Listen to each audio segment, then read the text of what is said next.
Okay, everyone. So, welcome to day 2 of Vill Vill West. Yesterday was great. Hopefully today will be the same. We're starting off today with a sync talk. When is it a good deal? And with us today we have Rob Mason from Old Flame Records. We have Christian Mix-Linser from Track and Fields, and Kristen Genovese from Heavy Duty Music Publishing. And moderating this conversation will be Goran Obad from Ology. Hello. Hello. Hi. Can everyone hear me? Yeah. Hi, welcome. Welcome to you, welcome to all of you. Rob, Christian, and Kristen, right? Yes. We only have 45 minutes today, and sync is a complex and huge topic. So we're going to have to focus on some basics. When is it a good deal? What to take into consideration? What questions to ask? What questions to ask those giving the opportunity and yourselves as rights holders or reps of rights holders? We're going to try to keep it fairly basic in terms of terms and expression, like not completely beginner stuff, but not too complex either. But if anyone has questions, let's save them for last.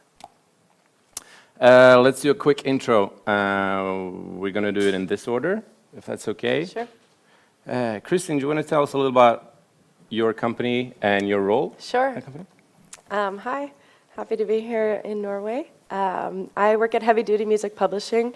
We're a small boutique publisher based out of Los Angeles. We also have an office in New York. We're affiliated with Downtown Music Publishing. They're our admin. But we are a standalone boutique company. I run our sync and marketing department, which means I put all of our bands. We are mostly a lot of songwriters, so I'm getting cuts off of major label stuff, indie stuff as well, and I do all media. So a lot of the times at bigger companies, one person focuses on just film or TV, but because it's a small company, I'm doing all media, dealing with film, trailers, advertising, TV, etc. Some of my recent work includes, I got one of our small artists into a big Victoria's Secret commercial, which was very exciting for me, which ran nationwide during big TV shows that millions and millions of people watch, and this was a tiny baby artist. Her name is Mariki, so that was big and exciting. And some recent film work, Fantastic Four, which is a big Marvel franchise, and that was super exciting. And lots of TV stuff, MTV, Vice as well, and yeah, that's amazing. That's the gist. You said you were a small boutique publishing company, meaning you don't have a huge roster, but you have specific taste and you try to stick to that. Exactly. So strategies may be that music supervisors and clients associate you with a certain style and quality and direction. Absolutely. Is that a common thing now? Do you see more and more of that? Like there's definitely tons of small independent companies out there for sure. I personally like the indie route rather than the big major label, major publisher. We tend to be heavily in the pop space, so I think it's really good to build an identity with your particular company so that they know we can go to Kristen at Heavy Duty for this particular sound, and the best way to kind of get in with music supervisors is to have a specific niche and have a specific thing that they can go to you for, whether it be salsa music or, Latin hip hop or whatever pop, in whatever the case may be.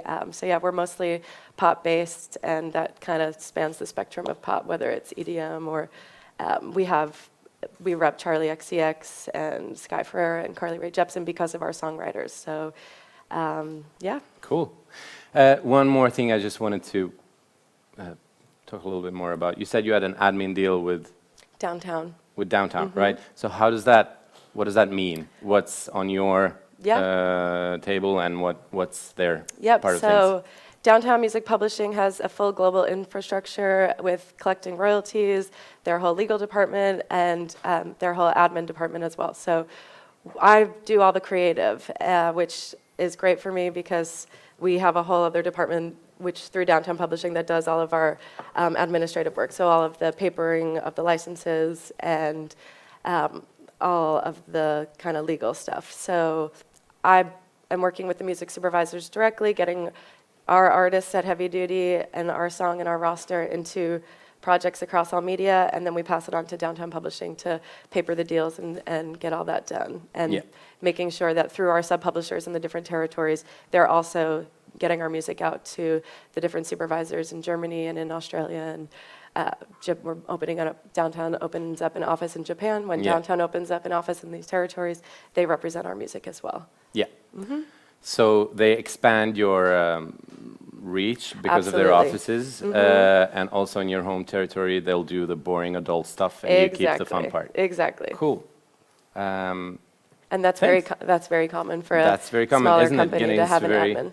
More and more common. Small boutique companies, publishers, labels getting attached to bigger companies for admin deals and to finish the deals, do the paperwork, collect the royalties, because that's a lot about network and infrastructure, isn't it? Well, you guys can focus on the bands and music you like and the projects you like. Yep. Right? Yep. And just one more thing to add to that. If you're not involved with a publisher or a PRO and your music gets out there, you might be missing out on collecting the royalties on a global basis. So it's very important to get involved with either the PRO or a publisher, and therefore you're not missing out on every little royalty stream that's out there. Yeah. That's the thing, because we might be a little spoiled with the system here in Norway. We have Tono, which is exclusive PRO for Norway, and they'll collect most of the stuff. Here, we don't even think about necessarily that there are other markets that don't necessarily, or deals or exposure that's not necessarily connected to PRO at all. And then in that case, you're missing out on royalties. Exactly. Great, thanks. Christian, your company is a bit of an original one in terms of role and where it fits in. Yeah, I started a company called Tracks and Fields. It's a music supervision company based in, or headquartered in Berlin. We're about a dozen people, and we look after commercials and feature films. And what we do is we specialize on existing music. So we only do sync licensing. Across the board, all kinds of projects, from small online films to global campaigns, and from like tiny budgets to massive budgets, and we do that across Europe and a little bit beyond. Yeah, that's what we do. I personally look after pretty much only advertising, and I focus on our German clients and a couple of the international projects. And since we're in Germany, a lot of car ads, like Volkswagen, Porsche, etc. But also recently did a global Coca-Cola campaign, Lufthansa, and when it comes to the company, we work on everything, like banking, insurance, food, whatever. Whoever needs music gets it. But the system on your website is original and interesting. Tell us a little bit about that. We also, that's a bit different than other companies like ours. We created our own software to basically do cover the entire workflow of music supervision. So we send out all of our briefings through our software, and publishers and labels and artists can actually directly upload to our briefings, and the client can access it, and etc. It's a software that we only use for ourselves so far, and actually this year, in a couple of weeks, we start licensing it out to other music supervisors that can also use it. And that's interesting. So it's a completely different sort of name, different server, but the same technology. Cool. This is something. I think there's another company recently developing solutions for music supervisors, but it's a very niche market, so you can't really do it as a technology-only company because there's not so many people. Like our business is very small, so we at the very beginning we thought we built something that we can focus on the creative part as humans, and the technology does all the admin stuff. The way supervisor or someone, I'll upload my project in terms of describing the brief, the budget, the timeline. Well, we ourselves don't work with music supervisors. We never take projects from music supervisors. We only take projects where we are hired as music supervisors. Right. So we only work with agencies, with brands, or production companies, or directors. Right. But in the future, another music supervisor can build that same network for themselves. Like, Right. Like we have. Right. Yeah. Thanks. Yeah. We have a label person here too. So that's a publisher, one music supervisor, and label. Rob, tell us a little bit about your company. Yeah, Old Flame Records, been around for 7 years, have a little more than 100 releases under my belt, and as far as the sync side of stuff goes, I have a lot of bands that I represent as one stop. I have a couple bands that have publishing deals with other companies. I'll have music supervisors either come to me directly, or I have a bunch of people that pitch on a non-exclusive basis. So, I do a whole bunch of different stuff. So far, some big successes. I've had some songs in movies. I was real excited to have a song in Grand Theft Auto 5. Yes. A bunch of MTV shows and Hulu shows, and basically, it's going to be a good day when you go to sleep and you wake up with a sync confirmation in your email. Yeah. So those are fun days to have. So Yeah. that's really what keeps me going. It's really what's kind of making me try and find more bands. Is just I got the taste of a good sync, and now I want more. So Yeah. trying to get more. So. Get the taste of that sync. Yep. You say you have some people pitching for you on a non-exclusive basis. So what kind of agreements, you still have to clear the stuff, obviously, or is it, what kind of arrangements do you have? Can you tell us a little bit more about them? How's the communication, how's the workflow between your pitchers and you? It's different per organization. A non-exclusive person, typically any sync that comes through, I will approve with the band before I just sign off on it. Doesn't matter if it's $300 or $3,000 or $30,000. I want to make sure that my band is okay with whatever we're licensing the music to, first and foremost. With the non-exclusive stuff, it's basically a network of people that are an extension of my company they have their ears to the ground for sync opportunities. So it's a case-by-case basis. Each sync can be different money variety, and then per the different people, some want to take 20% off the top, some might take up to 50%. It just depends on the person, and it depends on the opportunity. And per each opportunity, we just decide, is it worth it financially? Is it worth it in exposure? Is it, at the end of the day, is it helping us or not? So you don't have necessarily a fixed rate of what cut you have. You more assess that on a case-to-case basis, depending on the whole project, how much money in total, how interesting. And yeah, I think some of the more established bands have a fixed rate. If they're used to getting at least $1,000 or $5,000, they're not going to devalue their music. So I'll know no for this, but yes for this band maybe. But at the end of the day, any exposure is good exposure. But you keep your bands close, just to, or you always know how they're feeling about. Yeah, I wouldn't feel comfortable, say Coca-Cola for example. Theoretically, every band should be excited to get a Coke ad, but some bands might be morally opposed to Coca-Cola. So I'd want to make sure, as opposed to having my band hate me because I signed off on a Coke deal. So. Yeah. Of course. Yes. Great. Well, that was a little introduction.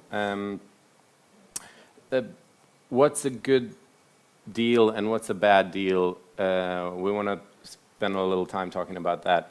As we've already mentioned, it's not necessarily only about money. It's not only about exposure. It's kind of an optimum between several factors, right?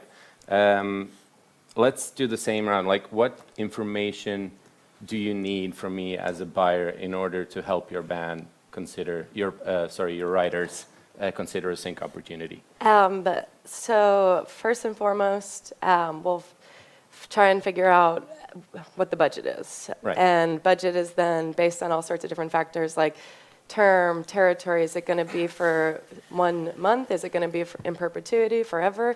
And kind of negotiate based on that. Is it just for one territory? Is it just for the United States? Is it for the world? Yep. And we'll kind of go from there. And we kind of have an idea of the fees based on the different media. So, network television is kind of has one range, and trailers pay a certain different range, and then of course advertising is the big money maker for the most part.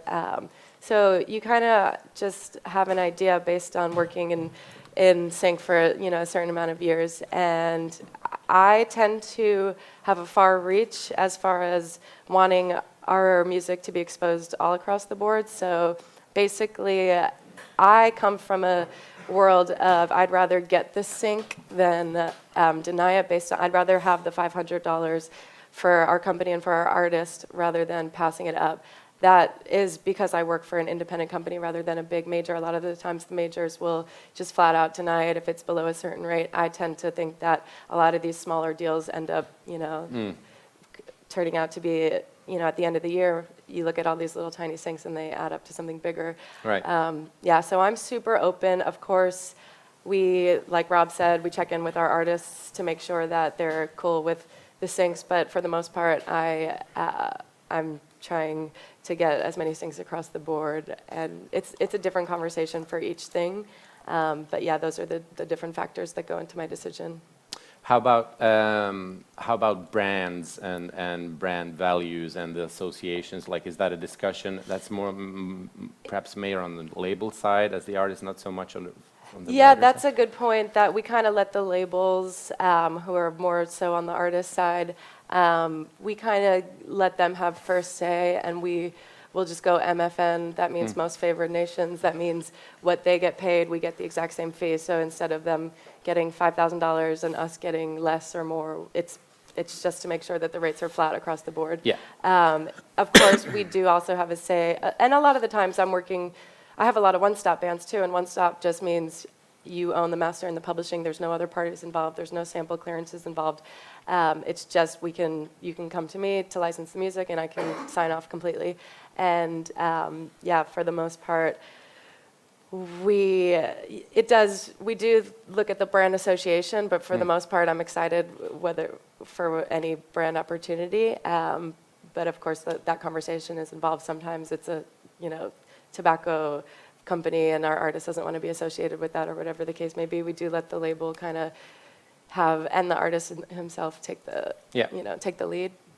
Take the lead on that discussion, so you don't necessarily make an issue out of it beforehand. Especially because sometimes with our songwriters we have 50% of the publishing, so we'll say we'll let the other. So, and a lot of the times the other writer is the artist themselves, so we'll let them, and we'll okay it if they're okay with it. That's kind of a norm in our industry, isn't it? Like, if you have a co-write, you'll let the artist side have first say on the brand association, because if I co-wrote a song 30% and the rest is the actual artist, the artist is the exposure and the association between brand and the project and the film and whatever, so perhaps their opinion is, no offense, a little more relevant. Of course, absolutely. It's their image and all that. And every now and again you get the case where there's a writer who's got 10% of the song and they'll deny it for some reason, and that's a bit frustrating case, but it does happen. If you do own a certain small percentage of a song, you do have a say in it, and just because they have a majority share doesn't mean that they can bully you into... No. Yeah. That's a fair point, although it can be frustrating. I had a project last month where the producer of the track, who was credited with 20%, was the last thing not being cleared, so we had the rest of the 80% cleared and the label cleared, and that was the artist side. Yeah. And then we got a denial from the producer, which was completely out of the blue and really strange, because it was a good project and good money. Yes. And it turned out that the discussion, the split 80-20, that's where the discussion was. So the producer just didn't want the artist to get the sync because he was pissed off. That split. Yeah, that could happen. I don't understand how people will turn down money, but it happens sometimes. It's a funny story now. I didn't think it was so funny to you. Yeah, I'm sure you didn't. Right. So, being a music supervisor, do you find these discussions are important to bands, like what's a good opportunity, what's a bad opportunity? Do you help them assess this? Yeah, I mean, obviously, money-wise, obviously, is always an issue. Like the publisher will always tell you is a very low fee, and it's actually not possible. And the client is always going to tell you it's an outrageous fee, and you have to sort of navigate that. Yeah. I mean, at the end of the day, usually the budget is what it is, and there's not much room except when you sort of creatively convince the client through the back door, and you're like, you know, this really works for your budget, and then but have this, and then sometimes it does work that they then open up the wallets a little bit more.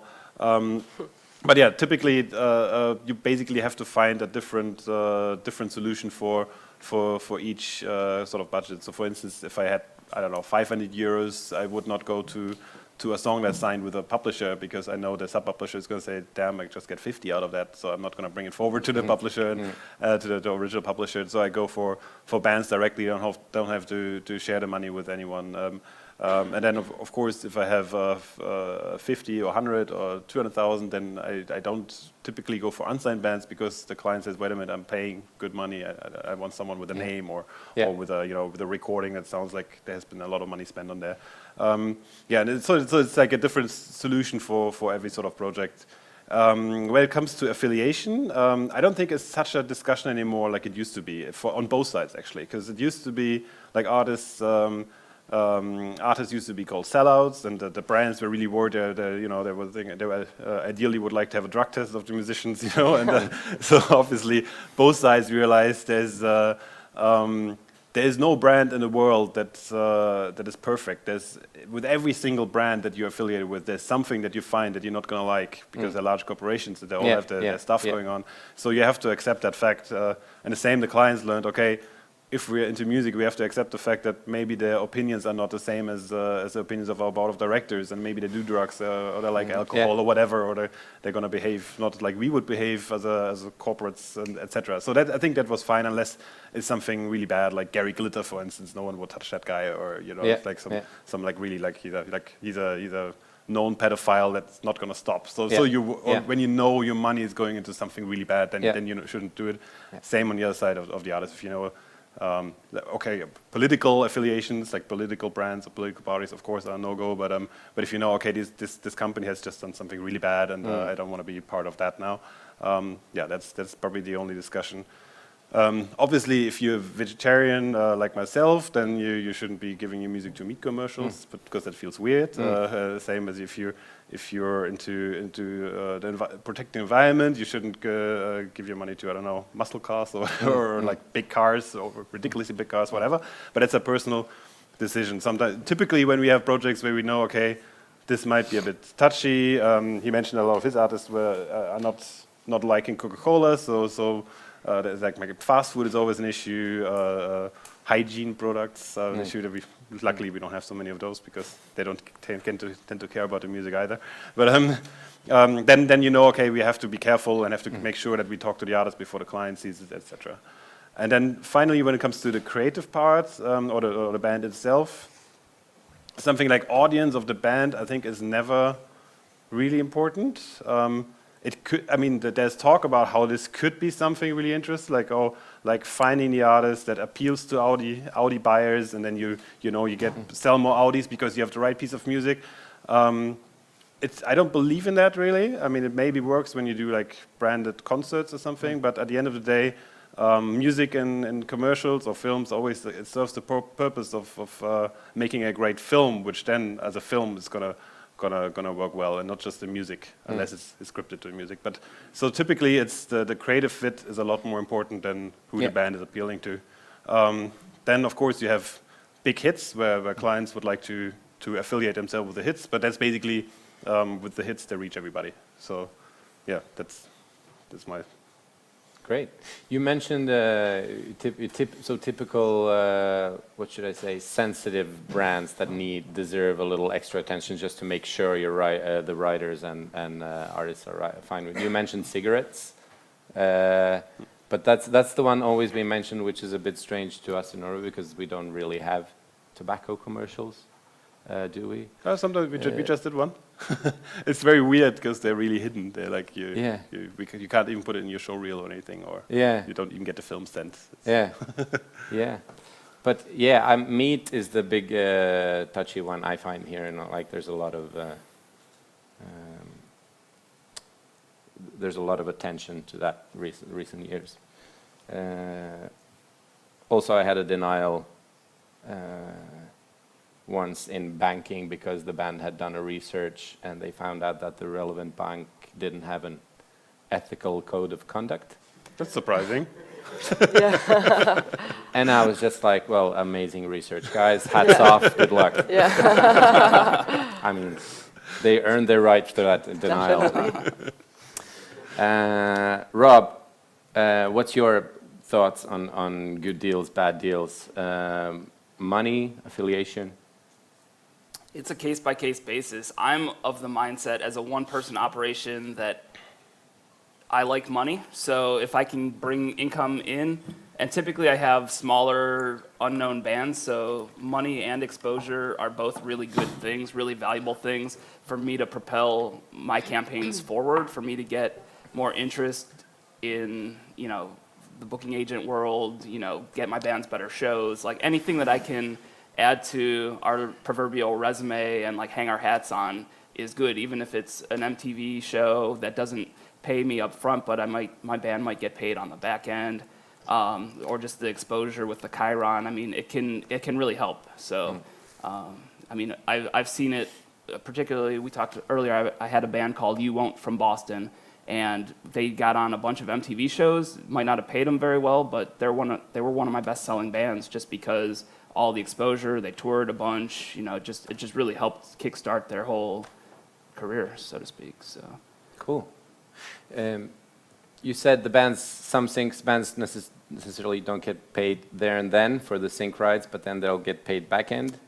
In broadcast royalties. Yes. Right, exactly. Yes. And this is a similar system that we have here, except it really depends, like it's not necessarily gonna, the cash is not necessarily gonna flow by itself without any action. So would you guys generally recommend sync reps to bands? Let's start with you. Like, what's your best argument for a young upcoming band from a beautiful Norwegian western coastal town?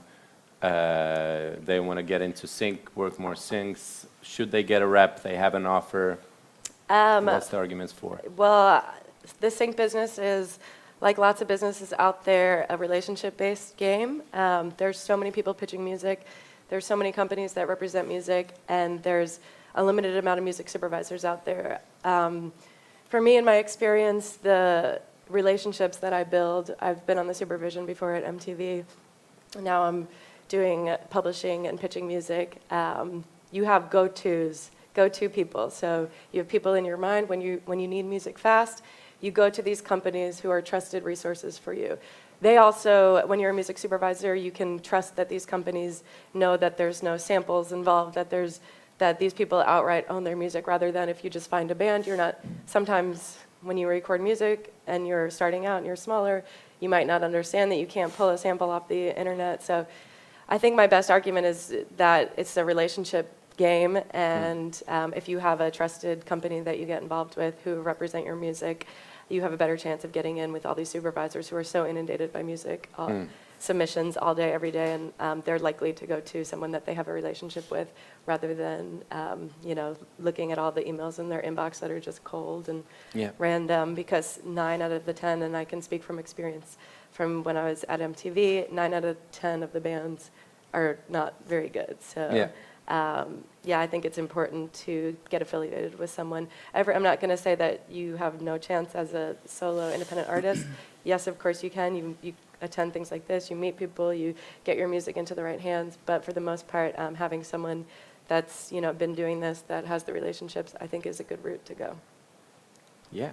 Christian, your thoughts on this? Yeah, I'm a bit mixed on this. I think if you have the time and the energy and the interest to pursue something as a band yourself, it can be quite good, because often, we have loads of bands that we work with directly that don't have representation really, and we really like that because we know it's not being pitched by competitors of ours. Because there's one thing about advertising that's, especially in Europe, well, for advertising it's like that globally, but In film, you have one music supervisor. In advertising, you sometimes have 2 or 3 at the same time, and you compete against each other. In England, you have like 10 or 15 sometimes working against each other. So it's good to have sort of like music that you know no one else is gonna bring that forward, or you have a special relationship, like you can rework the track overnight with the artist, and we don't have to go through 3 different people to do it.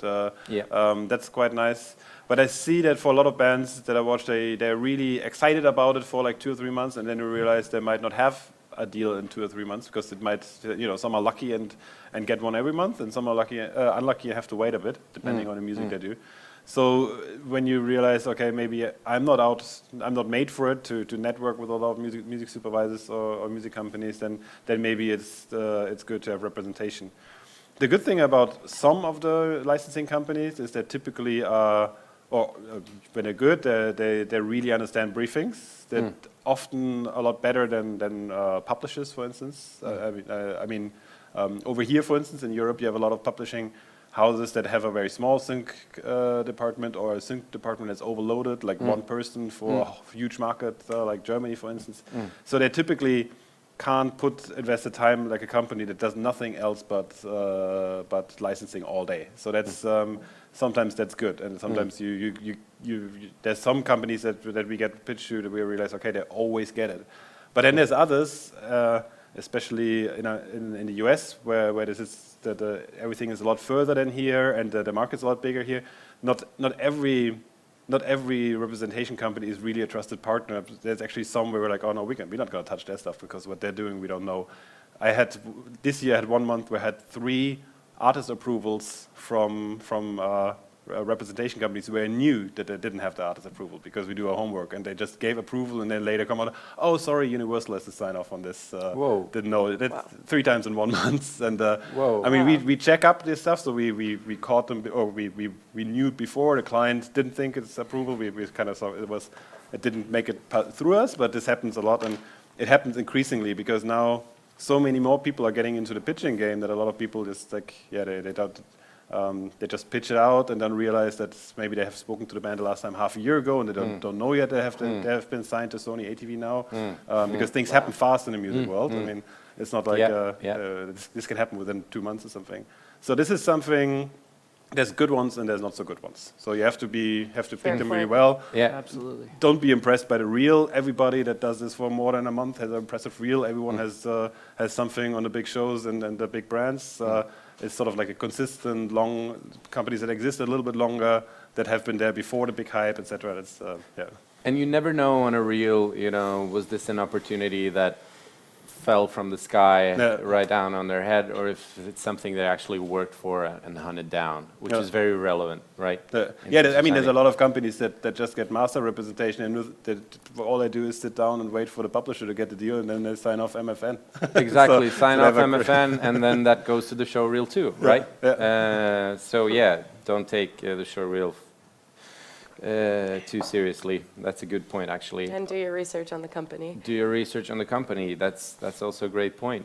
I think, let's get your thoughts on this, Ram, before. Yeah, I think that it's good to align yourself with, whatever band or artist or, whatever you are or you have. Like, find a company that represents what you're trying to achieve, that is getting syncs in the world that you want to achieve. Something that we haven't touched on that I'm sure you guys both appreciate is when you are sending your music to music supervisors, make sure that the metadata is accurate and it's not just an unlabeled track. Make sure that whoever's actually responding to these pitches is sending relevant songs and not just sending the best songs that they have in their catalog and stuff. That's my biggest thing that I try and relay to my bands, or if I do get a pitch come in directly and I, ask some people or some bands, I want to make sure that I'm not wasting anybody's time by sending them songs that don't fit their pitch, so that they will email me the next time that they have a pitch too, and that I'm not just totally blacklisted. So it's very important to read the pitches and listen to the cue songs and, try and make the job as smooth as possible for everybody. So, being blacklisted is one thing that actually rarely happens, but what's really dangerous is when you send a bad pitch, is that you get that subtle association with the supervisors is that next time a mixtape's come from that source, you kind of check it out like this instead of like this, which makes a lot of difference in the creative process, I guess. I think also it's important to highlight your point about because these sync panels, and there's been a lot of them in the last years, always stress like you should be service oriented and respond quickly because the processes can get hectic, but don't get too quick. Like don't jump over important work, because music supervisors are going to see through that and they're going to start distrusting the information they have, and that's really dangerous. Like it has to take a day to coordinate with a couple of writers at least, right? So if you need something in less than a day, you're asking for a miracle. We know this from our side. Like even when we're asking for miracles, we know it. So don't be afraid to just highlight that and say, listen, that's not going to work. We're going to need 2 days because I need to talk to my writers. I mean, if it doesn't fit the project on the timeline, fine. But we always appreciate the professional, honest response rather than something we can't trust, right?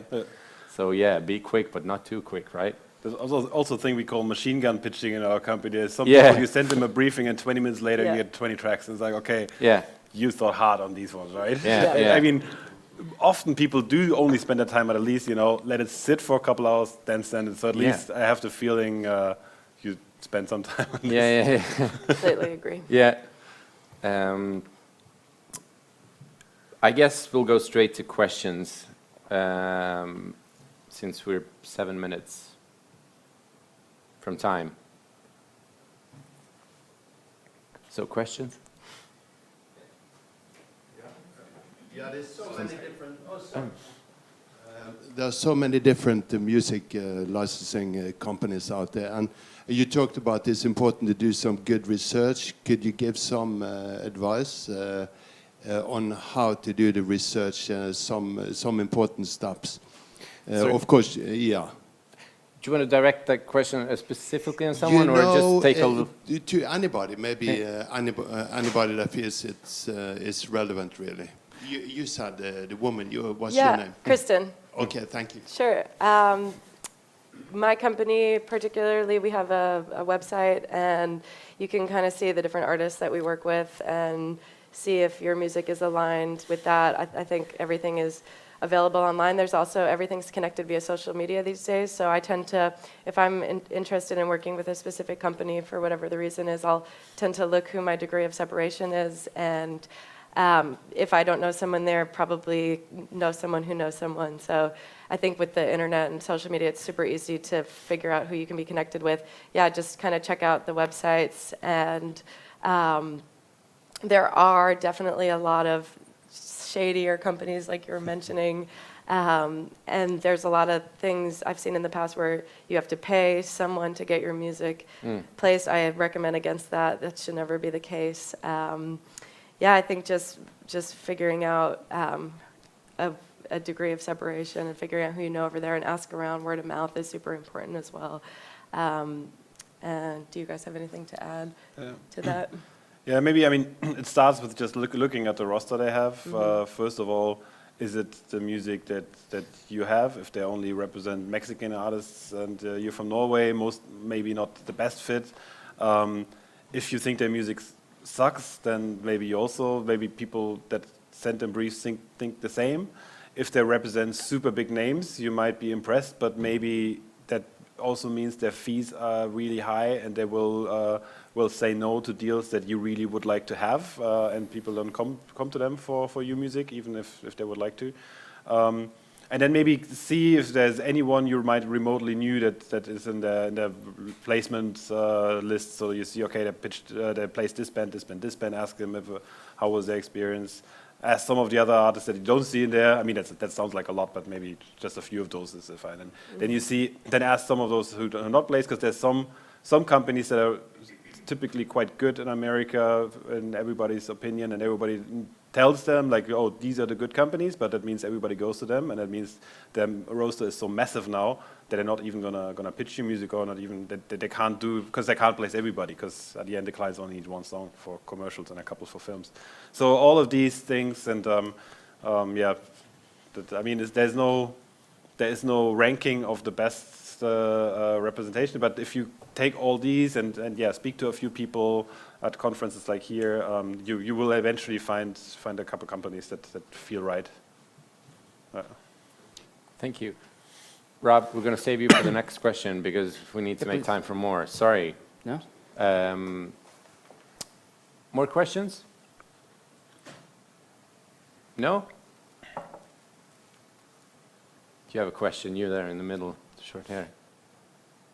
Question? You have a question? I think he's just scratching Are you his head. sure? Are you sure? I'm just kidding. Well, if no further questions, Rob, you've been shopping for sync reps, so let's just supply Sure. To this gentleman's question a little bit more then. Yeah, I mean, obviously being from America and working with so many bands, I see companies that are good and like dream companies that I'd love to get a band signed to and stuff like that.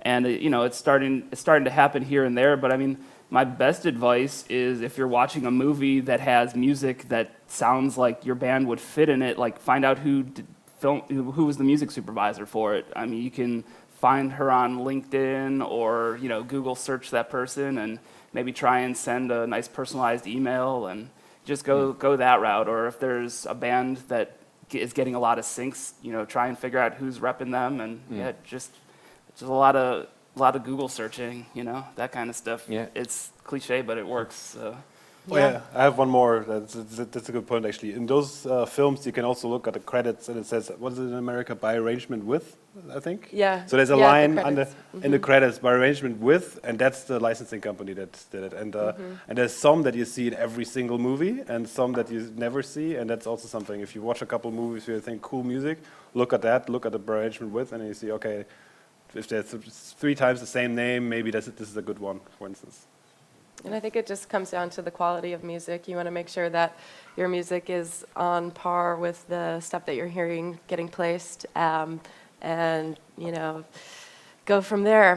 I think it comes down to supervisors want to find good quality music. They love to look into new markets. They love to find stuff that's cool and new that nobody else heard. And as long as it's quality, I think it'll eventually get into the right ears. So keep being persistent and just kind of make sure that, you know, it is what you're hearing getting placed across the board.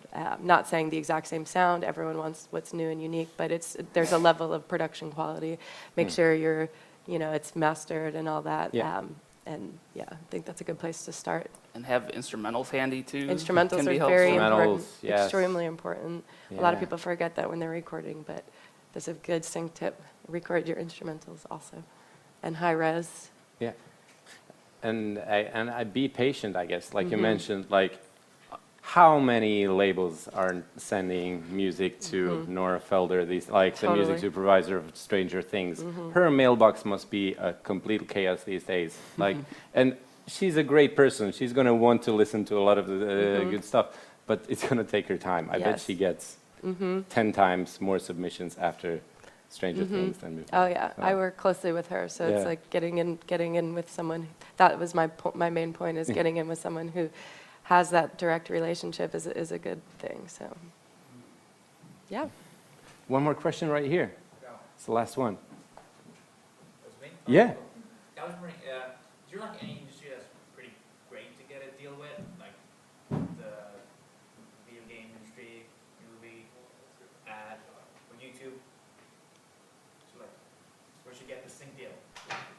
So I feel like I'm not sure I TV is the understand. most, TV uses the most. There's so many shows out there. There's so many different scenes. There's music in the background. There's music in the foreground.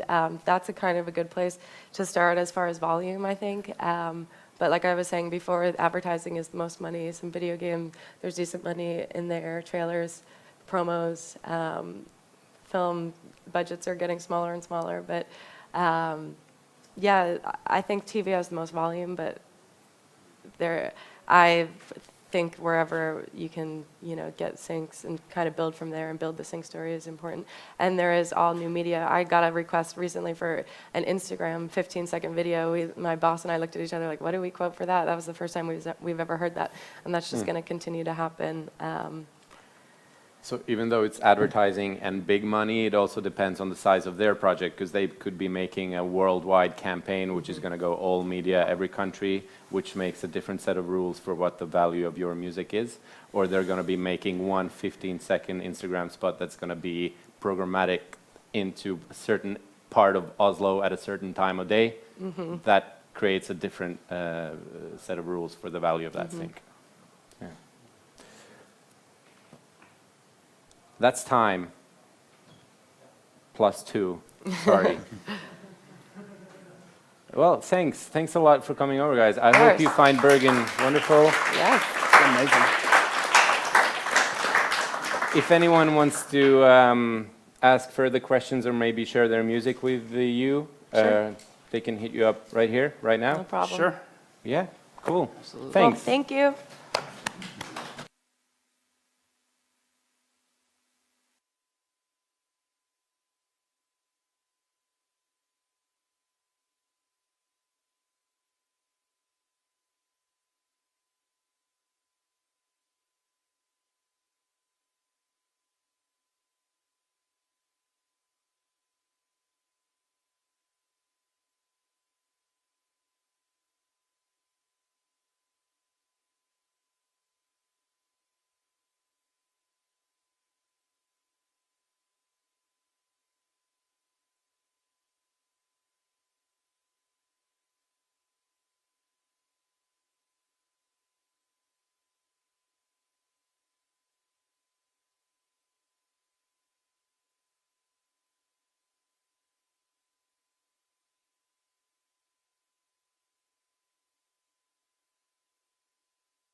Hello? Hello, everyone. Are you ready, guys?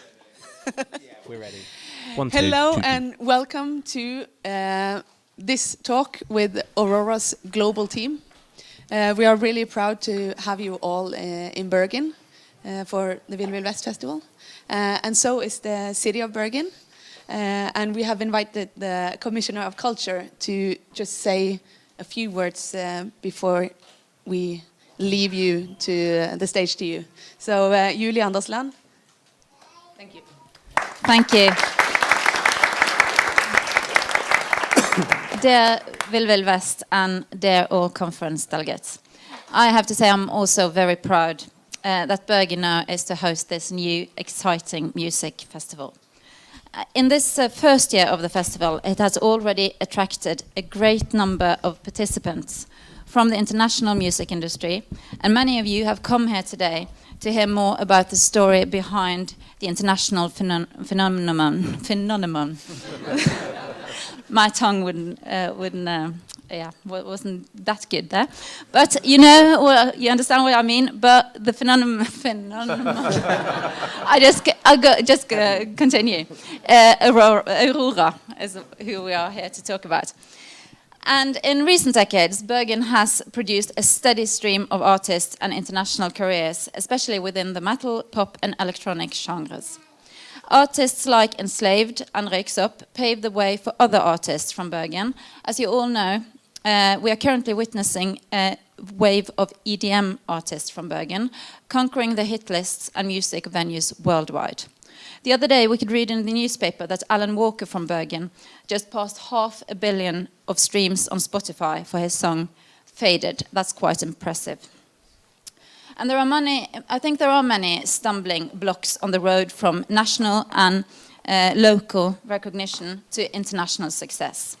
When Bergen Municipality awarded AURORA our own talent prize in 2014, recognizing her as the greatest talent in pop music coming from our city in recent years, we had absolutely no idea that she would rise to the international fame so quickly.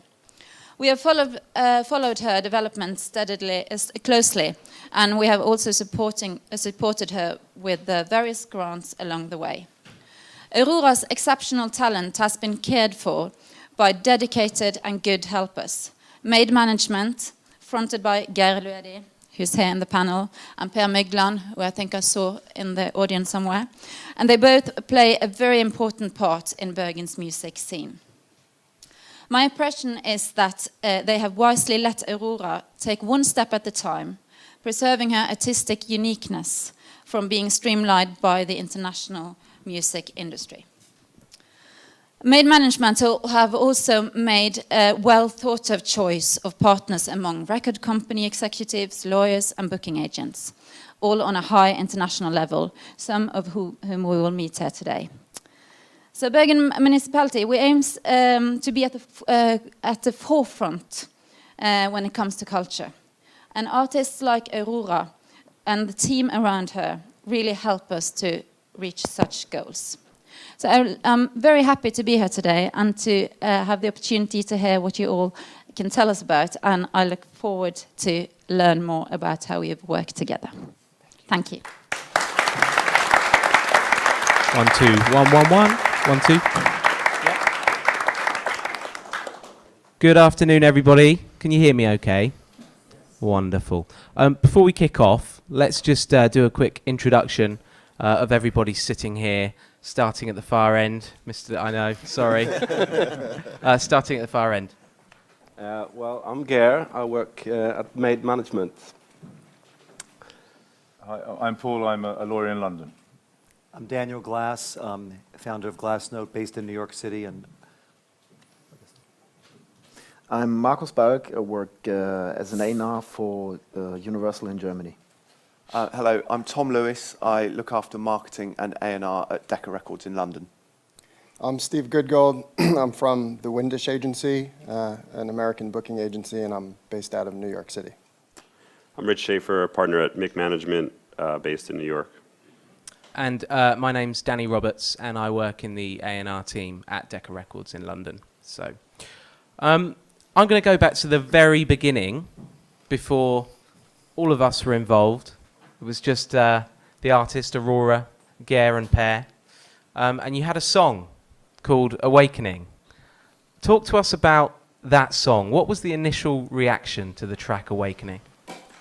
Well, I remember I sent the song to a couple of people who didn't react. And then we chased a photographer in Bergen, and Bent René, and he took a beautiful picture. And I sent the same song to the same people, and they all came back and said, "We love the song." Paul Spraggan was really early on, and Jürgen from Bergen. Yeah, we just sent it out to get some reactions, and it all started buzzing. It was on SoundCloud, wasn't it, that you initially yes. uploaded it? Yes. At what point did you realise that there was a reaction not only from the industry but also the punters? Because it was getting a lot of streams quite quickly, wasn't it, the track? Yes. Well, it wasn't like this. I don't remember really. It's a long time ago. Don't worry. We've all got our own individual Aurora stories of how we signed her, how we came across her. So I wanted to spend a few minutes on that. Tom, okay. Can we start with you? Can you explain how you stumbled across, or how we stumbled across Aurora at Decca? Well, it was a sort of extraordinary moment. Jürgen, who was working with us in the office, went to see Danny, who should take an enormous amount of credit, and showed us the video, the YouTube clip of Aurora performing Awakening on the TV show. And I think the two words I would use that have actually sort of stayed with me throughout the campaign has been intrigued and enchanted, because that's what the immediate reaction was. It was like, this is something that you don't see very often. It was a very idiosyncratic performance and a very beguiling and enchanting performance. So we spoke to you, Gare. I was scared of you to start off with. So was I. And because you were very straight talking. And we invited you to London, and we had what I would imagine is probably one of my favourite artist meetings of all time, because we sat in a small room, and Aurora, you and Odd Martin and Danny, we sat there and we could have spoken for 3 or 4 hours if we'd have been given the time. And Aurora performed for us.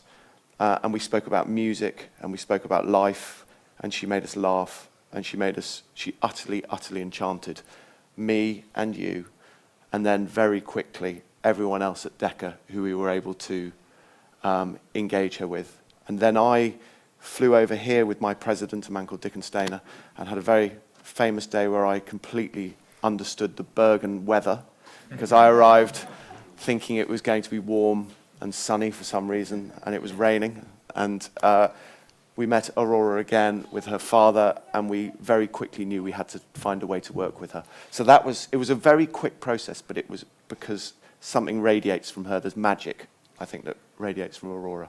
Thanks, Tom. So it was all looking good, worldwide deal, signing Aurora.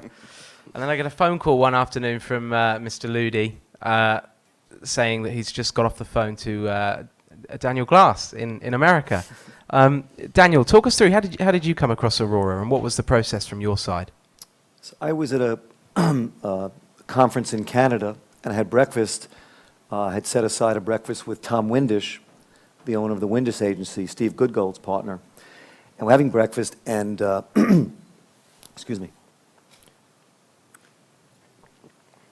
Tom wrote one word on a napkin, and it was Aurora.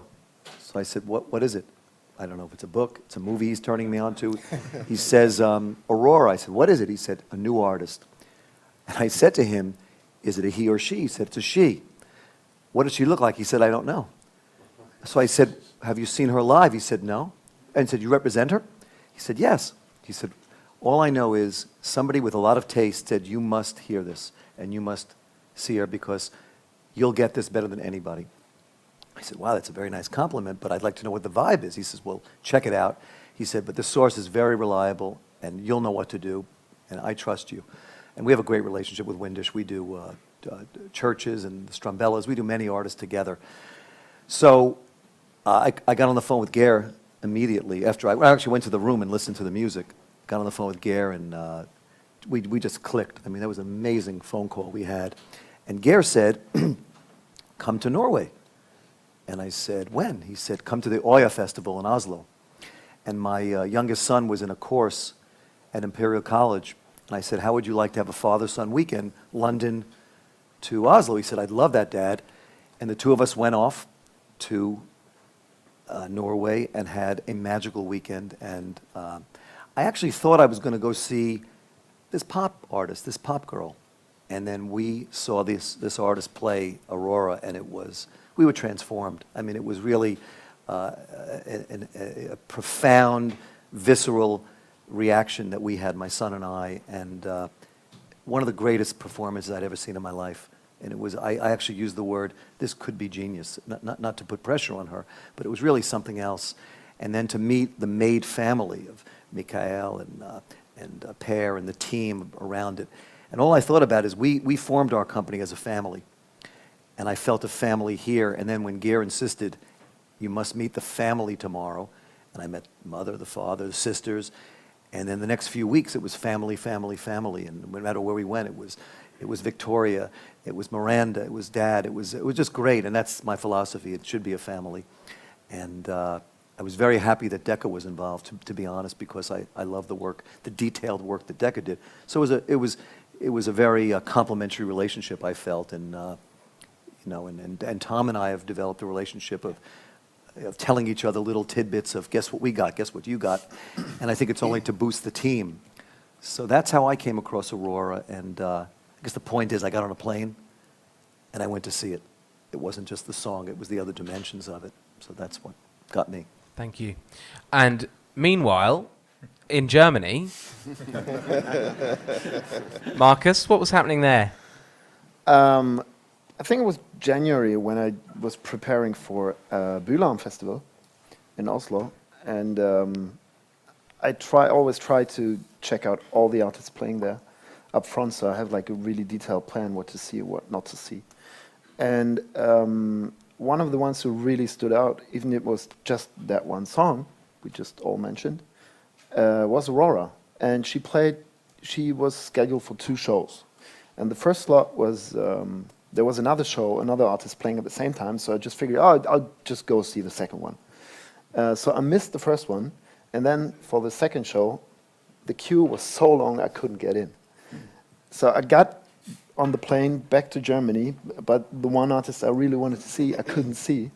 And on the plane, there was Benjamin Budde, her publisher, sitting right in front of me before I even knew that they were working together. And he asked me if I saw anything I liked. I was like, actually not really, but there's one artist I really wanted to see, but I couldn't. Then I mentioned Aurora, and he was like, yeah, we're working with her. So that was really godsend. And yeah, and he just hooked me up instantly. And we started talking about what we could do together. And she was like, shortly after, she was in Berlin to write. And we met with her father in a cafe by the River Spree and had like I think 2 hours, 3 hours talk together with our A&R director, Ziggy Schuller. And yeah, it was, as you put it in a better way, but she's just special. And you could see, she was 17 back then. And it was really impressive having someone so young and speaking about things you usually don't speak about with 17-year-olds. You could really see that there was some depth in her mind, in her art. And although there wasn't, apart from Awakening, there was no real material, but it was clear that she was an artist. And yeah, we were really impressed by that. Brilliant, thanks. So there's obviously all this interest from all over the world in Aurora. Obviously, more labels and more publishers than us here, actually. Paul, this is where you come in, really. What is your role at that point when an artist is getting all this attention, getting phone calls, emails from all over the world? What's your role at that point? Well, obviously, lawyers are very popular with everyone here. There are two things a lawyer does, which I've learned actually after 32 years. Is that one is we know the law and can do contracts, and that's the boring bit really at the end of the process. What music lawyers do, which is unusual, is that we're very involved in the business to the extent that I know who Daniel Glass is, I know who Gail Hewitt is, I know about Mick management, I know about Decca, we've done deals. So what am I? I'm a sort of source of information. I'm a sort of sounding board for Gail and anyone else to say who I believe is good and bad as people. I mean, I'm not always right. I try and be very measured because it's not. I don't want to have any favourites, and I'm not always right. I'm often wrong. So, but I'm here to provide information. That's what a lawyer in the music business in London, New York, or LA will do. Is, and maybe in Berlin these days as well, because it's become such an international business. We can give you a scope. So for Team Aurora, hopefully I was able to give. Because Gail, you're in a vacuum, aren't you? You don't really know who Tom Lewis is. You've never met Daniel Glass. And I know all these people. I've met Daniel before. He's obviously Mumford and Sons. He's very modest, hasn't mentioned it. You know, so you understand how people have quality. And you were back in when you were very young, of course. Huey Lewis in the news, Blondie, etc. But I know this. You see, that's my job. My job is to uncover all this information. You know, I love, and that's my value, is to give Gail some sort of frame of reference. A bit later on, of course, we talk about the deal and what kind of deal it should be, and should we give this man the world, or Decca the world, or split it in half, which is Aurora's got an unusual deal. She has a deal that's in different territory. So that's my role, is to be a source of information and advice. But you're always in charge, Gail. I'm just here to help. Part of the team. Were you in charge, Gail, or was Aurora in charge of these decisions? Was she involved in these decisions? A little bit, but before you all came into the picture, we had 3 months negotiating with Atlantic. That was pretty tough, but Paul stood in front, and Per was really important to that. So I don't go into that too much. That's Per and Paul. They do that. But then we couldn't do the deal with Atlantic because we didn't feel it. And then we talked to Tom Windish. Tom Windish talked to Daniel, and we were already talking. And we spoke to Paul about how can we do this? How can we split the deal? And that was kind of a small hill we had to climb, but we managed, and to involve the German team, and so that was brilliant. And Steve, from a live point of view, when did you first see Aurora? What did you see? What attracted you to her? Well, as they were saying, my partner Tom Windish, I think he discovered or had first heard about Aurora on a music blog. And Tom is very quick, and when he hears something he likes, he immediately tries to research it. So I think after he had heard Aurora on that blog, he found his way to Gear. And Gear had they had a really nice interaction, and Gear had sent some more information about Aurora and some new music. And Tom came to me immediately. You know, I guess he knows I have a very special place in my heart for female sort of pop acts, and came to me, and it was, when I listened to it, and even it was the performance on the TV show with Awakening that I watched. I think that was the first thing I saw, and it was 2 seconds into it, you knew she was something special. She was just she was a star. You look at it and you're like. So as soon as I saw that, I immediately said to Tom, we must have her, right away. And I think we kind of luckily convinced Gear that we were the right team for Aurora, thankfully. And the very first time that I saw her was when we brought her in for her very first U.S. trip, which was CMJ in New York. I think we got her 5 shows, and she was people just started to hear the music, and so there was a little bit of a buzz about her already. It was a great trip because she was the highlight of CMJ in New York, and then we got some phenomenal press, but it was the very first time that I had a chance to see her, and it was, as everyone described, it's just the way, a girl at her age, I still say it now, she's got more charisma and more charm than me, and I'm 3 times your age or more,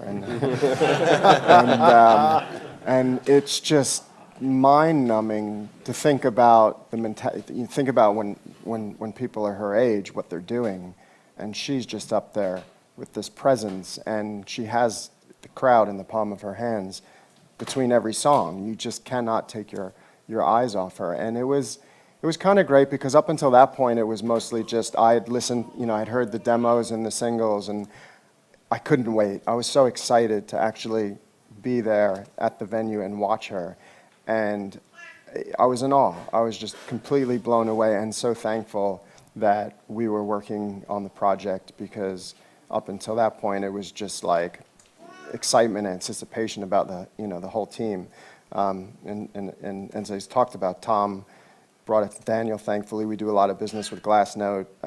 Daniel's the kind of individual that would get it, and has over the course of his career. And we knew he'd be blown away, and was. And thankfully, he came on board. And it's just been an amazing start to the campaign. And we have the future is going to be very bright for her.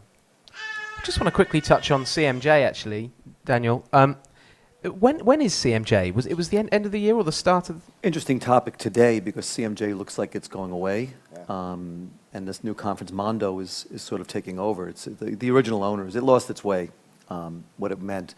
To pick up on what Steve was talking about, advice for managers and artists in the audience here. We did something very, very smart and conscious. We started on Tuesday, and I've never seen from Tuesday to Saturday A Star Is Born. It just snowballed within a city. So those of you who go wham, bam, thank you, ma'am, from New York to Boston, don't do that. Inhale and exhale in a city. Get part of it. Stay in the market a little bit. And we did that. And I have to tell you, by Friday, the word of mouth in our own little city, at our own little conference of CMJ, which was people coming from all over the world, like a mini South by Southwest, I guess you call it. But people spend money to come there. It was the right trajectory. We did it right. And she was crying by the end of the week, not understanding why was everybody showing up. And it was really, really something. So I have to tell you, is stay with it. Stay with it. The first time my son, Sean, invited me to see the XX at CMJ at the Tribeca Grand Hotel, and I know Steve is one of their agents. I thought the show was awful. The sound was terrible. He begged me to come back 3 days later, and it was one of the best shows I've ever seen. So it takes time. But to see maturity within a week, the first Mumford & Sons Temper Trap showcase we did at CMJ, I think 12 people came. But we stayed with it. We stayed with it.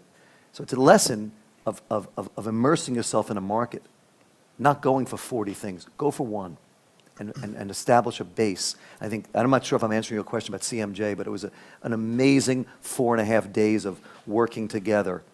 And it spread as well, because I remember in the UK, and I'm sure in Germany, these reviews that were coming in, everybody was talking about Aurora after that week, weren't they? It was a crazy Well, what's week. great, and just to add a little bit here, what's great about it is that, as Daniel points out, there's been so many acts that when they start, they're kind of terrible. In fact, part of the reason why Tom is as aggressive as he is in the beginning is that he's learned a few lessons where I won't name any of the names of these bands, but when he saw them earlier in his career, they were terrible, and he just didn't sign them. And then they came on to be like these massive acts.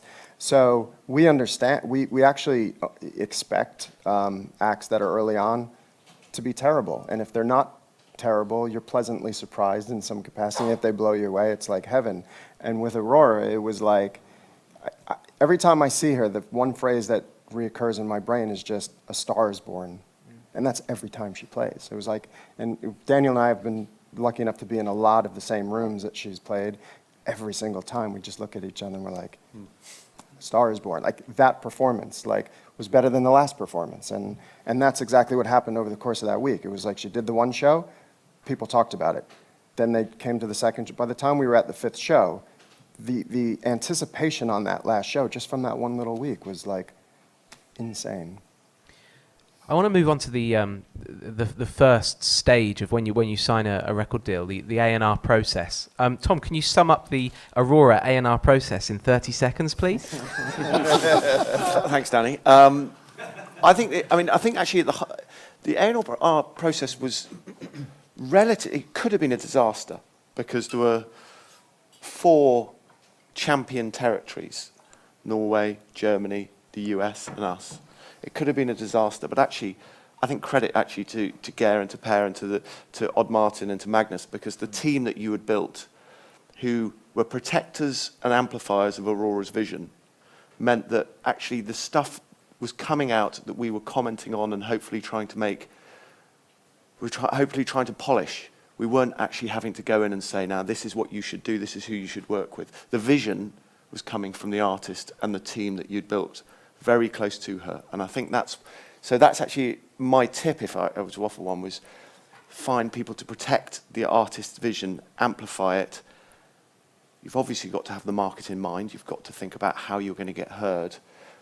But do it where the artist is at the absolute epicenter of it, rather than being dictated to.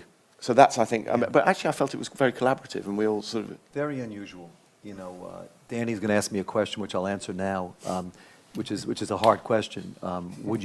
What's it like to do a split four-way deal? I think take that one off. Yeah. Take it off the list. I don't advise it. It doesn't make sense. You've got touring issues, you've got A&R issues, you've got ego issues, budget issues, exhaustion issues, and then it goes like this. This is unusual. Yeah. This is really, really unusual to see us up here, how well we get along, how we complement each other, respect. And I think the architects, Per, Geir, and Paul, deserve a lot of credit for that, setting a tone. And what Tom is saying, the artist leads the way in this whole thing. She wins on every case of every tie. It was very collaborative, though, and it still is. We had a meeting this morning in Per and Geir's office, which was extremely productive, of the next 2-year strategy planning. But it was led, the summary was the last thing. It's the music. She will lead the way. You could plan whatever you want. The music's going to lead the way. But this is a very, very unusual thing. And I have to say, most of it was done in London.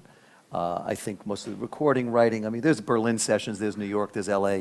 But I think this one, I would say chapter 1, I would say that you guys did a fantastic, I think you guys really did a great job. And how you did go ahead.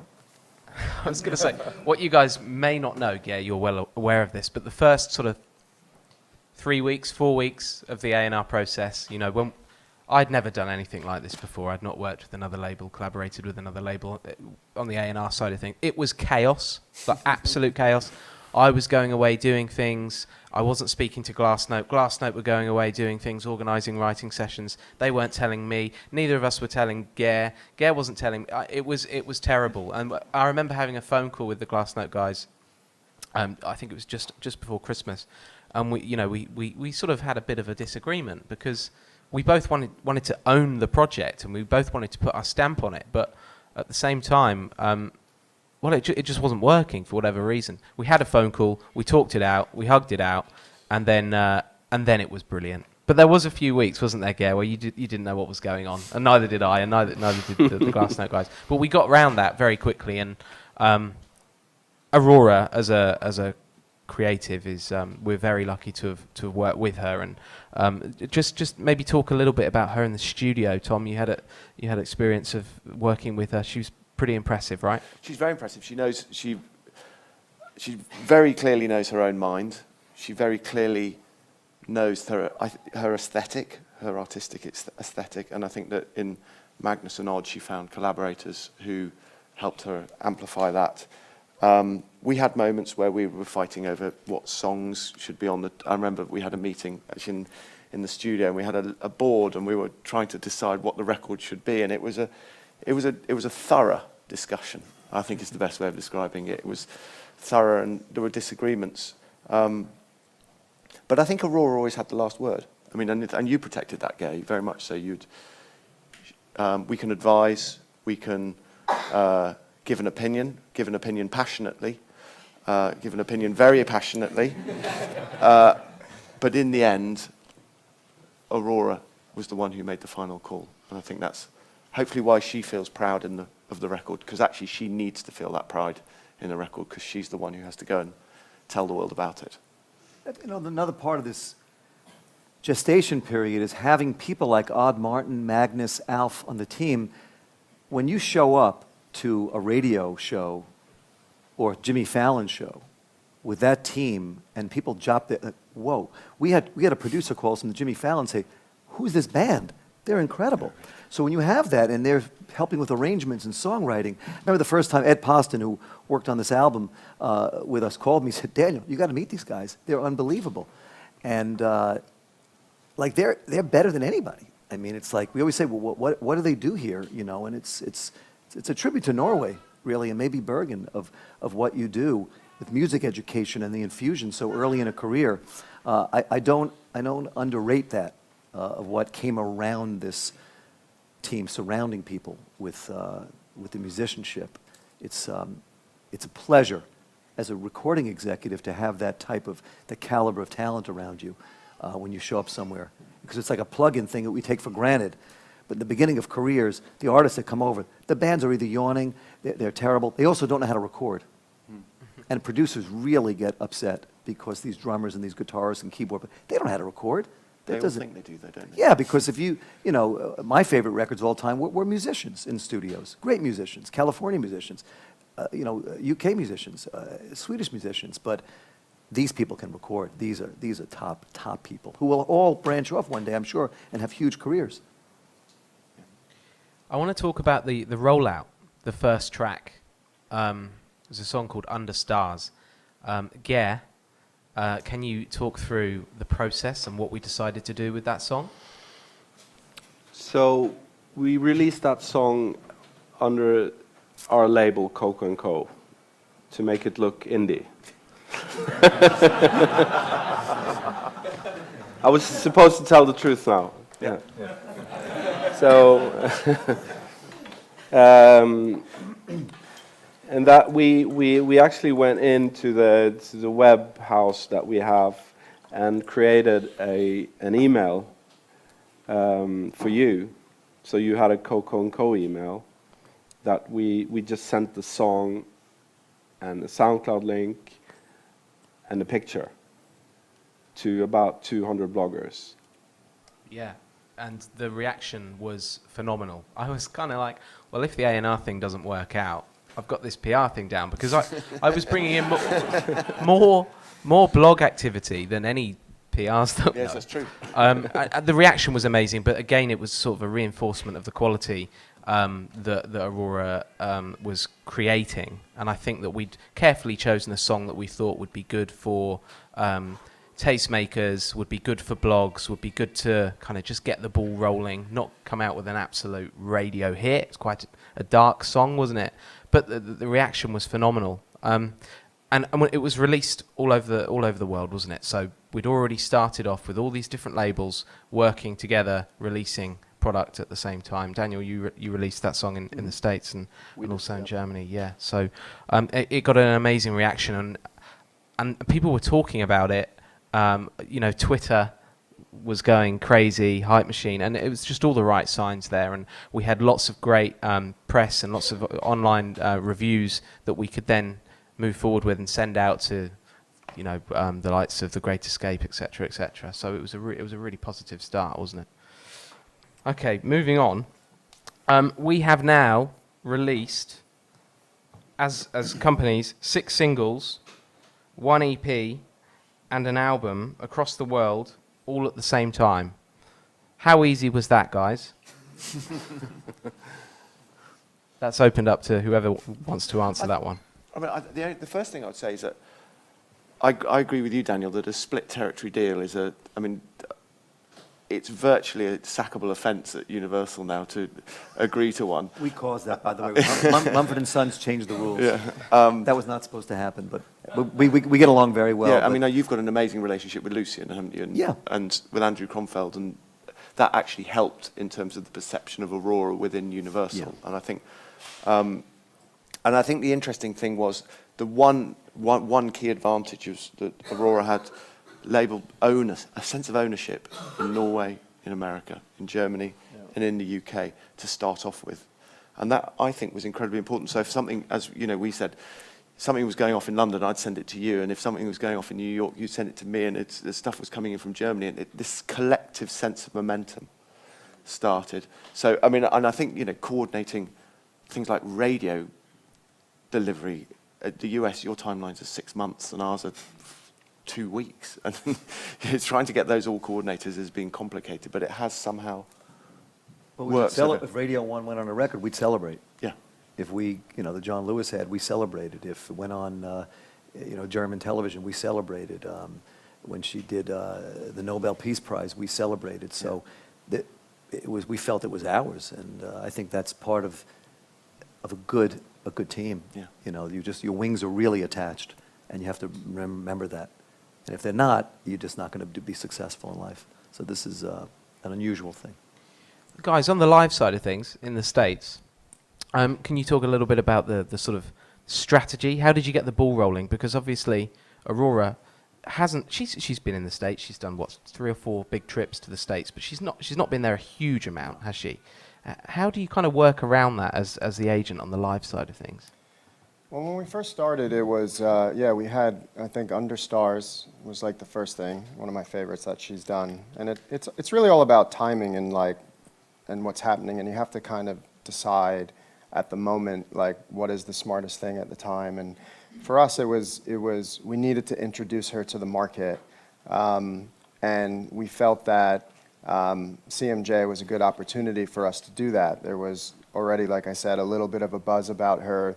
There was some knowledge. If you don't have at least something happening, then it's almost too early, because you bring him and you waste a lot of time, a lot of money, and if you can't get behind it, you don't come up with anything. So we felt that was a pretty good time. There was enough going on, and so that was the start of it. And as we talked about, we made so much noise just on that one CMJ trip that it allowed us to kind of make the next decisions on what we were going to do. We felt that we wanted to still build it a bit slowly, so the next time she came, we kept it, as Daniel said, just focus on small things. So we brought her back and just focused on a few markets. We came back and did New York again. We added Los Angeles to kind of get the buzz going on the West Coast. It just so happened that when we brought her in that time period, there's a festival in Washington called Sweet Life, and it fit within our schedule. So because of our relationships, we managed to get her on that. And then we added, I think, San Francisco at Pop Scene, which is a very popular weekly event with someone who's on the radio who's great at sort of helping you promote the artist. So that was her next thing, and that's when sort of after that was when we really started to see the buzz, and as an agent, you really understand the demand when nationally promoters are asking when the artist is going to come. That's when you kind of get the sense that this is really out there, like if they're coming to you before you're trying to oversell them, it's out there. And that happened really quickly with Aurora. And then we had the record, and we set up a national tour. Well, she came in for South by Southwest. There was an opportunity for her to come in. I think it was for YouTube, right? So we brought her in for South by Southwest, did a few shows there, and again, just the continuation of building the name, building the buzz for her. And then we released the album. We did a national tour, and it was like the tickets were like selling out immediately. So it was amazing. It was kind of remarkable how quickly she developed the fan base. Because we hadn't really done a ton of stuff. She got really, Glassnote and their team were incredible about getting her very heavy press very early on. There was like tremendous features, and that helped. And so when we put her on the road, it was like, our LA show sold out immediately. We added a second LA show, and just all the shows, they just sold out. So, we're still on that campaign. It was important for us to bring her back again before the end of the year. We've just announced her second national headline tour last week, and it went up, and sales are just like, plowing through. She's playing bigger rooms, and we, in between that, actually, I forgot us. We brought her over when she was getting all these TV shows. She played Lollapalooza in Chicago. She played the inaugural year of Panorama Festival in New York, which is the same people that do Coachella. They're tremendous fans of hers. So, yeah, we've been taking nice steps, and she's you know, she's become a bit of a household name, at least in terms of the national promoters and building her fan base. And yeah, we're out of the gate running pretty nicely, and we're setting ourselves up pretty well for her next album. Brilliant, thank you. I just want to bring you into the conversation here. I feel terrible. No, don't I'm so worry about sorry. it. This is it. I'm learning a lot. Do you want to sort of explain quickly to the audience your involvement and how you've come to be involved in the setup? In February of this year, I was actually sharing a room with Tom Windish. He at another conference called Polestar in San Francisco, and I got out of the shower and he was on a conference call, I think with Ger, and they were talking about co-managers, and you know, Tom was on the phone rattling up all these names, and I'm like standing there in my towel, and I'm like, hey, hi, you know,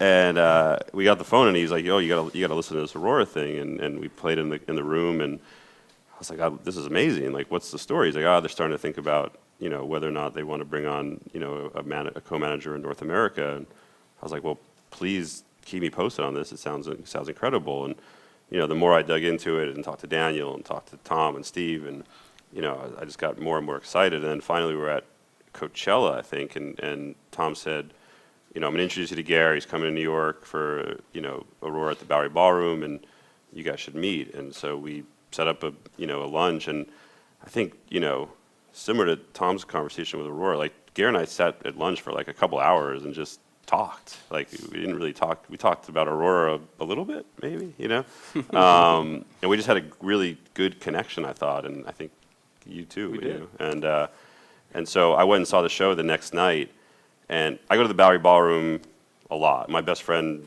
books it. I'm there, you know, a couple times a week just to hang out. It's like where we hang out, and I'm standing where I always stand at the Bowery Ballroom, and I just watched the show, and I was just in awe of it. And you know, I saw Daniel after. Holy shit, this is incredible, you know, and there were some other people there that Garrett was talking to that I think we're also trying to be his partner in North America. And I remember we were all talking upstairs at the bar, and then Garrett walked up and they said, oh, we'll meet you guys downstairs, and Garrett's like, cool. And he's like, you want to go upstairs and meet Aurora? I was like, let's go. And that was the first time I met her, and she was, you know, magnetic, and luckily I had a beard, and she apparently she likes beards, and you know, it took, you know, I met Per on Skype, you know, soon after, and we started working together, you know, pretty soon right after that, and you know, the first time I really spent time with Aurora was when she came over for Panorama and Stephen Colbert show and Oshiaga, and Howard Stern, of course, and got to meet and really spend time with the band and spend time with Aurora, and they're just such lovely people, and just got, you know, really excited for the future. Great. Tom, obviously you look after marketing at Decca as well. How has it been working with Aurora? Obviously she's a very visual artist. How's it been working with her on that sort of creative side, on the imagery and the videos and all that sort of stuff? Does it come from Aurora? There's a guy who deserves a lot of credit in the Decca offices, a guy called Chris Kershaw, who I know has got incredibly good relationships with in Germany and also at Glassnote. And he and Aurora have got a tremendous relationship, and I think they and McKee in Glassnote has been a sort of leader on the creative side as well. And I think they've established a tone of voice, once again informed by Aurora. And actually a lot of it comes from the music. The music sort of gives a direction as to the visuals, and it's reinforced, of course, by the way she presents herself and the fact that Victoria does her clothes and Miranda does her makeup. There's a sort of that. Again, the creative hub is coming from the epicenter that is Aurora. I think we had one video that hasn't seen the light of day, but actually most of it has been relatively straightforward in terms of finding common ground between us as creative partners and also with Aurora and getting it out there. And I think actually it's a part of her. I think a video from Aurora is as much an event as a single as well. And I think, and I think actually we need to task ourselves with greater adventure, creativity going forward as well in terms of the output. But I think the videos have been incredibly well received. The likes, I tried to persuade our marketing department that she's the most liked YouTube artist in terms of proportion of likes to dislikes. But it seems that something visually connects with her fans and the audience, and they respond incredibly well to it. I think it's a visually very strong campaign. And it comes from the artist, and that's always when it's at its best, isn't it? Yeah. When we first signed Aurora, we sat in a room for 2 hours and did a critical path. Yes, that's right, we did. And we planned out the next 2 years, what we'd like to achieve, targets along the way. And what's happened, well, it's nothing like that at all. I mean, there's been a few things that we've ticked off, but it just took on a life of its own, the whole project, didn't it? Is that just the nature of the beast of working towards a record release in 2016, opening that up to the room? I mean, the point I would make is we made a plan, and if you've got a plan, you can then detour from the plan. And there were so many twists and turns, weren't there? That's what I'm trying. I also think that it's really important to make a plan because it's something you can discuss and you can exchange ideas and visions. So, but if you end up with a plan, you also have a starting point and a direction you want to go to.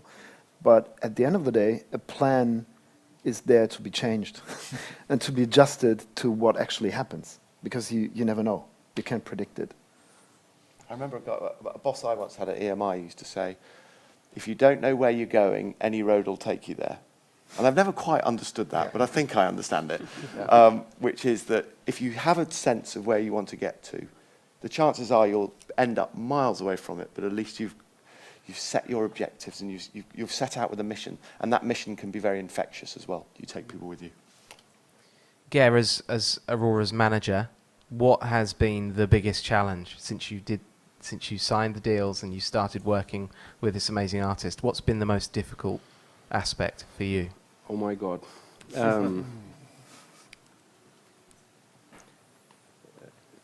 I don't know. Coordination. I mean, one thing is that the Americans spend 6 months building up a single, while in UK, if you get into Radio 1, they take it out after 3 weeks. So when Daniel starts his campaign, he's in the very beginning of his campaign, you're finished. And the coordination with Germany, and we got in like a Vodafone sync, and it kind of interrupted everything, but it was good money and we needed it. And it helped us and it didn't help us. But you have to make all these decisions. And then there's, well, I think making the album as well with all the A&Rs, and I think we mixed Under Stars about 20 times before we ended up with a mix from, who was that? Andrew Sheps. Andrew Sheps. Yeah. We mixed it. And it was like, and he was in LA, so we had to talk to him like 11 o'clock in the evening here and give our feedback. He was quick though when he first, but he delivered like 7 different mixes. So a lot of phone calls in the evenings. Running with the Wolves was another one, wasn't it? There was a lot of mixes going back and forwards on that. I can't even remember how many, but and there's a lot of people involved and a lot of opinions, and that's what and then the producers, but Odd Martin and Magnus said, well, we don't like that, we want to change that, and then Aurora said something, and then you said something, and it was all like, we have now 8 different opinions and 8 different mixes. What are we going to use? It's such a tricky situation to be in, isn't it? I remember just sort of wanting to hit my head against a brick wall because you feel like you're so close, and then somebody sort of pitches in with an additional thought or an idea, and it's so hard to get anything signed off. We've got about 20 minutes left, so I want 15 minutes worth of questions.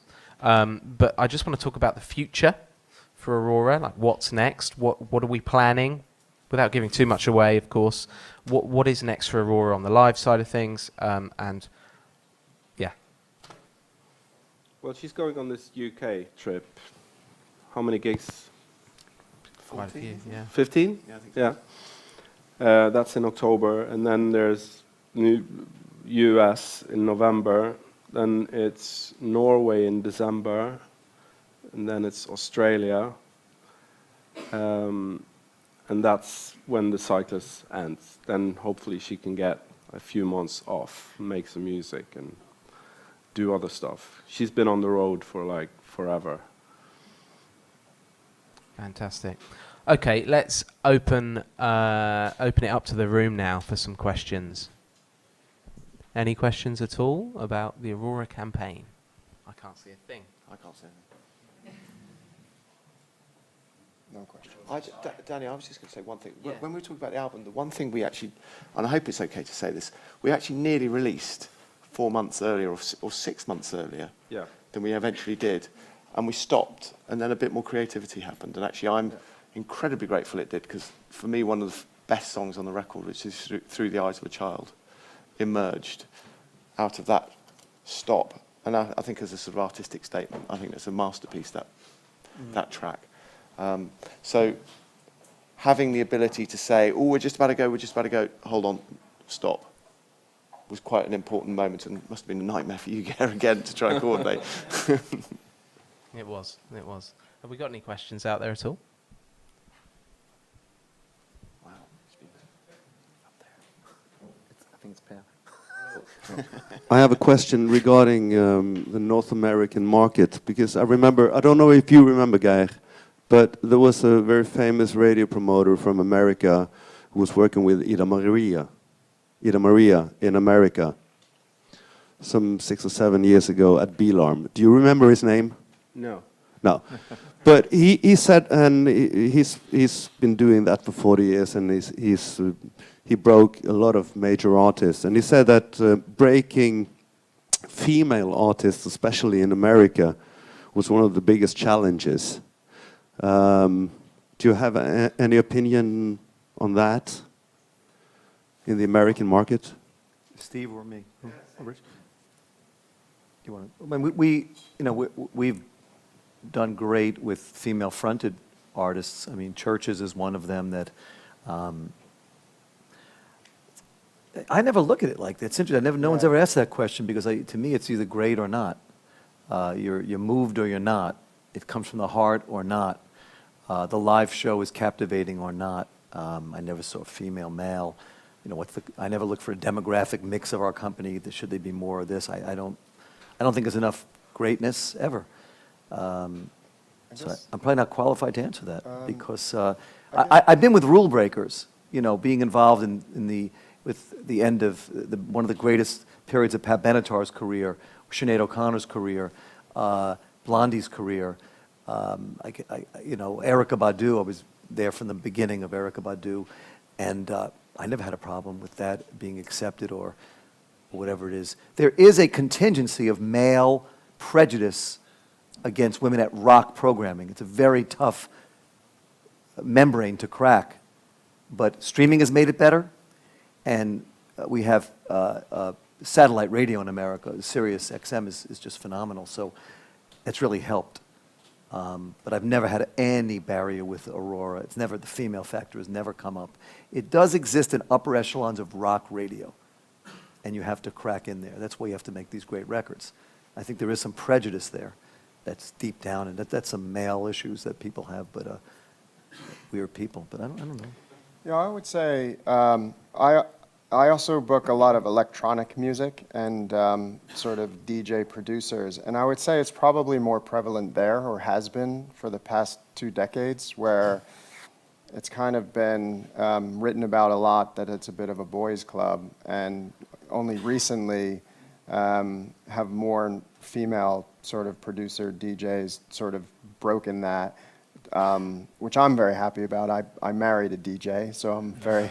So I'm a big proponent of female artists and getting them out there, but I agree with Daniel in the more mainstream sense. I've not seen or felt that very much. Like we booked Lord, and she exploded immediately. And we have a lot of female artists or female-fronted bands on our roster, and we never really view them that way, if you will. I mean, I've not seen. It's never. Yeah, it's nothing that's in a conversation or anything that we see as a barrier.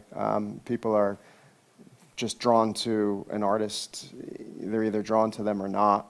And for someone like Aurora, I've not met one person that has seen her and not fallen in love with her just because she's such a brilliant artist. And they don't really, oh, here's a great female. It's just, she's just a star. Doesn't matter, Any more?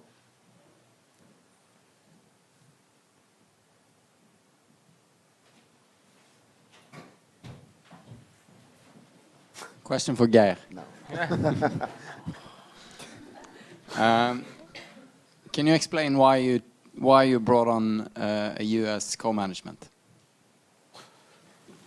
I mean, all these. You have a good relationship. I thought we were cool. Awkward.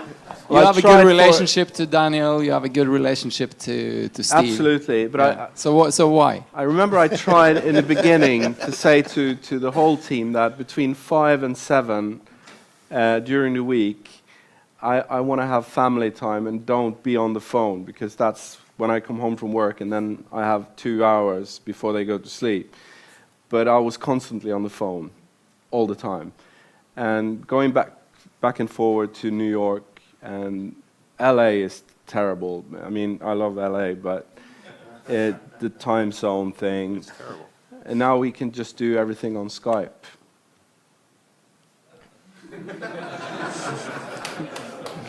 And I'm really good.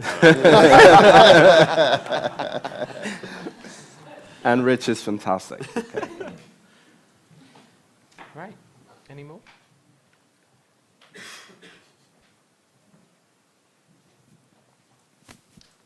So I had a question, just wondering, for Geir actually, what was the time when you figured you needed a global team? What was the thing that was too overwhelming for you to figure out by your own? When was it appropriate for you to bring on people from 4 different continents to help you out?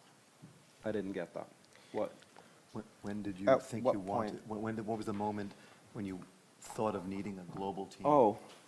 Well, I don't know. I've always been very ambitious, sometimes even more ambitious than the artist. I always wanted to sell records all over the world.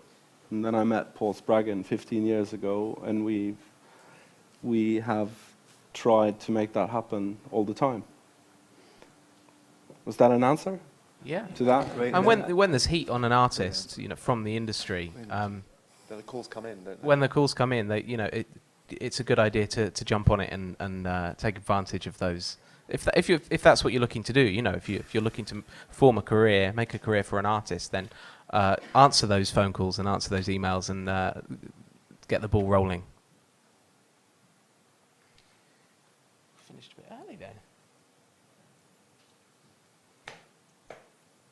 Anything else you guys would like to say before we tie up? I think it's a great word that Geir used. I think ambition is such a word that gets neglected.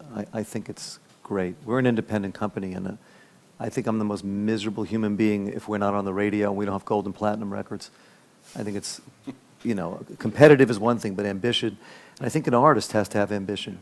You meet the artist and they're bored, or they just want to hit here.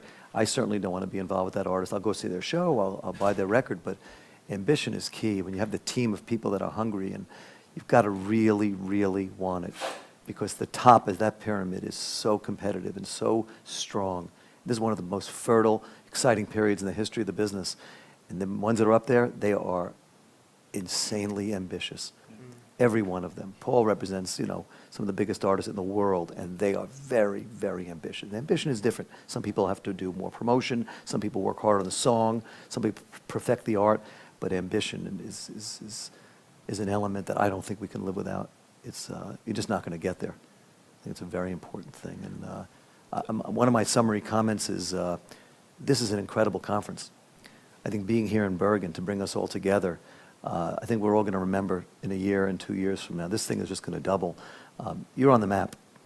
And whatever the water, the air, whatever you have here, it's been discovered. And we're very honored to be here, certainly from America, to be part of this community. And you have something very special. And I remember seeing this happen in Montreal and in Australia. Certainly England has many pockets of success. And Nashville, if you've seen what happened there, in Austin, Texas. But this is a burgeoning scene about to explode, and you're at the forefront of something. And you never have to worry that your music will not travel well or translate well. Your music is as good or better than any music out there. Your musicians, your writers. So this is a pretty profound moment. And whether it's Karen Sophie or what May did here, it's you could feel it. You just feel it. It's in the air. If I can add to that just briefly, I don't know what you people are talking about with the weather here. We've been here since yesterday. What is that? This is that. You're like Seattle. It's Seattle. You I've just never don't want us to move here. I left New York and it was like a beautiful summer, and I got here and I was like, this is amazing. You know. So exactly. But yeah, this is my first time in Norway. Bergen is beautiful, and there was a really great. I don't know if you've seen this, but there's a great feature that Aurora did. There's the Fader one, yeah. So, you know, it kind of walks through who she is, where she's from, and how that impacts her. And, you know, I have to say that, like, having been here and seeing how beautiful it is here, it's who she is and where her music comes from is so obviously impacted by her upbringing here. So it's nice to kind of, when you're intimately involved with someone like Aurora, come to where it started and get a sense of how these people become who they are, and it's obvious why she is so magical, because so far this town is just absolutely. I've been here 48 hours or something or less, and I'm just moved by the beauty here. So yeah, I'm thankful to be here. Thanks for having me, and there's reasons why we love Aurora so much. There's a question just at the front there, guys. Yeah, I was just wondering, on FIFA 16 was it? Conquer was on as a sync, but the song was not available anywhere on any streaming platforms or SoundCloud. Why did you do that? Like, 'cause it made me pretty annoying because I can't listen to the song. And you couldn't even buy it. What was the decision behind exactly that? Well, it interrupted our plan. Yeah. Actually, I mean, and it was the subject of some pretty heated conversations, because actually, I know, Daniel, you wanted it, and actually we had a sense at Radio 1 that we were going to get some support on the song. So actually, you very kindly held back. So I know it probably wasn't a great fan experience, but actually we had this radio plan in the UK that you kindly helped us with, and it worked to that extent. But it wasn't an easy one. It's one of the biggest radio stations in the world, FIFA. And it's we have 3 children, and if you raise children that play FIFA, that's their radio station. That's their rotation. You'd be a fool not to have your song on there. We have 2 or 3 new ones on the 17 that just came in. We still haven't agreed. But it's, yeah, I just, having young kids, particularly my 2 sons, it's just in the house, and they don't listen to the radio. So it's a lot. And remember, it's not one play. It gets played all the time, and they send each other so, you know, I think it works out well. You know, we need exposure, and it's changing, evolves exposure. So, but that's part of working together, you know, and it means a lot to premiere and debut on any Max show, and you respect. That's what's respect. But I think, you know, in the long run, that one play is not going to equal what FIFA means. It's amazing. And there were a lot of moments like that, weren't there, throughout the campaign, where opportunities would come our way, and you have to kind of figure out a way to get the best possible result from it. You know, the John Lewis advert's another example where we couldn't have predicted that. Well, the Vodafone was the same. advert, campaign that, you know, you just have to kind of roll with the punches and you know, change your campaign as you go. And I think we've done all right. I think we've got in a good place. That's also evidence going back to planning, right? Yeah. You know, there's no silver bullet, and you you have a lot of minds who have many years of experience, and you try to create a plan, but that plan is always going to be impacted by the organic nature of the way that things happen, and you have to adjust and go, right, well, what do we do now? So it's always going to be a constant sort of flow of how you handle things as they come and deal with them, and hopefully, you know, you have great minds that know how to adapt to what's coming at you and change your plan to a new plan, you know, but always with the, Yeah, like you said, also, in roots. reality, there's no perfect campaign. Yeah. There are always conflicts you can't really solve easily. Like sometimes you just have to live with the best compromise you got. The YouTube thing, I'm surprised no one asked about that. It's very controversial what we did to do this with Aurora. And it's been great. You know, this came out of a conversation, a very heated conversation with the heads of YouTube who, you know, get a lot of bad press of how they compensate artists. So I said to them with my team, why don't you do something right? Why don't you give us some of that real estate? Why don't you give us some of that promotion muscle? You're a $90+ billion company. And we're a little company, we're little artists. And I said, you love Aurora, step up, step up. And they did, to their credit, they did. And they brought along Vice, and they brought along Fader. And all of a sudden we have these visuals and stuff like that. And they stepped up. And now they called up and they said, well, didn't we do it? Yeah. Didn't we? You ever been to a hockey game? You ever watch the puck go in and everybody goes, we did it? And most of the time it deflected off of someone's skate by mistake. And we did it. The same thing happened. So YouTube celebrated. I said, no, there's no celebration. Let's talk in a year at the end of the marathon and really do something to break an artist. It takes a year. It takes 2 years. So we're going to continue doing those things. But I love challenging an organization that large, that's so controversial. And we pulled together on something like that. And that takes a lot of vision and guts to pull something like that off. And I think that's how you challenge people. You don't ignore them. You go to them and you say, okay, now you want to make it happen. Something as a business we should have done with Napster. Embraced it and dealt with them, not shut them off. So I think that was a mistake of our, the old guys, you know, but us kids, you know. But and then Apple. Another panel. Another panel. I got a question in general about the music branch and the past. I mean, now recently, of course, the music industry has changed. And could you say something about that? Something about the challenges today that we see today?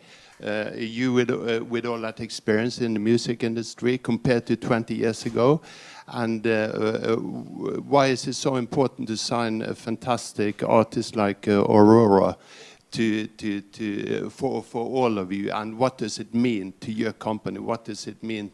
Could you say something about that? The importance of and the changes, and the importance of for you to work with a great artist, how it affects your company.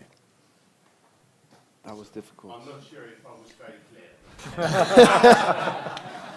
I mean, I think it's gotten harder to sell records, but I think you know, there's more and more ways for music to be heard, which is, you know, I think the most important thing. And how you get heard is to have a great artist, you know, and I think all of us, you know, try to associate with great artists only. I don't think anyone really wants to sign shit, right? Yeah, I mean, the music business itself is changing, but it's also a lot of it's for the better. I mean, the live business is really strong. The festival business is super strong all over the world. You know, streaming has become a real thing, and where people, you know, listen to music. SoundCloud, you know, Bandcamp, a million places that just where it didn't exist 10 years ago for artists, new artists, for Aurora to be able to post a song on SoundCloud, it didn't exist 15 years ago, and I think that in itself is a positive change. The difficulty, I think, nowadays is fully understanding the discovery, because as Rich said, there's so many places for people to discover music and find it, and you know, to understand, like, it used to be much more controlled, right? It was like, we tell you what to listen to, or at least like, we're the smartest people, here's the music, and it was that way. Now it's it's everywhere. And, you know, he's talking about FIFA being like a radio. It's just, you know, we ask kids, like, where do you discover, like, where'd you hear about this artist, you know? And there'll be 1,000 different answers. A lot of it's live, you know, live business is phenomenal. When I started in America, there was one festival, you know, like Coachella was like the first festival, you know, and now there's like hundreds of festivals in America. You know, we finally followed suit of like Europe, you know, being sort of very festival driven. It was never like that in America, and now it is. And you talk to some kids like, how did you find this artist? They say, oh, I saw him on a festival. So it's kind of like a chicken and egg thing, which is like, well, then I got to get my artist on a festival, but no one's ever heard of him before. How do you get him on the festival? You know, these guys can probably speak better about like how do they handle like music sales and like where that's gone and things like that. But yeah, I think it's just, you know, its discovery is really getting a grasp of like how do you get to people, where are they listening to it, and how do you capture them more now than ever before. I think the job of marketing records, I would say records, they don't spin round very much anymore, but is an incredibly complicated, intricate, all-encompassing international challenge. Now, it used to be a series of media gatekeepers, a series of distribution gatekeepers, and an enormous amount of investment. And now I think it's about having a global plan. It's being incredibly agile, but at the same time being incredibly thorough and detailed. And that means that I think the life of a marketing person in a label actually is an incredibly different job than it was. I was a marketing person in 1997, and it was a relatively straightforward list of things to do. And now the list is endless for the possibilities and the ways in which you can get your music heard and get your music in front of the right people. And I think at the heart of it, I mean, there's one thing that, you know, Aurora's Runaway video was an extraordinary bit of content that had a moment on Reddit, and then it had obviously an incredibly famous, an incredibly influential international pop star triggering it into another place, and then it went into another place and into another place, and but that started with an amazing song and an amazingly beautiful video from an amazingly beautiful country. And I think that I don't know what I'm quite saying, but I'm saying that the heart of it was a piece of content that just flew around the world. I also think that it's due to these endless possibilities, it's much more about persistence than it used to be. Because you used to have blueprints how to work a record, and like especially in certain genres, and you only had like limited possibilities where to go to. But nowadays it's not over when you don't succeed in the first round. It's really about persistence, and it's more a marathon than a sprint. And it's even more about belief than it used to be. We're actually out of time here, guys. Any closing points from you guys, or are we good? Thank you very much to the panel. Please join me in...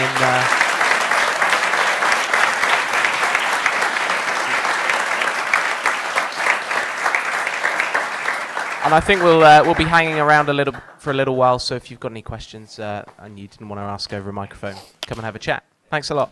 And I just want to say as well, thank you all for coming. Thanks for some great insight and inspiration for how we can continue to build the Bergen music scene.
Okay, everyone. Thank you for coming to this SoundCloud talk with Dean Hudson from SoundCloud. I'll give it to him. Thanks. Does this work? Yeah? Hi. So really quick, I wanted to kind of get a sense of who I'm giving this talk to. And so just kind of get the makeup of the audience so I understand kind of what the context is for you in terms of using SoundCloud. So how many folks here are creators on SoundCloud? About half. How many of you are active listeners? Yeah, good. That's good. That's good. For work and for this festival, are you primarily, so who here is representing a label or maybe a marketer? Yep, cool. Artists in the crowd? A few? Cool. So okay, this is primarily creators focused. So you are the right audience for this. There may be some things that you are well aware of because I'm gonna kind of take a high level approach to this conversation. I really want to talk about a few critical things. Basically, what we see the value of SoundCloud to be for creators. That's really key in talking about some of the main pieces of information or the pieces of data that we have to support that. I also want to talk about just kind of best practices for creators and for marketers for actually getting your content on SoundCloud. That's the easy part, but actually getting listeners to engage with that content and building community. And then as the last part of the talk, I actually want to go over some kind of interesting creator use cases or some interesting case stories. We have some examples, I think, that are, we call them artist stories, and I think that they're actually pretty interesting. So we will move right ahead. And I'd like to introduce myself in a little bit more detail. So this is going to be interesting because we're using an Android, connecting to the internet via an Android phone. And so hopefully, there we go. It might be a little bit slow on the slides, so apologies. My role is I work at SoundCloud as the head of engineering for the creators, kind of the creators vertical, which is kind of a business function at SoundCloud. I'm new to this role, and I'm just starting in the creators org as of about a week ago, 2 weeks ago, 3 weeks ago.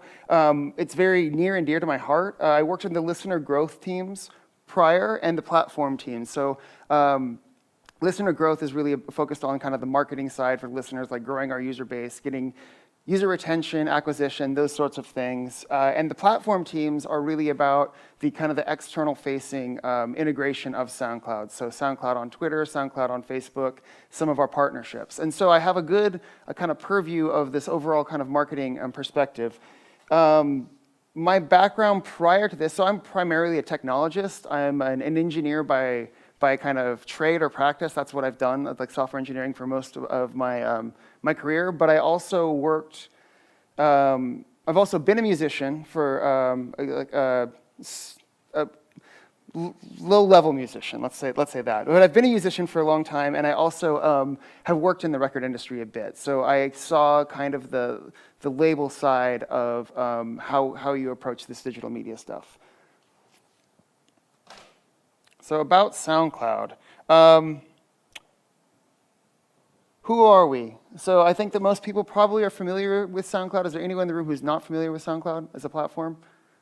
Okay, that's easy. So this is kind of a mission statement that I pulled directly from some of our talking points material, but this is SoundCloud lets people discover and enjoy a larger selection of music from the world's most diverse creator community. This is made possible by an open platform that directly connects creators and their fans. And so the things that are in orange here are kind of the key points that we want to highlight as our differentiators in our platform. We really are focused on discovery. We have a huge selection of music available on the platform.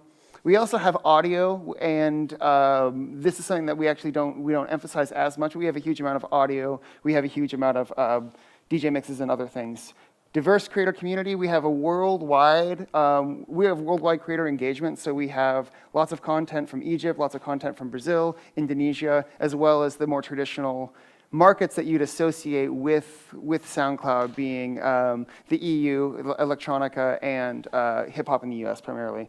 And the platform is open in that we let anyone upload content onto the platform. We started out as a UGC sort of platform, so folks can upload anything that they've been working on, put it on the platform, and listeners can engage with it directly. And that's kind of the key, is this direct connection between the folks who are creating the content and the fans. We see ourselves as a social platform that connects creators and fans directly, and I think that that's a key value. Fundamentally, when Eric and Alex, the founders at SoundCloud, built the app initially, they were really trying to solve the problem of what is the social object, the digital social object in the audio space, right? And they did a lot of thinking about how do you represent audio in the digital space in a kind of a social way. And I think that the fundamental work that they did is still really key to our platform, and it's a key differentiator. We really have, I think, a kind of a different perspective of this fundamental social digital object that is,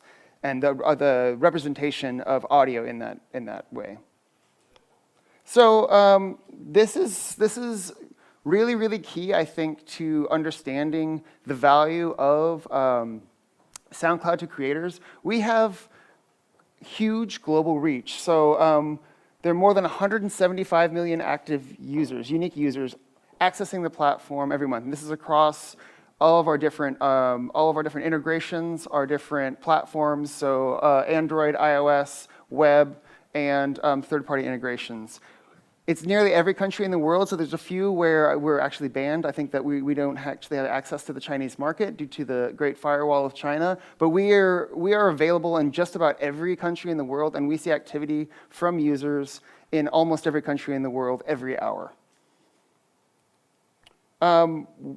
We have a unique and huge creator community, so there are more than 12 million unique creators that are heard. And so what this means here, this point is actually, I think, important. So it's not just 12 million different folks who've uploaded content to the platform every month. It's 12 million creators who've had their content listened to on the platform every month, which is a pretty huge number. If any of you are involved in like music tech sort of stuff in particular, there's a thing called, what's it called? Basically, Music Brains, which is this database, a public open database for artists and band metadata. They have about, they're pretty comprehensive. They have about 1 million creators. I think it may be up to 1.2. So this is like an order of magnitude more creators that are actually just being listened to on our platform. And so if you think about this in comparison to how many creators are on something like Spotify or Apple, I don't have the specific numbers, but it's almost an order of magnitude different. There's 12 hours of new content uploaded to our platform every minute, which is a kind of a mind-boggling amount of audio and music. 90% of those get played at some point, which is actually pretty amazing. We also have monetization options, and I use the word options here because I think it's actually a unique differentiator of the platform as well for creators. SoundCloud allows creators to choose how the content's monetized. So you can upload your content either if you're a label through some sort of supply chain feed, or if you are a creator directly onto the platform. And once that content is on the platform, you choose which pieces go into the free tier, which pieces go into the ad-supported tier, which pieces go behind the paywall for subscription service. And so I know that this is actually primarily a Norwegian audience. Can folks raise their hands if they're either from the US or UK? So a few Americans that I actually already know, but aside that, probably a primarily European market. So we haven't launched monetization in Norway yet. We haven't launched it in a lot of the major EU markets. This is going to this is definitely on our roadmap, and this is something that we're working on. When we bring monetization to these markets, we'll bring it in all these sort of formats. So we allow the content creators and the labels to kind of pick and choose how they want to market or monetize the content. And we see very different values for each of these tiers of monetization. And this is an important point at the bottom. We're actually working to scale this monetization, not just to the labels or the existing OSC, which is on SoundCloud sort of partners, but ultimately we'd like to have the ability to scale this out to every single creator who uses the platform. So monetization will be an option for everyone. This is taking time, we appreciate our users' patience, but this is something that we're very, very concerned with. Our audience is a key differentiator as well. So our demographic is a lot more Gen Z than any other DSP or listening platform. I think it probably has a similar profile as YouTube in terms of the age demographic, but YouTube is obviously doing a whole different thing. These are highly engaged users, and we've looked at the numbers from our marketing department. In terms of the folks who are actually using, who are buying subscriptions, purchasing subscriptions, and using them month over month, this is the consumer subscription product that is SoundCloud Go that's available in the US and UK. We see our users are significantly younger on average than those of our competitors, Spotify, Pandora, et cetera. We actually have a completely different demographic in a lot of ways. Our largest markets are the United States and the EU, and in those markets, the genres that are the biggest for SoundCloud are hip hop in the US and electronic in general in Europe. We actually under-index on other genres, which is something that we're well aware of and want to work on. So rock and indie we actually under-index on, but these are things that we're well aware of and are trying to address. So. The commercial markets, and this is speaking to the monetization options. Currently, it's US, UK, Ireland, France, Australia, New Zealand, which we just launched this week. Australia, New Zealand. We're going to continue launching and pushing into new markets, and Europe is very dear to us. So we hope to be here soon. And this is the last kind of point in my marketing spiel about what we're about and why we're valuable to creators. We have 135 million tracks on the platform, and so this is a significant differentiator for listeners, actually. And this is part of that feedback loop between the creators and the listeners that keeps that we think makes our platform especially valuable. So 135 million tracks. Spotify, I think, is around 26 million or so, and Apple is right in the same sort of range. So this is a lot of additional content. We've also found that in our top played tracks, so the tracks with the most listening time, say we take like the top 5,000, a significant number of those are actually tracks that are not available on any other platform. They're only on SoundCloud. So there's this differentiator in terms of what the content is that we think brings a unique user base to the platform. And as mentioned here, we do have content partners that within the major labels. And so not just the major labels, but a lot of the indies as well through some sort of aggregate deals with Merlin and Pias and The Orchard. We've done as much as we can to try to get the bulk of the licensed content through these big deals, and then we're working on engaging indie labels as well to get them onto the platform. So, all that said, we want to talk about using the platform to grow your audience. So does everyone here who's a creator, do you have SoundCloud accounts, and do you use your SoundCloud account? Couple folks do. How many of you post once a month to SoundCloud? 2, 3? Anyone post once a week? No? I think that's obviously challenging. There's a lot of music that you'd have to create in order to post once a week. But it looks like there's a good number of you that aren't using the platform from the creator perspective.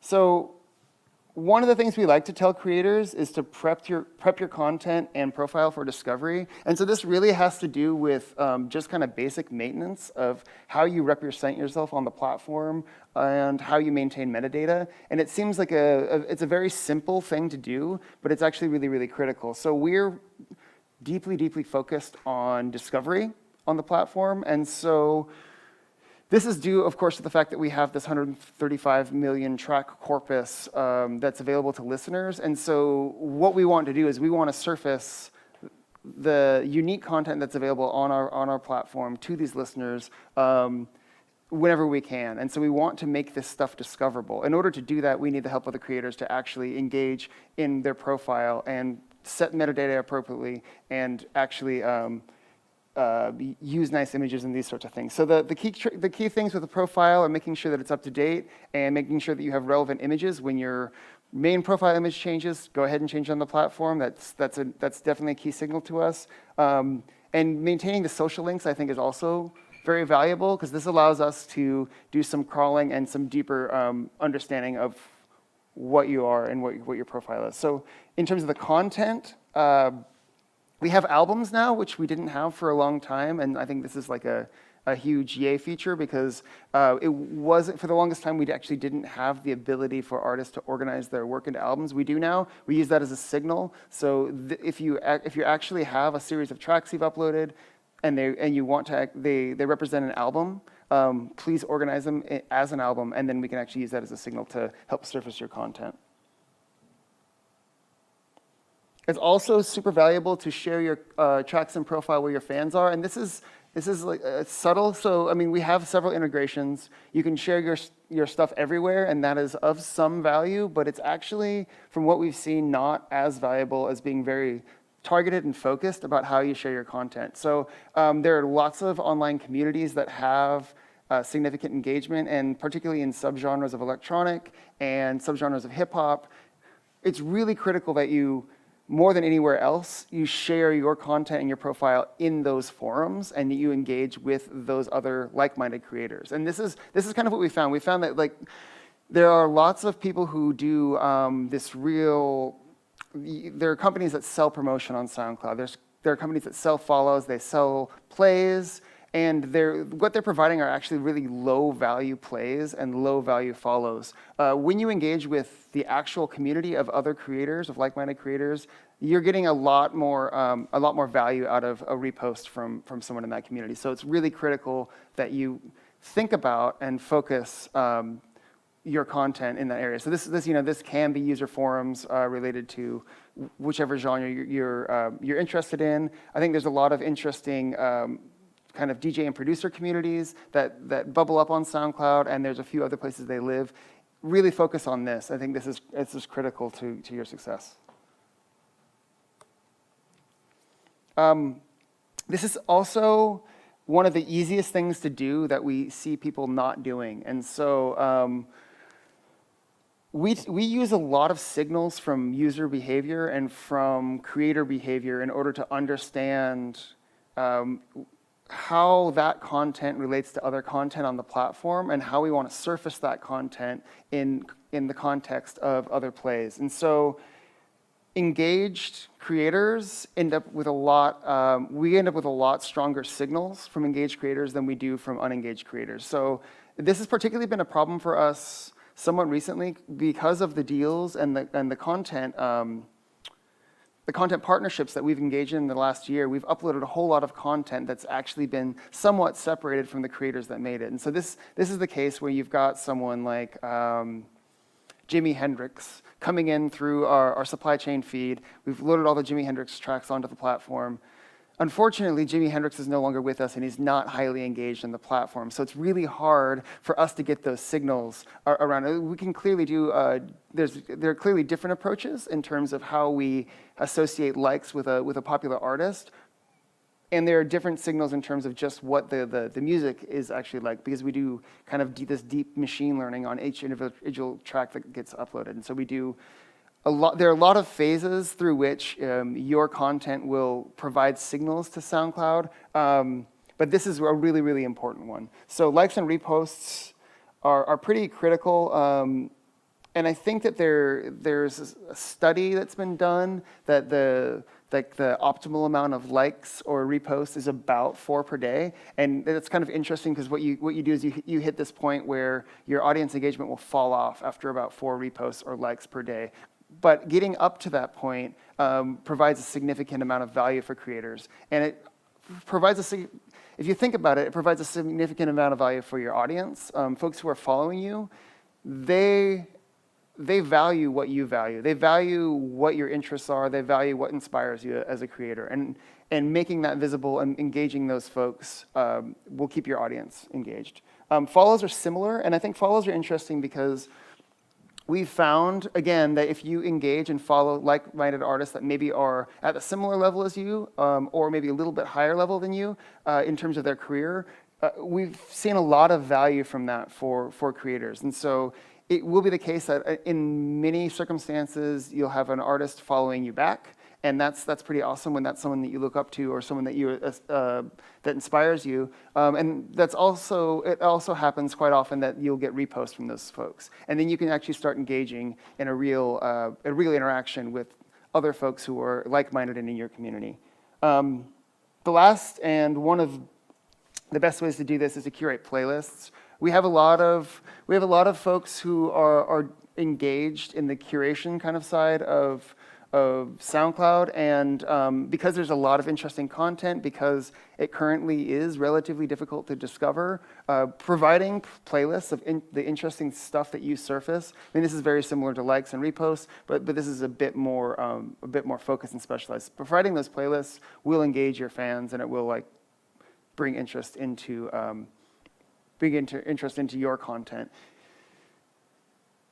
It also provides us signals, right? So again, we are a very data-informed company. We do track all the user behaviors on our platform, and we get signals from these playlists, these reposts, and kind of the listening habits of your followers that can relate to your content. In some cases, if you're a small artist, you're a small creator, and you're getting high engagement from someone who follows you, if that person follows someone else who's a lot more famous, we can read that as some sort of recommendation signal, and sometimes that works out.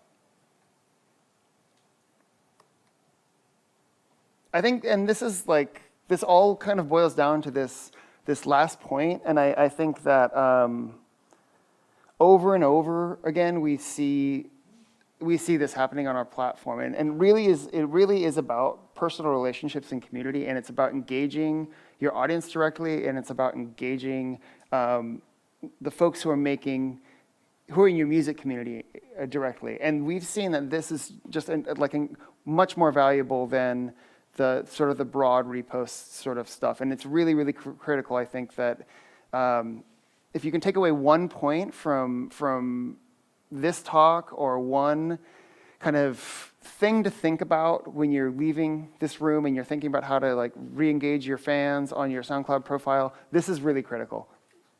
Directly communicate with fans, directly communicate with other artists, and build those relationships and communities. The network effects are significant both in terms of how we read those signals and in terms of just your long-term relationships and kind of who you end up coming up with, who you end up collaborating with in your scene or your musical community. And last, I think this is the last point in this middle section. Paid marketing has some value, and I don't want to disparage it completely. This is I know there are businesses actually out there that are built on paid marketing around SoundCloud, and some of them are valuable, and some of them are more valuable than others. It is the case. Do you have a question? Are you trying to avoid them or remove them from SoundCloud?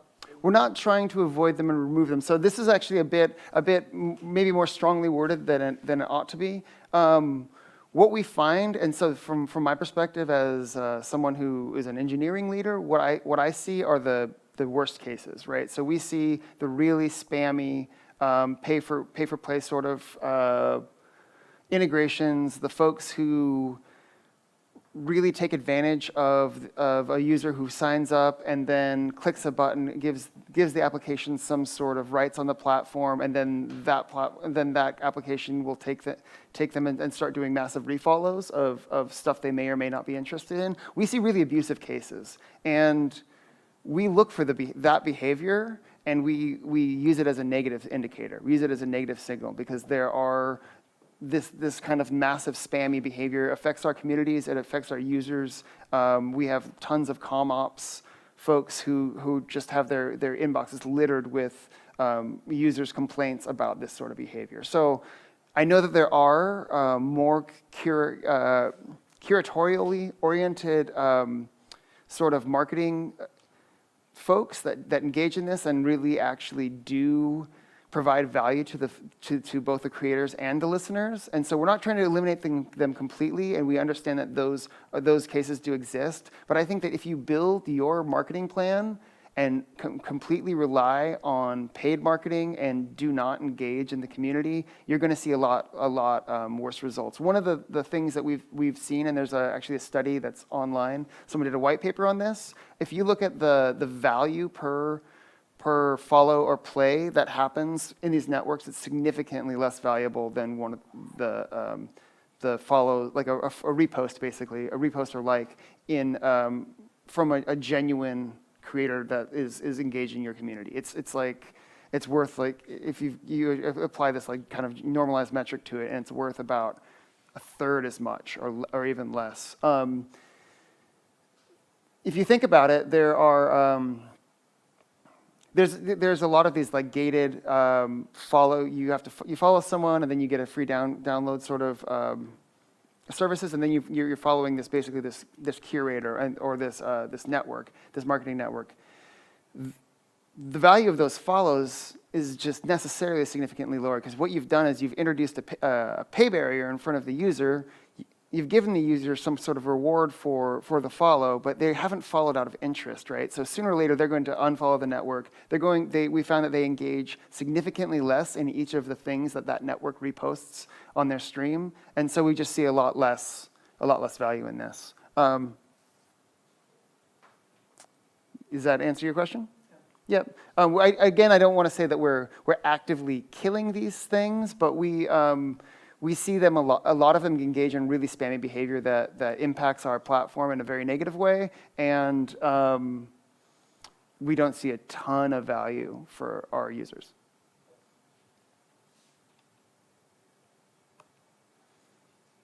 Does anyone have any other questions so far?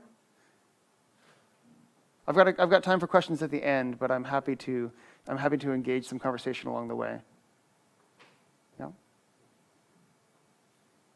Cool. So I wanted to kind of quickly discuss a few creator stories, and these are kind of case studies of some of the interesting things that have happened on our platform. They're not, this is not. These are examples of things that are positive. There's no tried and true formula in order to just like make any of these things happen, but I think that they're interesting and they're kind of a good place to start in terms of forming your perspective about the platform and how you engage. So this is kind of the dream story for a creator. So Rory Fresco was like this 18-year-old rapper living in like the basement, making his beats in Kansas City.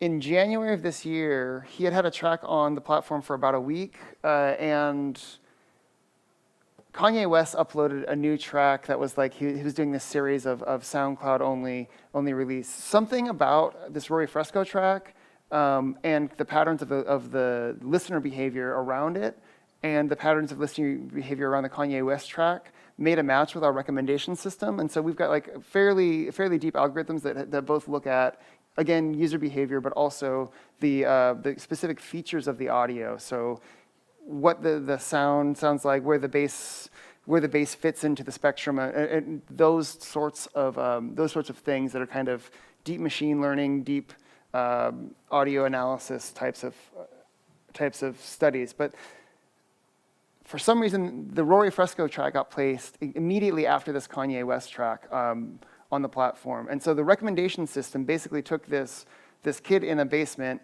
and he went from 6,000 to 600,000 plays on the platform in just a day. And so basically, with the recommender, I'm not sure if you're familiar with it, but if you play one track and then you don't actually have anything else queued, it'll choose the next track for you that we think is the thing that you'd most like to listen to. It chose this track, and this was like kind of a huge deal. So he went on to sign with Epic and Sony Music. He released his debut album, I think, a few weeks ago, and actually has gone to like a significant amount of success since then. This is the kind of a crazy example, and the best one I know of just our algorithm, just the recommendations algorithm actually breaking an artist, which is pretty interesting.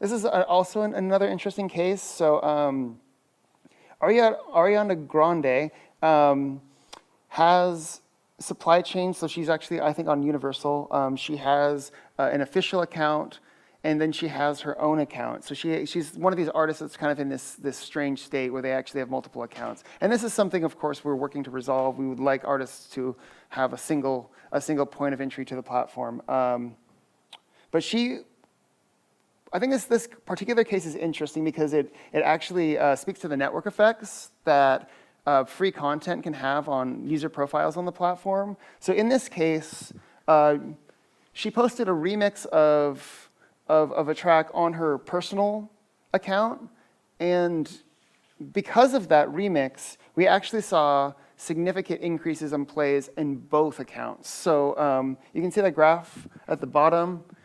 I think that this is the official account, and this is the unofficial account. So she posts this remix, and then actually both accounts jump in terms of the number of total plays. And so that there's a plays, WoW is week on week. So this is actually the plays on the overall account increased 7% week on week. The plays on the overall account for this plain one increased 300% week on week, which is clear because she didn't really have much content in there or plays before.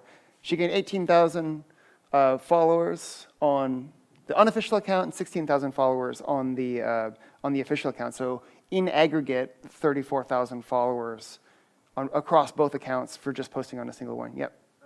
Just wondering, the little notch in the right of the curve there, do you know what that was? I'm not sure what that was. Yeah, I'm not sure where that came from. Yeah, it could have been press related, to be honest. Sometimes when, if something gets reposted on like a Pitchfork or wherever else, you'll see those sorts of bumps, or it could have been, just some sort of follow on, but I'm not sure exactly. Any other questions? Yeah. It's not related to this, but are you going to get option to buy things on SoundCloud? Because now our whole business is built on SoundCloud, and we got to take our customers and followers to Bandcamp. So is there going to be any possibilities to buy albums and digital and physical? I can't speak to the specific plans. I don't think that it's one of our highest priorities. To be honest, we see ourselves as relatively complementary with Bandcamp. There are things that Bandcamp does well that we don't do. There are things that we do quite well that Bandcamp doesn't. So we have a much bigger audience. We have a much bigger, significantly more reach at the kind of the top of the funnel for the artist's life cycle. And Bandcamp does have those specific functions around downloads and whatever. And so we don't have. I can't speak to like timelines or roadmap. We don't have any specific timelines or roadmaps around providing that feature on the platform. I think that part of the challenge as a marketer for music is trying to engage in all these platforms, and it would be nice if one platform solved it all. We would love to be that platform, but right now I think that it's still the case where there's kind of a mix and matching that you need to do with how you approach it.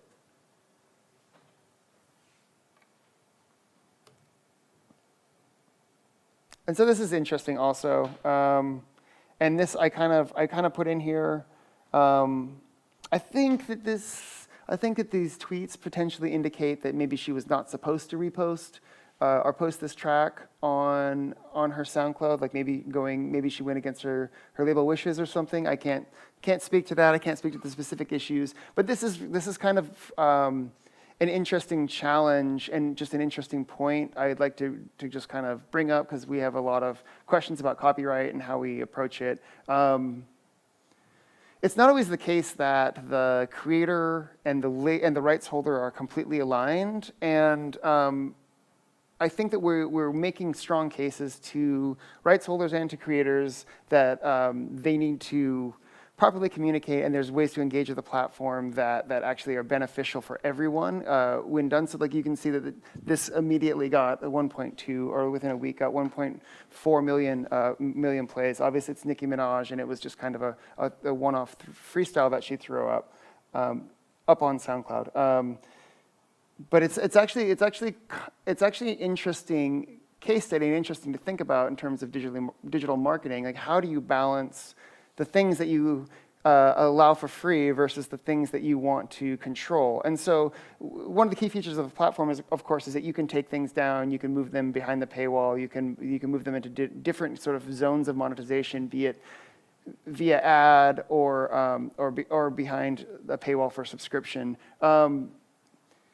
As a creator, I would encourage you to actively engage with your label, if you have a label, and talk to them about how you can strike this balance, because we have seen significant network effects and value for this type of engagement, even if it's not directly monetizable immediately. And I would say on the flip side, if you're a label, this is a good lesson to take away, that there's significant value in actually building these network effects with some free content, some ad-supported content, and some paywall content. And there's some mix that will be the right mix for your marketing plan and for your artist. I think it depends on, of course, genre. It depends on where the artist is in their life cycle. But it's worth thinking about, and it's worth engaging between label and creator. And making sure you have those conversations. In a lot of cases, in some cases, we've definitely seen situations where the labels and the artists are not properly communicating about this stuff, and then we end up in the middle, which is always a challenge for us. We have to and will continue to respect copyright. This is really critical for us. It's important that rights holders actually have the trust in our platform that if something goes up that they don't believe, something that goes up that they have the rights for, that is not under their control, that they have the ability to take it down. That said, there's some play between the conversation that needs to happen between artists and the rights holders. Yep. One last bit here.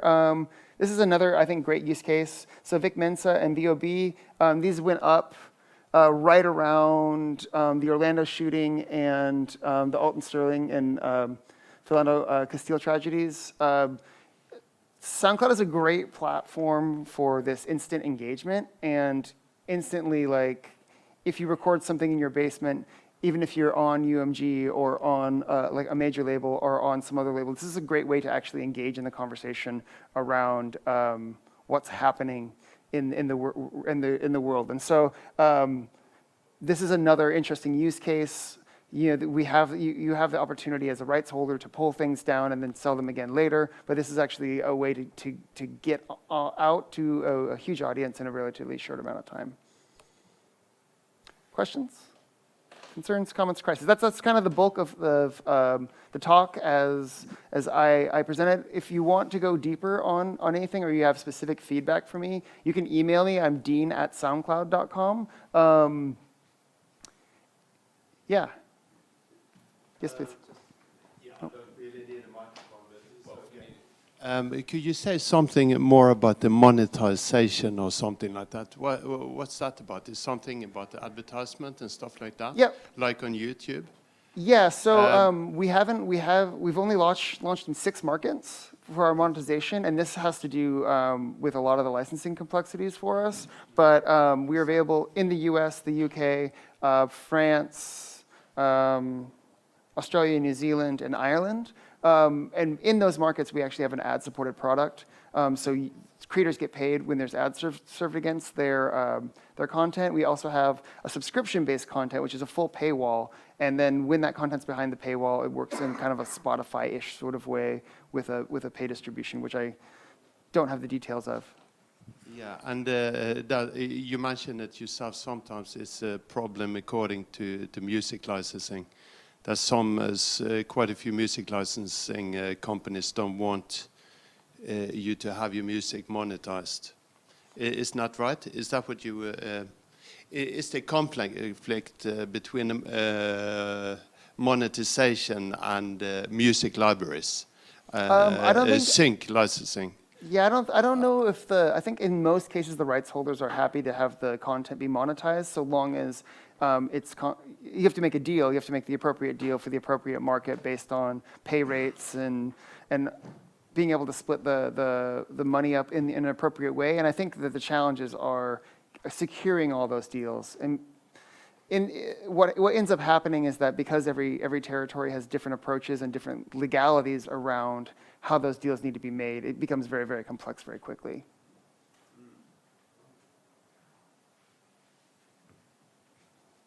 Any other questions? Yeah. How do we make money? So we make money in a few ways. We have this creator subscription, which is kind of the classic product, right? Which is like if you are a creator,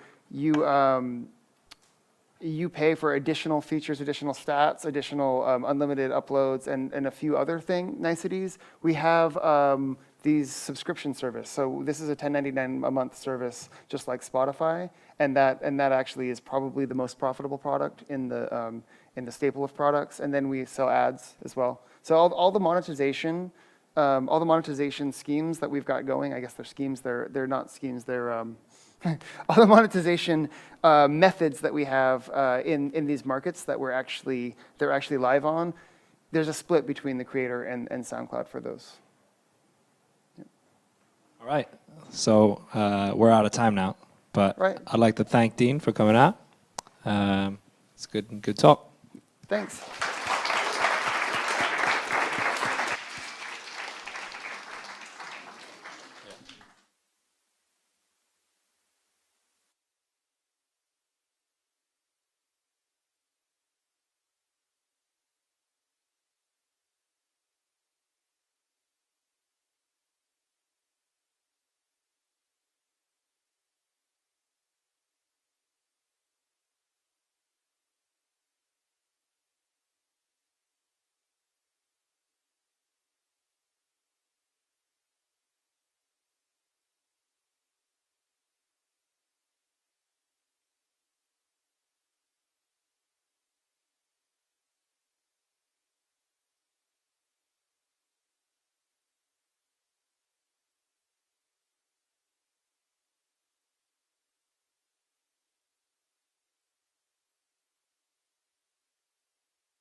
Ja.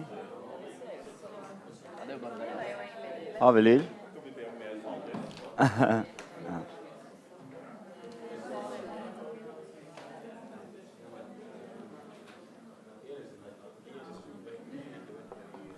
Ja.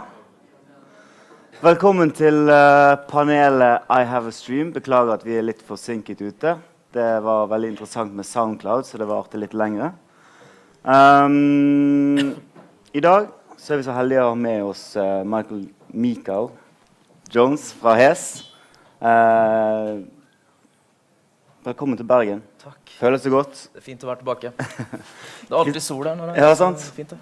Kristine Bjørnestad fra Ingrooves, som jobber med digital distribusjon. Karen Nordbakk fra Mandelbaum Management. Og Jarle Savio fra Fonofile. Velkommen. Takk.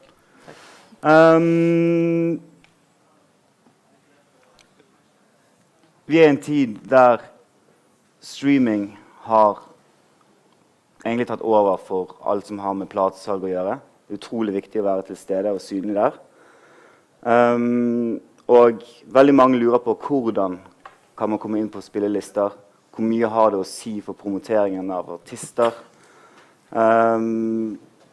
Når du skal gå i gang med å jobbe med en ny artist på HES, Mikael, hva det første fokuset deres? Altså, nå som du sier da, så har streaming blitt ekstremt viktig, og en positiv ting med det at det lett å hente ut tall. Når du begynner å jobbe med en artist, så kan du se på demografier, du kan se på hvor det funker, hva som funker, også hvis de har gjort mye før selvfølgelig. Det nye artister, så det vanskeligere. Men altså, jeg tenker jo at til syvende og sist så handler det om musikken, og du må legge opp en plan som passer til det bandet, eller den artisten. Og jeg tror jo at rett og slett at man må liksom skreddersy ting for hvert enkelt prosjekt da. Det veldig viktig. Det sånn jeg ser på det. Jeg tror ikke at man kan kjøre alt inn i samme kverna og få samme resultater. Nei. Så det egentlig det jeg har å si om det. Karen? Egentlig litt det samme som det Mikael nevner. Man må liksom se på artisten og hvor den artisten har sitt virke og hvem vi burde nå ut til.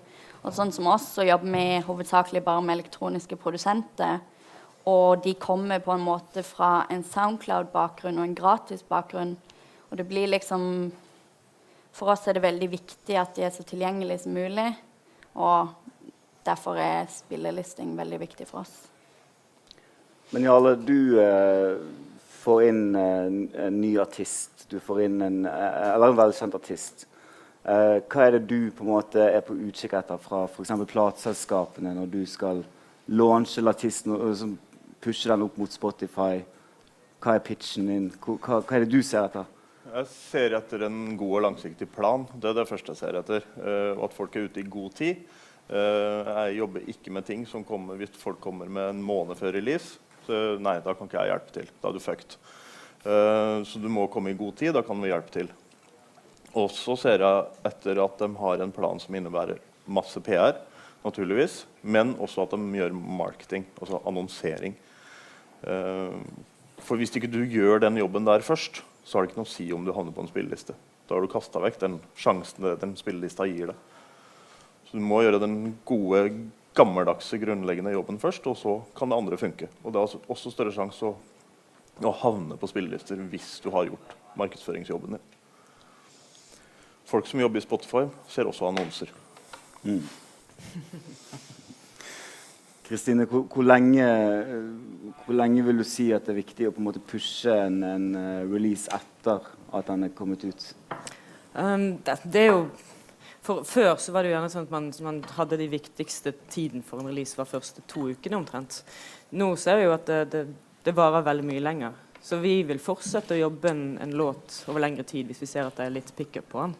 Og så vil du se en sånn graf i stedet for. Og vi også jobber mye med katalog, sånn at hvis man har låter i katalogen sin som vil passe inn på forskjellige spillelister. For det liksom ikke bare de her New Music Friday-listene og de som viktige. Det viktig å komme med på. Altså den nest største listen i hele Spotify Peace for Piano, et eller annet. calm piece med piano eller noe sånt, noe som bare går i bakgrunnen hos folk. Den har ekstremt mange millioner følgere. Så liksom sånne type ting, sovelister, kafé, bakgrunnslister, middagslister, alt det der, så man kan putte katalog inn i. Så det er liksom ikke snakk om så mye bare nye låter lenger, eller nye releaser. Du kan også gjøre ting med eldre ting, og reaktivere back-katalog. Så jo flere folk som streamer, jo mer er back-katalogen verdt.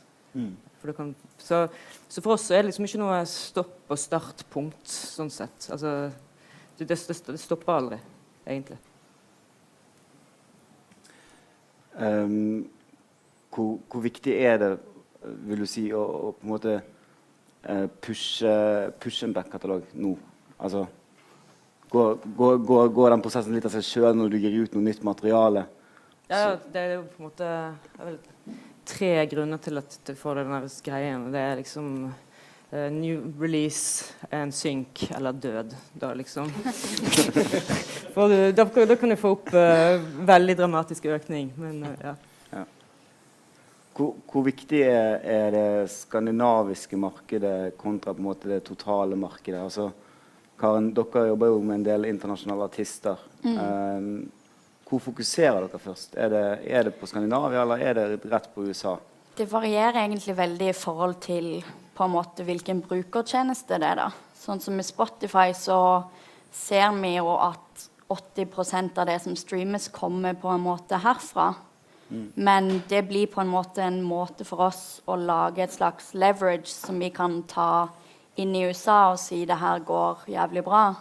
Nå må vi pushe mer på den siden. Så sånn sett så vokser det fortsatt først her, og så ser amerikanere at det funker, og så fortsetter de på en måte å plugge og bygge det opp.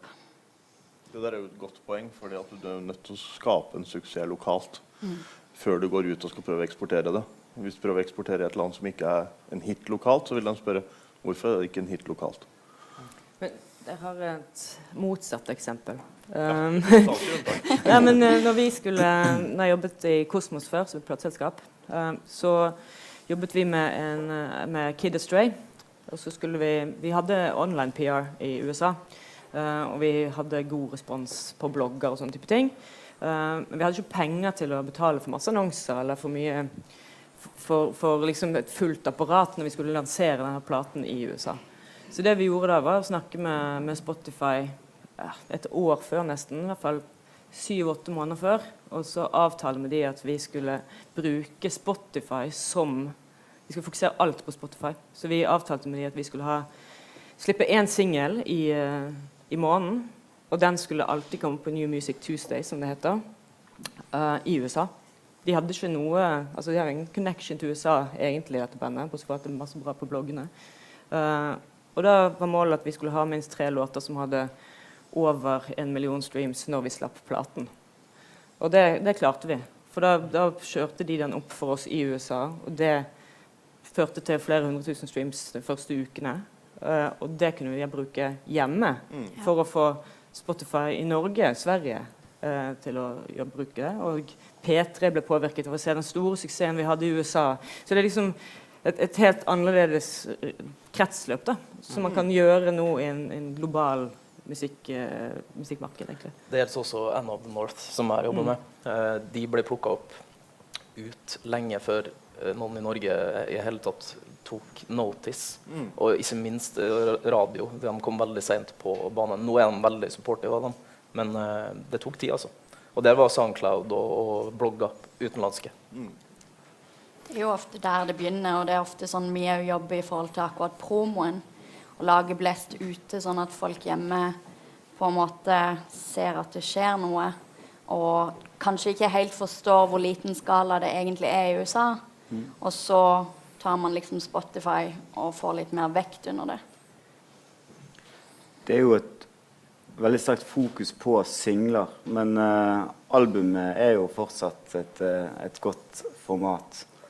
Hva tenker dere om på en måte, altså det å pushe et album, man pusher noen singler først, man gir ut et album, pusher noen singler etterpå. går det an å få liksom gode singler opp etter at albumet har kommet ut? Ja, definitivt. Jeg mener at det ingen satt måte å gjøre det på lenger. Det liksom 2016 og den digitale æraen liksom. Så man har jo sett det både i Norge og internasjonalt at det finnes masse måter å slippe musikk på. For jeg liker å si slipp musikk nå, jeg sier ikke slipp album eller slipp single liksom. Det det man gjør da. Så definitivt. Albumet I aller høyeste grad levende, spør du meg. Det jo et veldig fokus på singler, ikke sant? Sånn at veldig mange får ikke med seg albumet. Altså folk flest får ikke med seg et album. Så du kan altså løfte opp de låtene senere, ha på en video, gjøre noe kult med remixer. Og så vil du nå en altså mye bredere publikum med singelen enn det du gjorde med albumet. Så for publikum så føles det friskt, for de har ikke fått med seg at det albumet kom. For vi glemmer litt å tenke at de fleste ikke så musikkinteressert som oss. Så folk flest får ikke med seg det vi tror at de får med seg. Og så kan du gjøre akkurat hva du vil, sånn som du sier da. Det 2016, det ikke noen regler.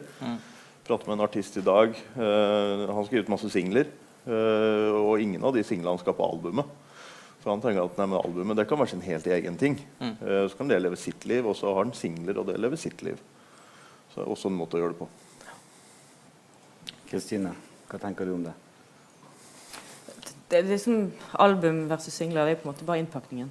Det viktige jo låten, og måten man kommuniserer både ut mot publikum og med distributøren sin. Så det jo liksom, hvis man vil inn på lister, hvis man vil at ting skal funke over lengre tid, så liksom det som jeg synes det viktigste at man kommuniserer.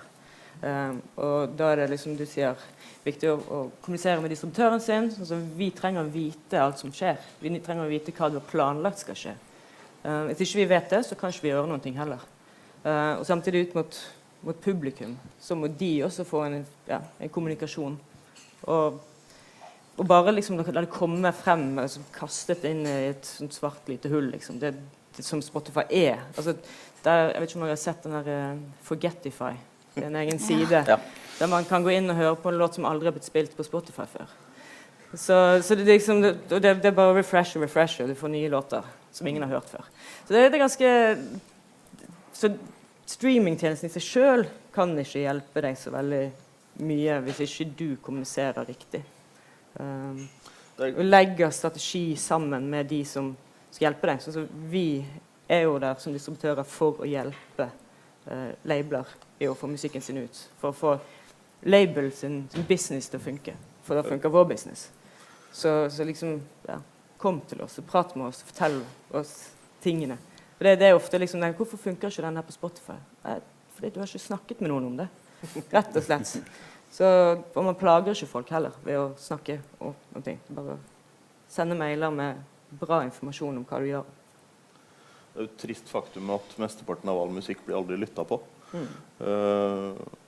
Altså på iTunes så var det en undersøkelse også for noen år siden som viste at alle låter på iTunes hadde blitt kjøpt en gang, men 90% hadde bare blitt kjøpt en gang. Det vil si at mora di hadde ikke kjøpt låta di en gang. Det trist, men sånn det. Og det viser litt hvor dårlig folk på å planlegge, hvor dårlig folk på å si fram hei, ja, en fet låt. Det jo ikke verre enn det egentlig. Men det jo også en refleksjon over hvor lett det å gi ut musikk da. Ja. Fordi sånn var det jo ikke før. Nei. Så jeg tror det har litt med saken å gjøre også. Det mye søppel det. Og vi fokuserer jo hovedsakelig på singler. Men det handler liksom litt om, I tillegg til synlighet, å bare ha litt hyppighet så det skjer ting. Og sånn som Cashmere Cat skal for første gang gi ut et album nå, og det strider litt imot det vi har gjort tidligere. Men det liksom litt med at nå har vi allerede bygget den fanbasen og de som da kommer til å komme inn på den profilen. Og det jo det som en fordel med sånn som Spotify, at man får, altså selv om du lytter på en låt, så kan du bare komme rett inn på en katalog I stedet for at du må kjøpe et album. Så det åpner jo hele tiden en dør. Så har du en fordel på Spotify at du kan jobbe med spillelister og putte hele albumet ditt I en spilleliste. Senest I går jobbet med C6 Steve.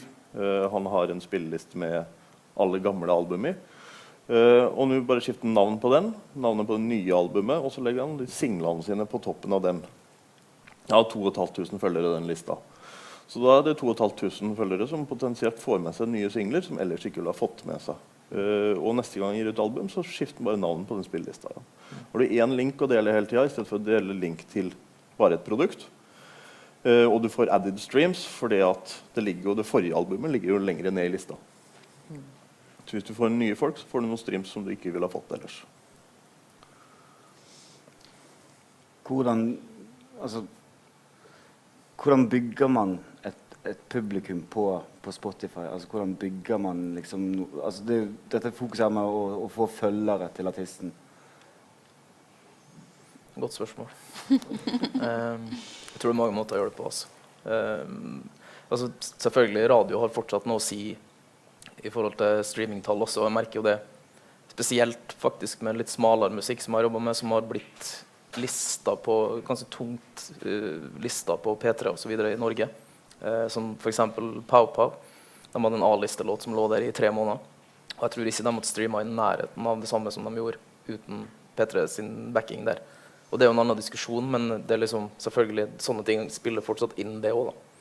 Altså, tradisjonelle kanaler, om du vil, har innvirkning også på den nye digitale hverdagen da. Men man bør bruke Spotify som man bruker alle andre sosiale medier, egentlig. Altså, det jo spesielt når man har fått den release radar-listen, for eksempel, da vil jo folk se den. Hvis de følger artisten din, så vil de se når det kommer en ny release I listen sin. Og det mange måter å få folk til å følge I Spotify. Altså, vi har kjørt konkurranser på Facebook, for eksempel. Hvis du liker her, så kan du vinne sånn og sånn. Bare for å få opp det tallet. Har det funket bra? Det har funket ok. Og vi har hatt altså, jeg ser for eksempel sånn Sondre Lerche veldig god til å bruke profilen sin til å spille musikk I selv. Så da han alltid I feeden til de som følger han, så de tenker på han hver dag, for han hører på musikk hver dag. Han lager spillelister, oppdaterer de, skriver en bra beskrivelse av listen sin. Han har, man ser mange artister som faktisk lager custom artwork. Det kan man jo gjøre innpå der. Så det liksom viktig å bruke den profilen og de mulighetene som Spotify gir oss som rettighetseiere. Og så kan man jo også, vet ikke om folk har tilgang til, hvis man management, så får man tilgang til fan insights. Det dessverre ikke for labels, merkelig nok. Men der kan man jo inn og se hvor mange som hører på musikken akkurat nå. Hvor mange som går inn og hvor mange som kommer tilbake til artisten og liksom fans, og hvor mange liksom bare sånn casual folk som oppdager det på random lister og sånt. Så der blir det kategorisert, og du kan se på aldersfordeling på folk, og veldig, veldig nyttig verktøy å bruke, hvis man har mulighet til å få tilgang til det. Og da ser man effekten av de tingene man gjør da. Det var litt jeg snakket om I sted, at det første jeg gjør når jeg skal gjøre PR for et band å enten få det, eller be managementet om å få de tallene der. For det virkelig liksom interessant da. For det ikke bare nummer, liksom, du får se segment, og du får se ned til nesten minste detalj, hvordan det funker både her og ut. Liksom. Men det har vi inne I vårt I Ingrooves sitt system, så kan man, der man laster opp musikken, så kan man trykke på Analytics, der kan man se alle dataen sin også. Og spillelister, hvor mange liksom, de mest viktige spillelistene du har, og hvor mange som følger de, og hvor mange som faktisk hører på de. For en liste kan ha 200 000 følgere, men hvis bare 200 av disse bruker å høre på den listen, så ikke det verdt så veldig mye. Men hvis du har en høy korrelasjon der, så det veldig nyttig. Og da kan man også begynne å snakke med de som driver den listen. Altså for det jo ikke bare folk I Spotify som har store lister. Og du kan også gjennomskue dem som driver og tar betalt for lister, som en greie som kommer I USA særlig. Vi har sett artister har betalt for å komme på en liste, eller de skal betale I form av en tweet eller et eller annet. Og en liste har veldig mye følgere, men genererer 2 streams. Og jeg ser norske artister driver og trykker like på den Fiverr-siden på Facebook. Det jævlig dumt, for da vet jeg at de betaler for listing. Don't do it. Altså du blir jo stengt ute fra Spotify ganske fort hvis du blir tatt I det der. Og de listene jo per definisjon dårlige, for de lages ikke med hjertet, de lages med lommeboka. Så ikke gjør sånne ting. Men du nevnte en interessant ting, og det der å bruke profilen, sånn som Sondre gjør. Det blidgjør jo den der mattegnomen som sitter inne I Spotify nå veldig. Så det jo sånn som artister må gjøre. Bruke profilen, lage spillelister, spille av musikk. Og aldri skippe egne låter. Og så det viktig også for folk, hvis man for eksempel på New Music Friday en stor liste, så det et bra triks å greie å dele fra den. Så hvis 10 folk går inn, eller 20, alle vennene dine går inn og deler fra listen, ikke nødvendigvis bare fra releasen, så får det større effekt på viral charts enn hvis du... Altså, det mange sånne triks da, så vi bruker mye tid på å teste ting. Og det kan jo alle gjøre egentlig. Finne ut hva det som funker, følge med på analyticsene, se. For analytics i seg selv jo bare data. Det jo hva du bruker dataen til som viktig. Og da må man finne sin indre nørd og ja, kose seg litt med tallene da. Ja, og Spotify sender ut pressemeldinger når de gjør nye ting. Music Discovery og Release Radar, så han sender ut pressemeldinger. Og hvis du leser den pressemeldingen, så ser du skriver de også en del om teknologien bak, hvorfor ting havner i de listene. Og det jo teknologi de bruker på hele Spotify, så når du vet litt av hvordan det funker, så kan du sørge for å utnytte det til din egen fordel.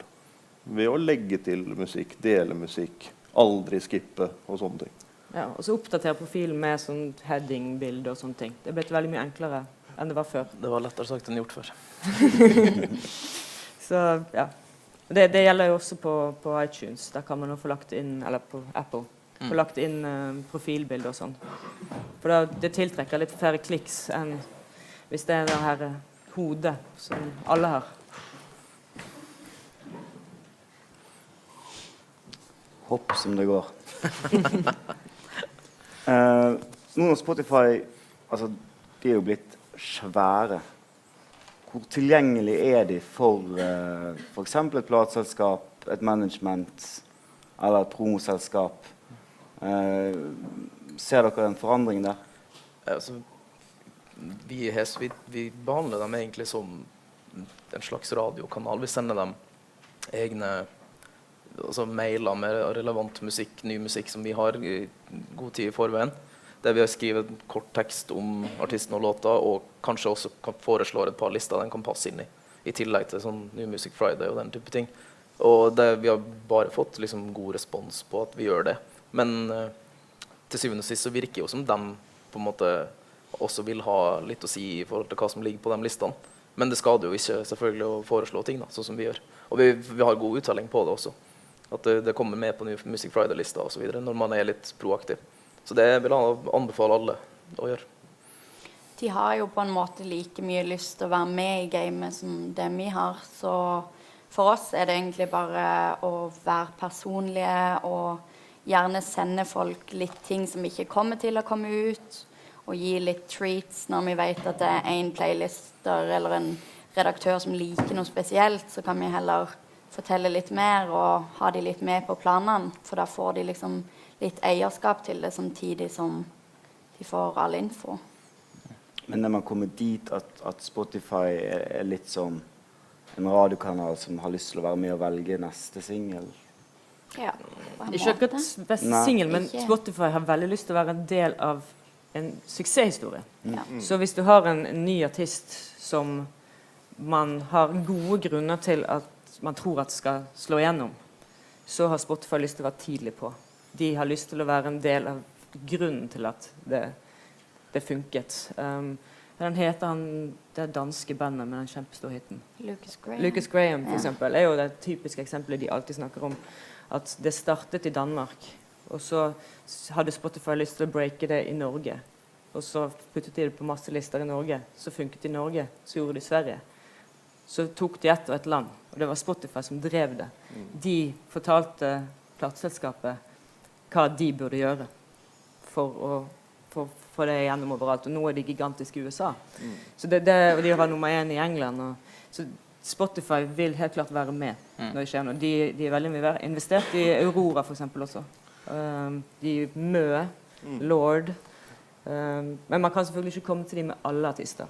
De har jo det Spotlight-programmet, og det jo laget for å fortelle suksesshistorier. De vil lage ting som de kan slå seg på brystet på etterpå og si at det her var med å bygge opp. Men du kan jo, som du sier, da, ikke drive og mase på Spotify om alt. Og alle får ikke prate med Spotify heller. Sånn det bare. Hvis du en liten ny label eller en liten ny artist som ingen har hørt om, så vil du ikke få noe svar fra den Spotify-mailen. Men du har sagt fra.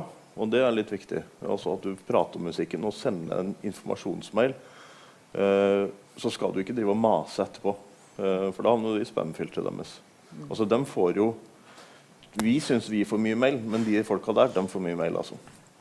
Du skal ikke forvente svar, men hold dem informert. Og man veldig konsis i forklaringen om hva du mailer de om. Det skal ikke stå nytt album i subject, altså. Der skal du forklare hva det for noe. Den setningen viktig.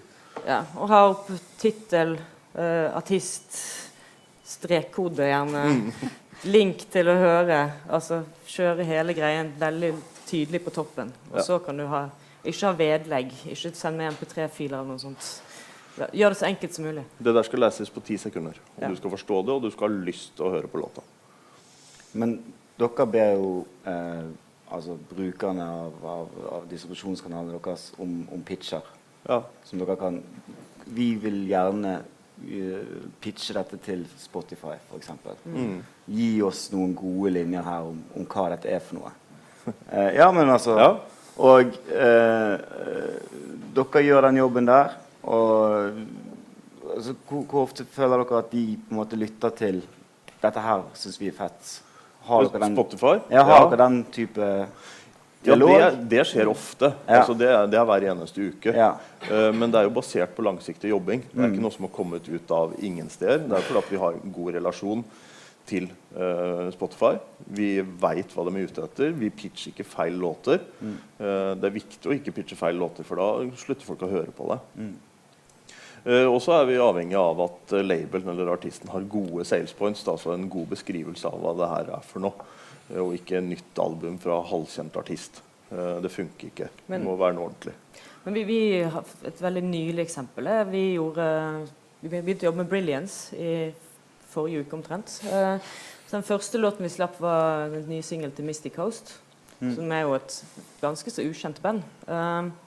Og den fikk vi på New Music Friday i Norge, i Danmark, i Finland og i Tyskland. Fordi at vi ga de riktig informasjon på rett tidspunkt, og det var en bra låt.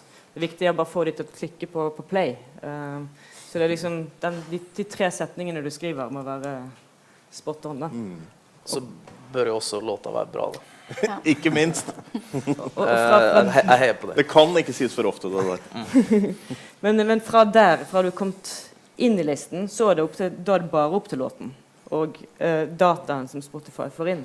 Hvis alle skipper den låten, eller veldig høy prosentandel, så fjernes den fra listen. Eller hvis den låten gjør at den gjennomsnittlige lyttetiden på listen går ned, så sletter de låten. Men hvis du har ingen skipper låten, og den funker bra på den listen, så kan den puttes på flere lister. For de har et sånt system, et sånt hierarki av lister, som sånn testlister på bunnen. Og så det et nytt over der igjen, og nytt over der, og så på toppen har du de store globale listene. Så målet liksom å kunne gå oppover i hierarkiet. Da. Og da har du hvis du kommer opp på toppen der, så har du en verdenshit. Men da har du også en knallgod låt. Ja, nettopp. Som folk har lyst til å høre på om igjen. Men hvis du har en knallgod låt, og den har flere 100 millioner streams, hvor lenge skal du vente før du slipper neste låt som ikke like god fra den samme artisten? Men sørg for å lage en som like bra da. Ja, det var det da. Alltid lage noe bedre. Hvordan blir det i forhold til det du jobber med promo?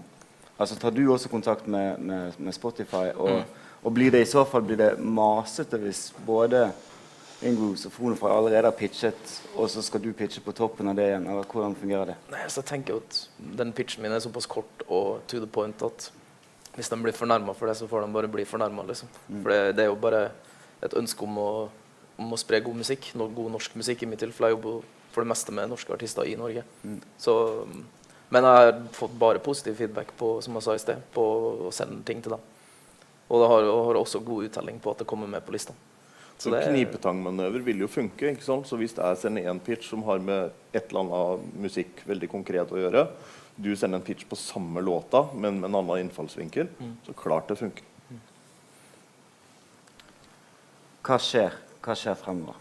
Hvordan ser vi for oss at på en måte spilletjenestene kommer til å utvikle seg? Kommer de til å utvikle seg? Ja. Det gjør det jo, altså det gjøres jo helt fantastisk mye forskning på det her. Spotify har jo kommet lengst på blandingen av, altså vi trodde jo at de skulle bare være maskin når de kjøpte opp Echo Nest for et par år siden. Men så ser vi at de har begynt å blande inn i redaksjonelt, som egentlig har vært Tidal og Apple og andre sitt domene, mens Spotify har bestemt seg for å kjøre en blanding. Men så jo det at matematikken til Spotify jo aller best i klassen akkurat nå. Altså det de klarer å foreslå på Release Radar for eksempel, jo spot on hvis du hører på, bruker Spotify mye selv. Og den forskningen som foregår hos Echo Nest jo veldig, veldig spennende. De bare har sluttet å prate om det, som litt synd. Hvor var den foregikk, sa du? Hva? Hvor var den forskningen foregikk?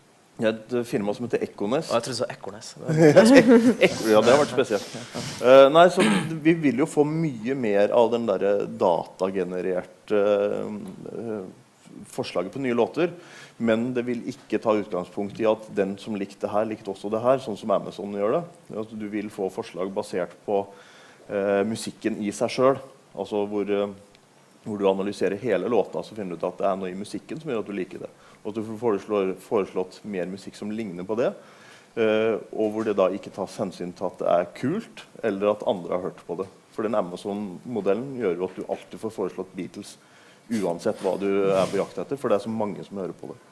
Så vi vil jo gå den veien, men med et redaksjonelt lag på toppen. Men hva slags parameter de bruker for å liksom finne lignende musikk da? Det liksom tempo og toneart? Det går på tempo, toneart, språk, moods naturligvis. Instrumentering, alt. Ja, alt mulig rart, altså. Jeg har testet noen sånne tjenester, og det treffer veldig, veldig bra. Så du måker inn en låt, så får du ting tilbake igjen. Men vil det da bare ligne på den ene låta som du har som utgangspunkt da? Du kan gjøre det på mange måter. Altså det som kommer nå jo at du tar det hele biblioteket ditt, sånn som Spotify gjør, og finner ut når har du hørt på låta, var det på en søndag, var det på en lørdagskveld, når var det, og så får du musikk også ut ifra kontekst, og det gjør at du vil finne mye ny musikk, som du ikke har funnet ellers. For ellers så blir du begynner å høre på det du har hørt fra før, eller så hører du på det som allerede populært, og det jo kjedelig. Men oss som prøver å selge ny musikk. Og det ganske interessant, det, men jeg har også sett statistikk på at selv om radio fortsatt har mye å si for mange i forhold til å oppdage ny musikk, så for folk under 30 så jo venner viktigere. Altså word of mouth-ting viktigere enn radio, selv om radio ganske tight opp mot det. Så man skal ikke undervurdere den der gode gamle word of mouth-metoden. Eller når du snakker om den der parametrene og liksom programmene der, så høres det nesten ut som en sånn robotversjon av det da. Ja, nei, men den der at folk snakker om det har jo alltid vært viktigst. Særlig for nisjer, ikke sant? For du blir ikke spilt på radio, så da må folk prate om det. Andre innspill til slutt. Glad for at det fint vær i Bergen. Ja, det vi. Jeg også. Det noen spørsmål fra salen? Ingen spørsmål fra salen. Kom igjen da. Ett. Jeg lurer på hvor mange av spillelistene som styrt av de store labels, altså Warner, Sony, Universal og så videre, har de mye å si for disse spillelistene? Det vil jeg gjerne si litt om, kjenner de Digster, altså det Digster og playlist med alle de her, de betydde sjukt mye for et par år siden. For medieselskapene var veldig, veldig flinke, og de hadde ressurser til å bygge opp de systemene der. Men så jo Spotify at de hadde mistet ballen. Så nå har de jo tatt den tilbake. Så nå det jo absolutt Spotify sine egne lister som mest verdt, altså. Og vi ser det jo i vår analytics når vi monitorerer spillelister, så ser vi at ok, Digster legger på låter når det hits, men det Spotify sine lister som genererer mest. Så det på en måte litt mer rettferdig nå, siden det Spotify som bestemmer, men det også veldig nifst, siden de bestemmer sjukt mye da.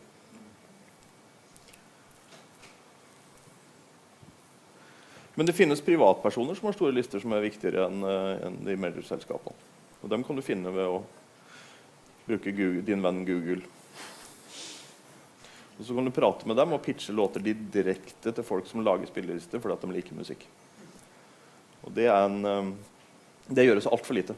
Altså det finnes sjukt mye folk der ute som har hundretusenvis av følgere på private profiler. Og hvis du oppnår en kontakt med dem og pitcher riktige låter, så kan du få ganske stor suksess på det. Altså. Men du må pitche riktig låt hver gang. For det der er folk som elsker musikk, de gjør det fordi de har lyst, ikke fordi de skal tjene penger. Så pitcher du en feil låt en gang, så er du ut. Vi har et eget team som jobber bare med det. Som våre klienter kan pitche låter til vårt team, og så kan de pitche de videre til alle mulige forskjellige sånne kuratorer. Så vi har begynte med det for 5-6 måneder siden, og nå har vi kontakt med over 300 independent curators som vi pitcher låter til, som vi kjenner smaken til. Og det funker veldig bra. Og da kan vi ofte gå, hvis ikke vi har fått det på Spotify sin liste, så kan vi gå tilbake til Spotify etterpå. Se her, dette skjer av seg selv. Og så putter Spotify det på. Så det er mange veier man må gå. Og alt er god, gammeldags jobbing. Ja. Veldig bra. Vi er veldig glad for at dere ville komme hit til Bergen. Du kommer på en måte hjem da. Veldig bra. Takk for at du ville sitte i panel. Takk til publikum. Godt.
Okay, so welcome to you who's still here, although it's way too sunny out for Bergen.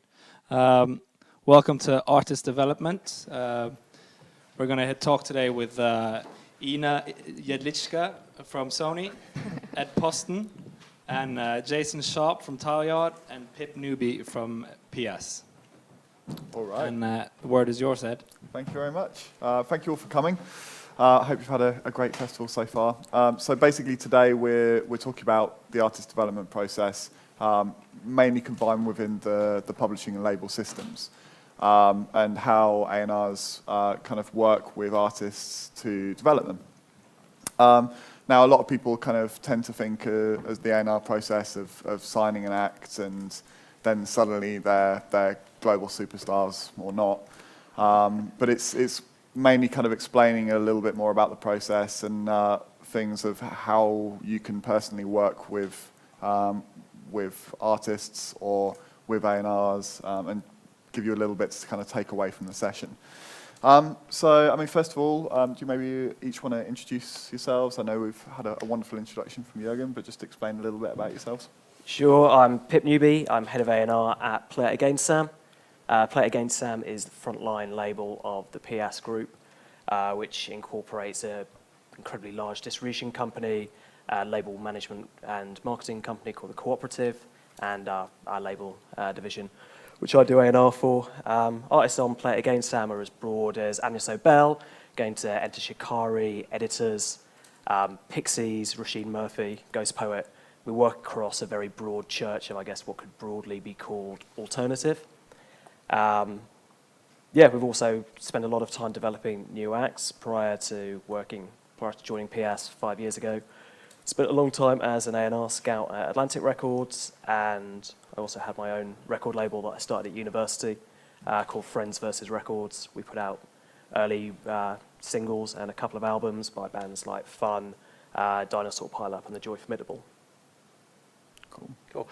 My name is Jason Sharp. I'm part of Talliard Music, and Talliard Music is a kind of boutique music company which houses a publishing company which looks after our own in-house writers, our own management company, as well as a separate publishing company which is specifically for artists as well. On top of that, our company is based in a huge music complex, and there's about 75 recording studios, and probably one of the largest, studio complexes in Europe, if not the world, and it's home to all of our own talent and people like Mark Ronson, The Prodigy. They've all got their own studios there, and it's one big, music and creative ecosystem. And our clients range from everyone on the management side to people like Ella Eyre, to Sigala, and then on the writer side, we've got people like Marty Harwood, who have written with artists such as Kygo, and that's kind of predominantly what we're up to, kind of on a day in, day out basis: artist management, writer publishing and management as well. So yeah, that kind of sums us up. Cool.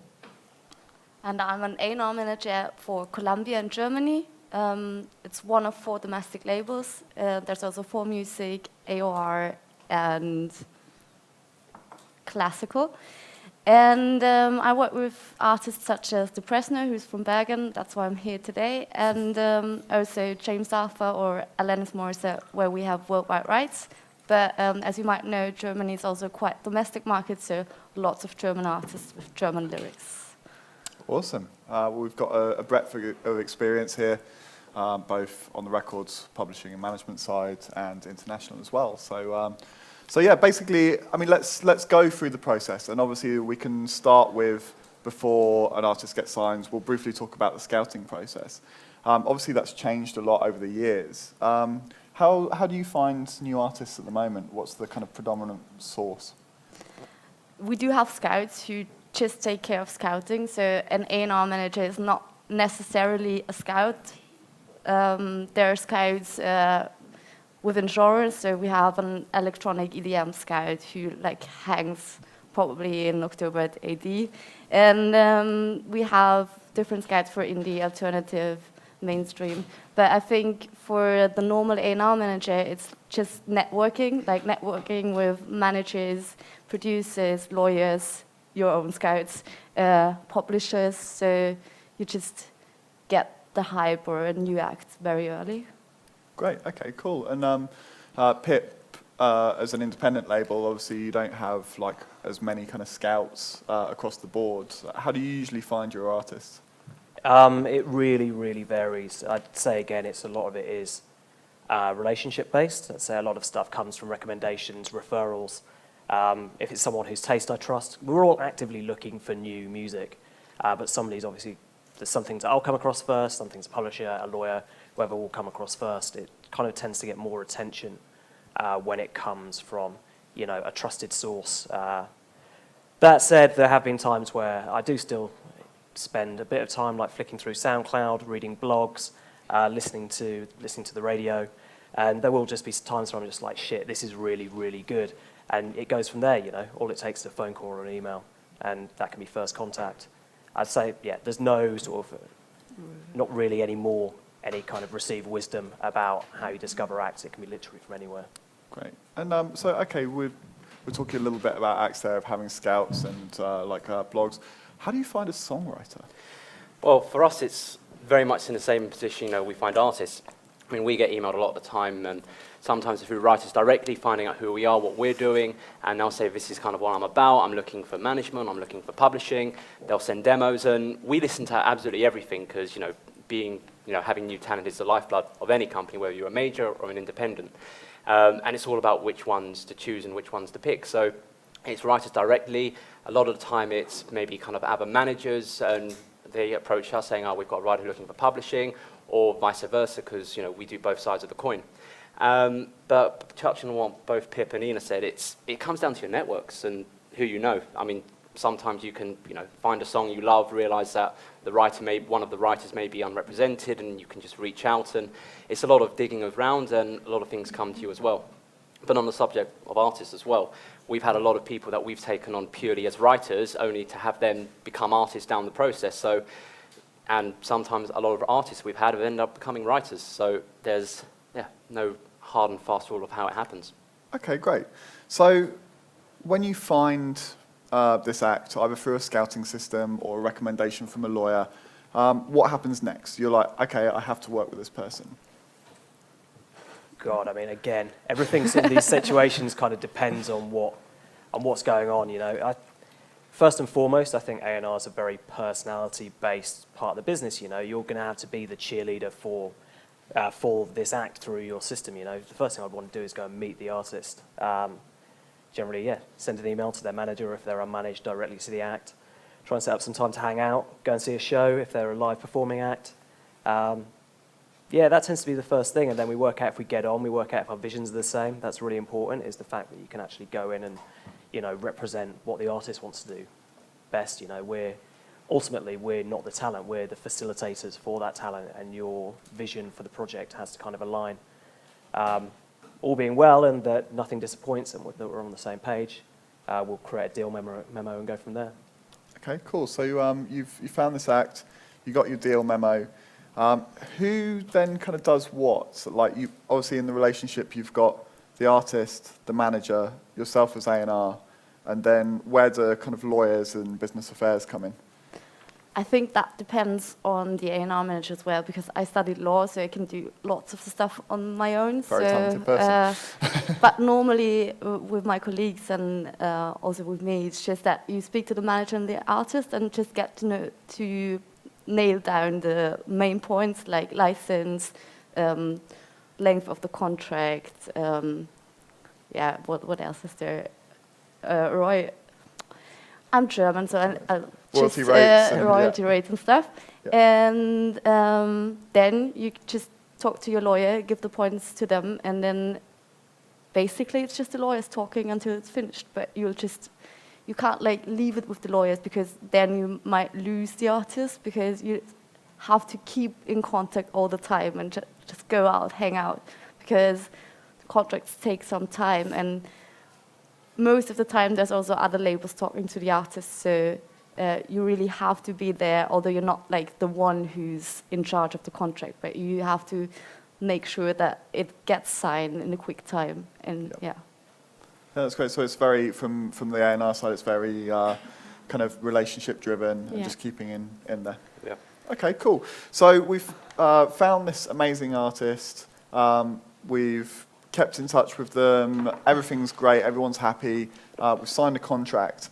Now, usually someone will be signed off the back of maybe one or two songs, but one or two great songs doesn't make an album. So how do you kind of take these demos and get an artist to kind of write more great songs? Where do you kind of start? Well, very much depends on the artist. You have sometimes probably have artists who are willing to co-write with other people, and that's, as a publisher, that's something we encourage because it kind of opens up your circle and you're able to kind of bounce creatively with other people. And if an artist is happy to do that, then we can, as an A&R, because we deal with the label side of things, we'd want to get them in the right writing sessions to kind of help make sure they got the next singles and the next things to follow up as well. However, sometimes you get artists who want to do everything completely alone and independently, and if they are able to deliver the right music themselves, fantastic, but that seems to be a rare case a lot of the time. So from that process, it's all about making sure there's writing sessions going on, and on top of that, making sure they're building up relationships, because we have artists that we want to work with.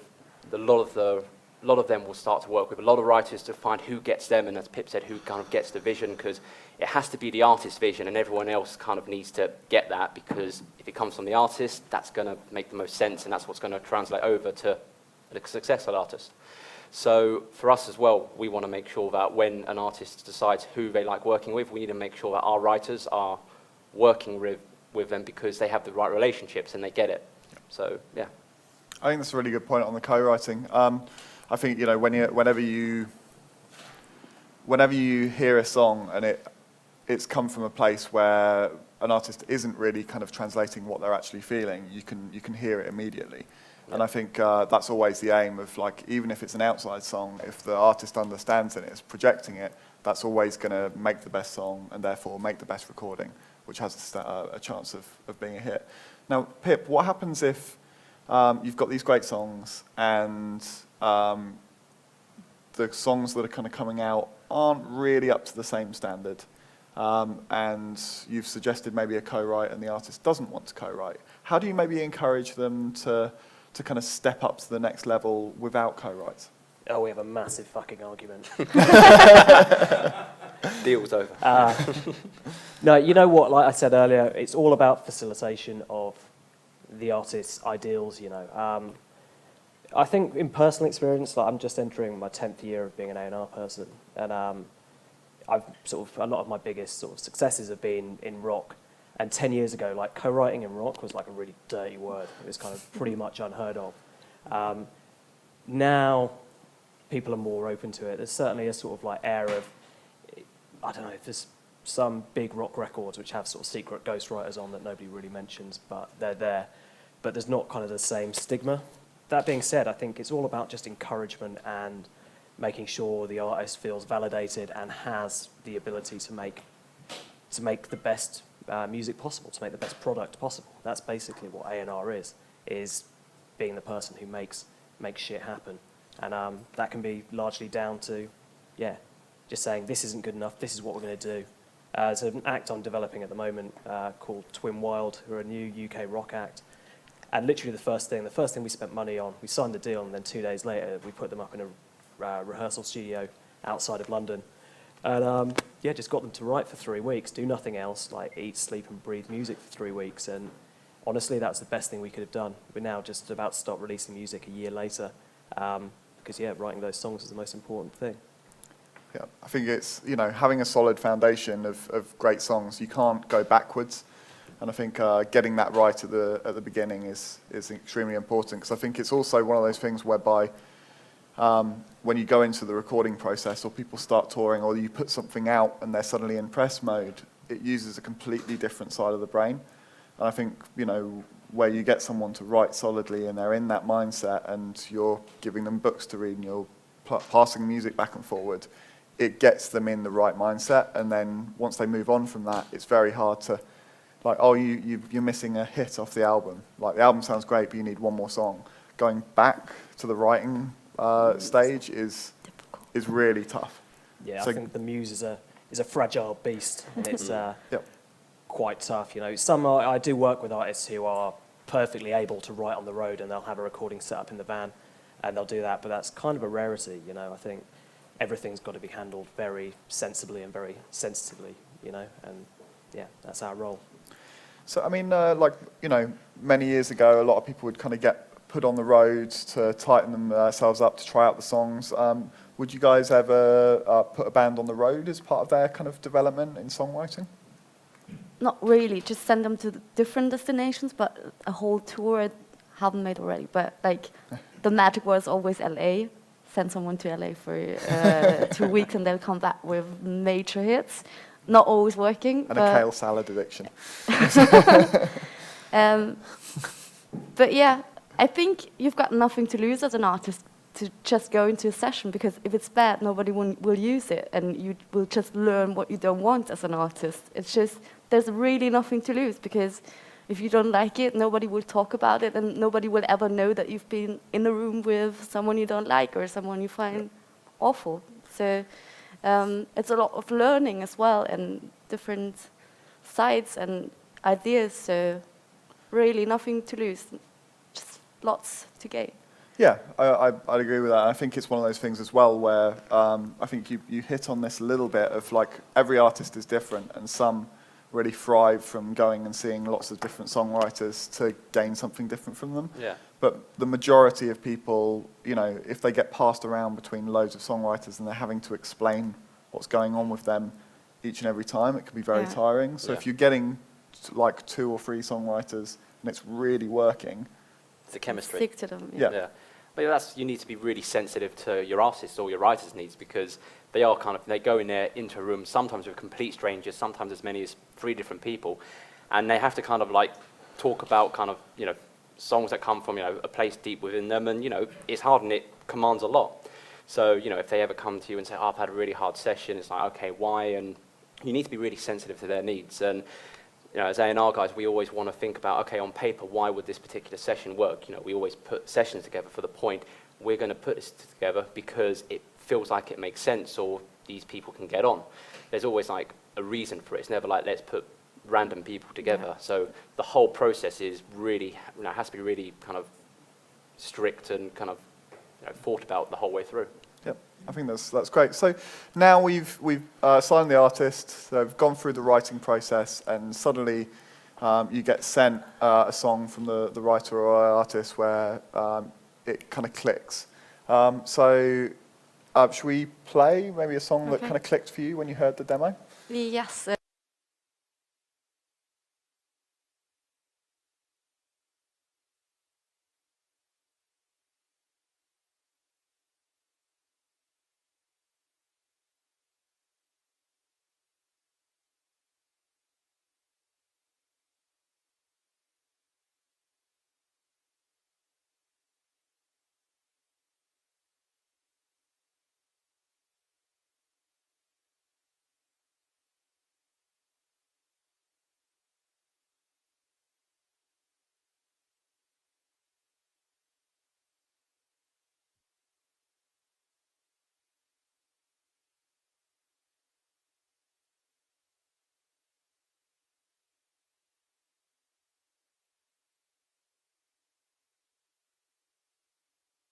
What was the first link?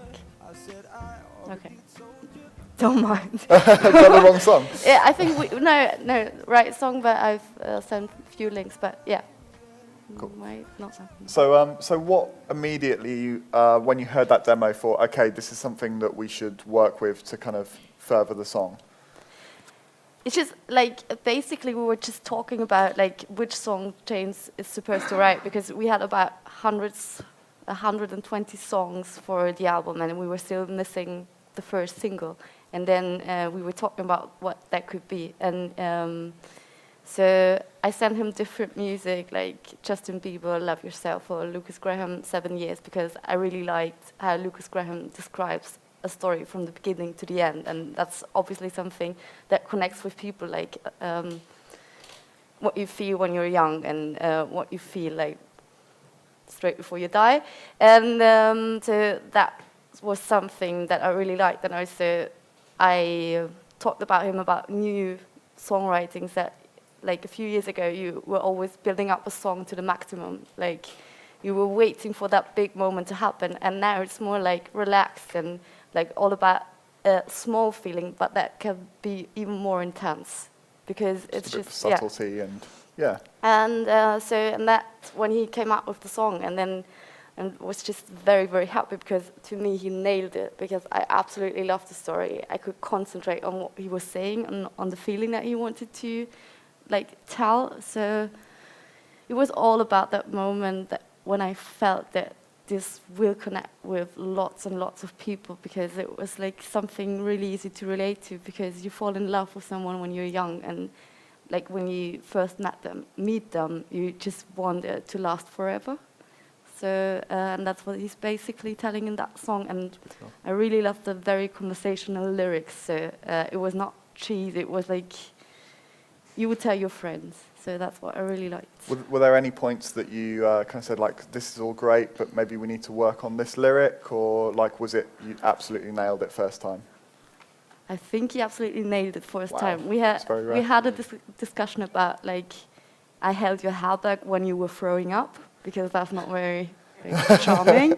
But I don't know who of you might know James Arthur, but he's like that. He would speak like that. So, and that's why he's kind of an English underdog, and that's what fans really like in him. So we had a short discussion, but it's always like very important that when you know what fans love about you, you have to show it, and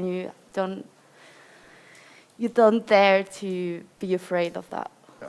Well, I think it goes back to the kind of honesty in songwriting, Yeah. and if there's something honest, even if it's that true sense of whether it be love or hurt or ambition, it's always going to come through. Yeah.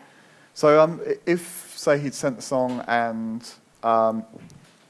it was almost there and kind of needed maybe a bit more in the chorus or to be brought back, how would you kind of go about suggesting any changes? Would you be very direct, or would you... Very direct with that song, because I knew what I was looking for, and when I'm sure, I won't let anything happen to my vision.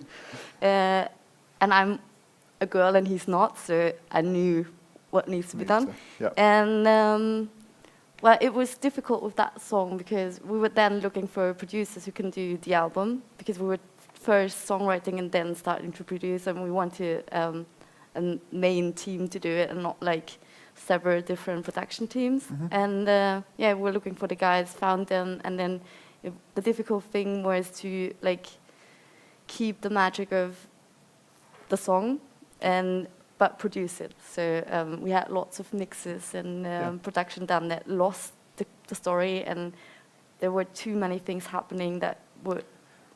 We'll move on to this in a moment. So we're about to go to the production stage, but I think, Cool. it's... I think before we do that, should we... Pip, you had a demo as well? Yeah, so this is a demo from a band called Champs. I've been working with for about 5 years now. But this is a demo from their second record called Desire.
What got you excited when you first heard that?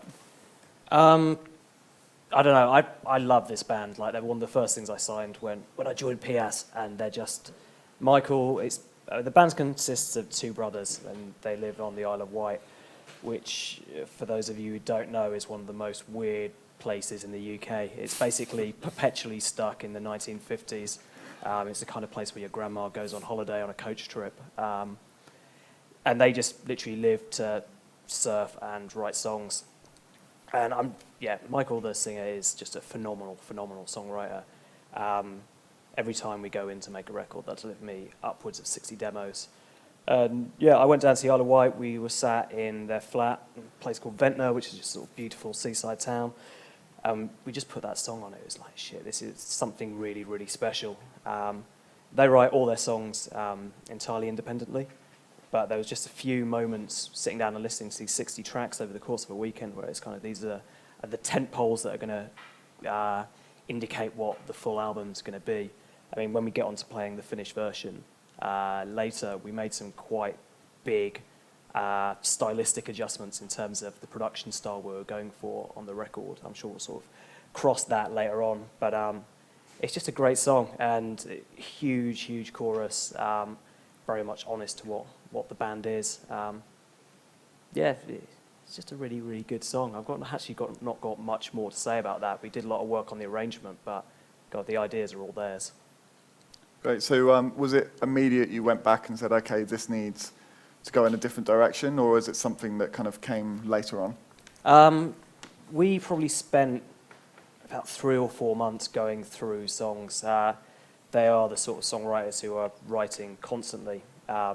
They've got a little studio set up. That was all done in their parents' living room. So they've got a little mobile rig, and we were sort of just going, what is this record going to be? The first album was kind of quite psychedelic, quite folky, somewhere in between, say, Fleet Foxes and the Flaming Lips. We wanted to do something that sounded a little bit more contemporary.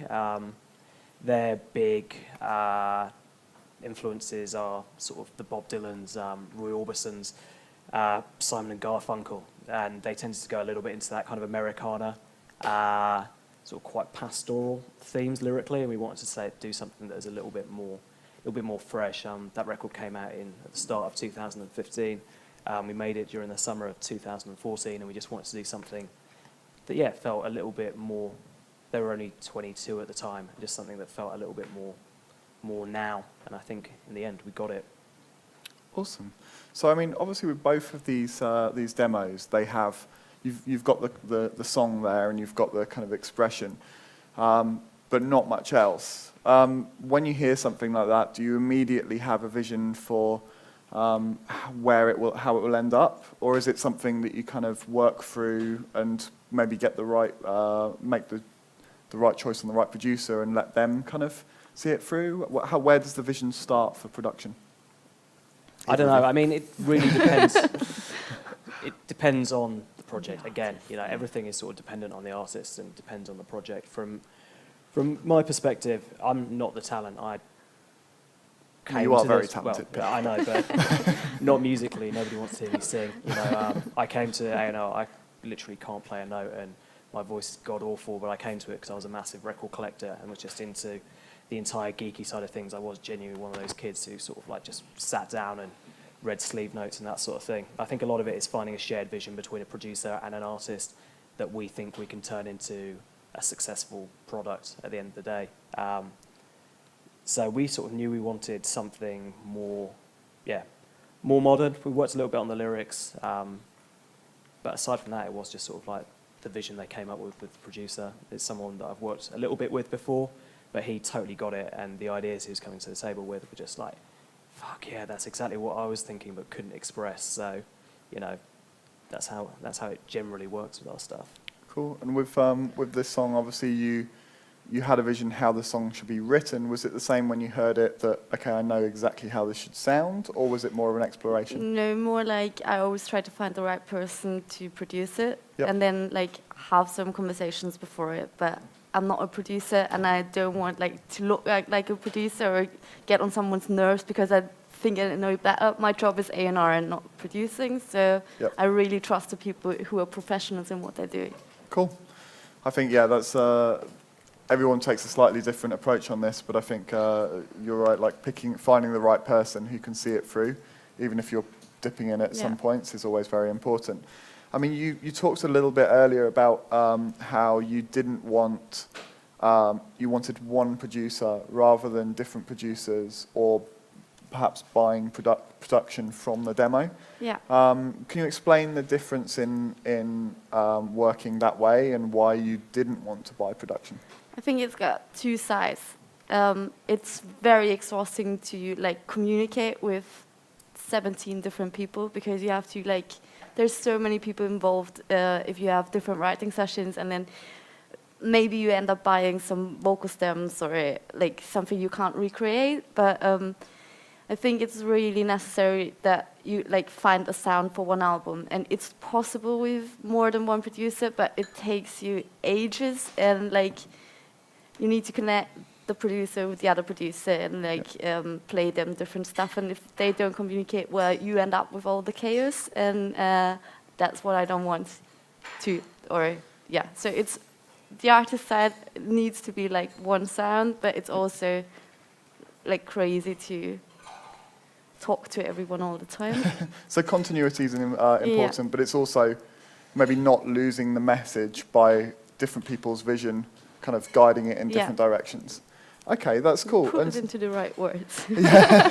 No, like, and I think, so when you're looking at a producer, I mean, again, this is open to both of you, but I think, do you, obviously, like, you both spend a lot of time meeting different producers, like, when you start working with an artist and the songs start emerging, does one particularly come into mind, or is it a case of you know that a few will work and then the band or the artist has to meet them? How do you find the right producer?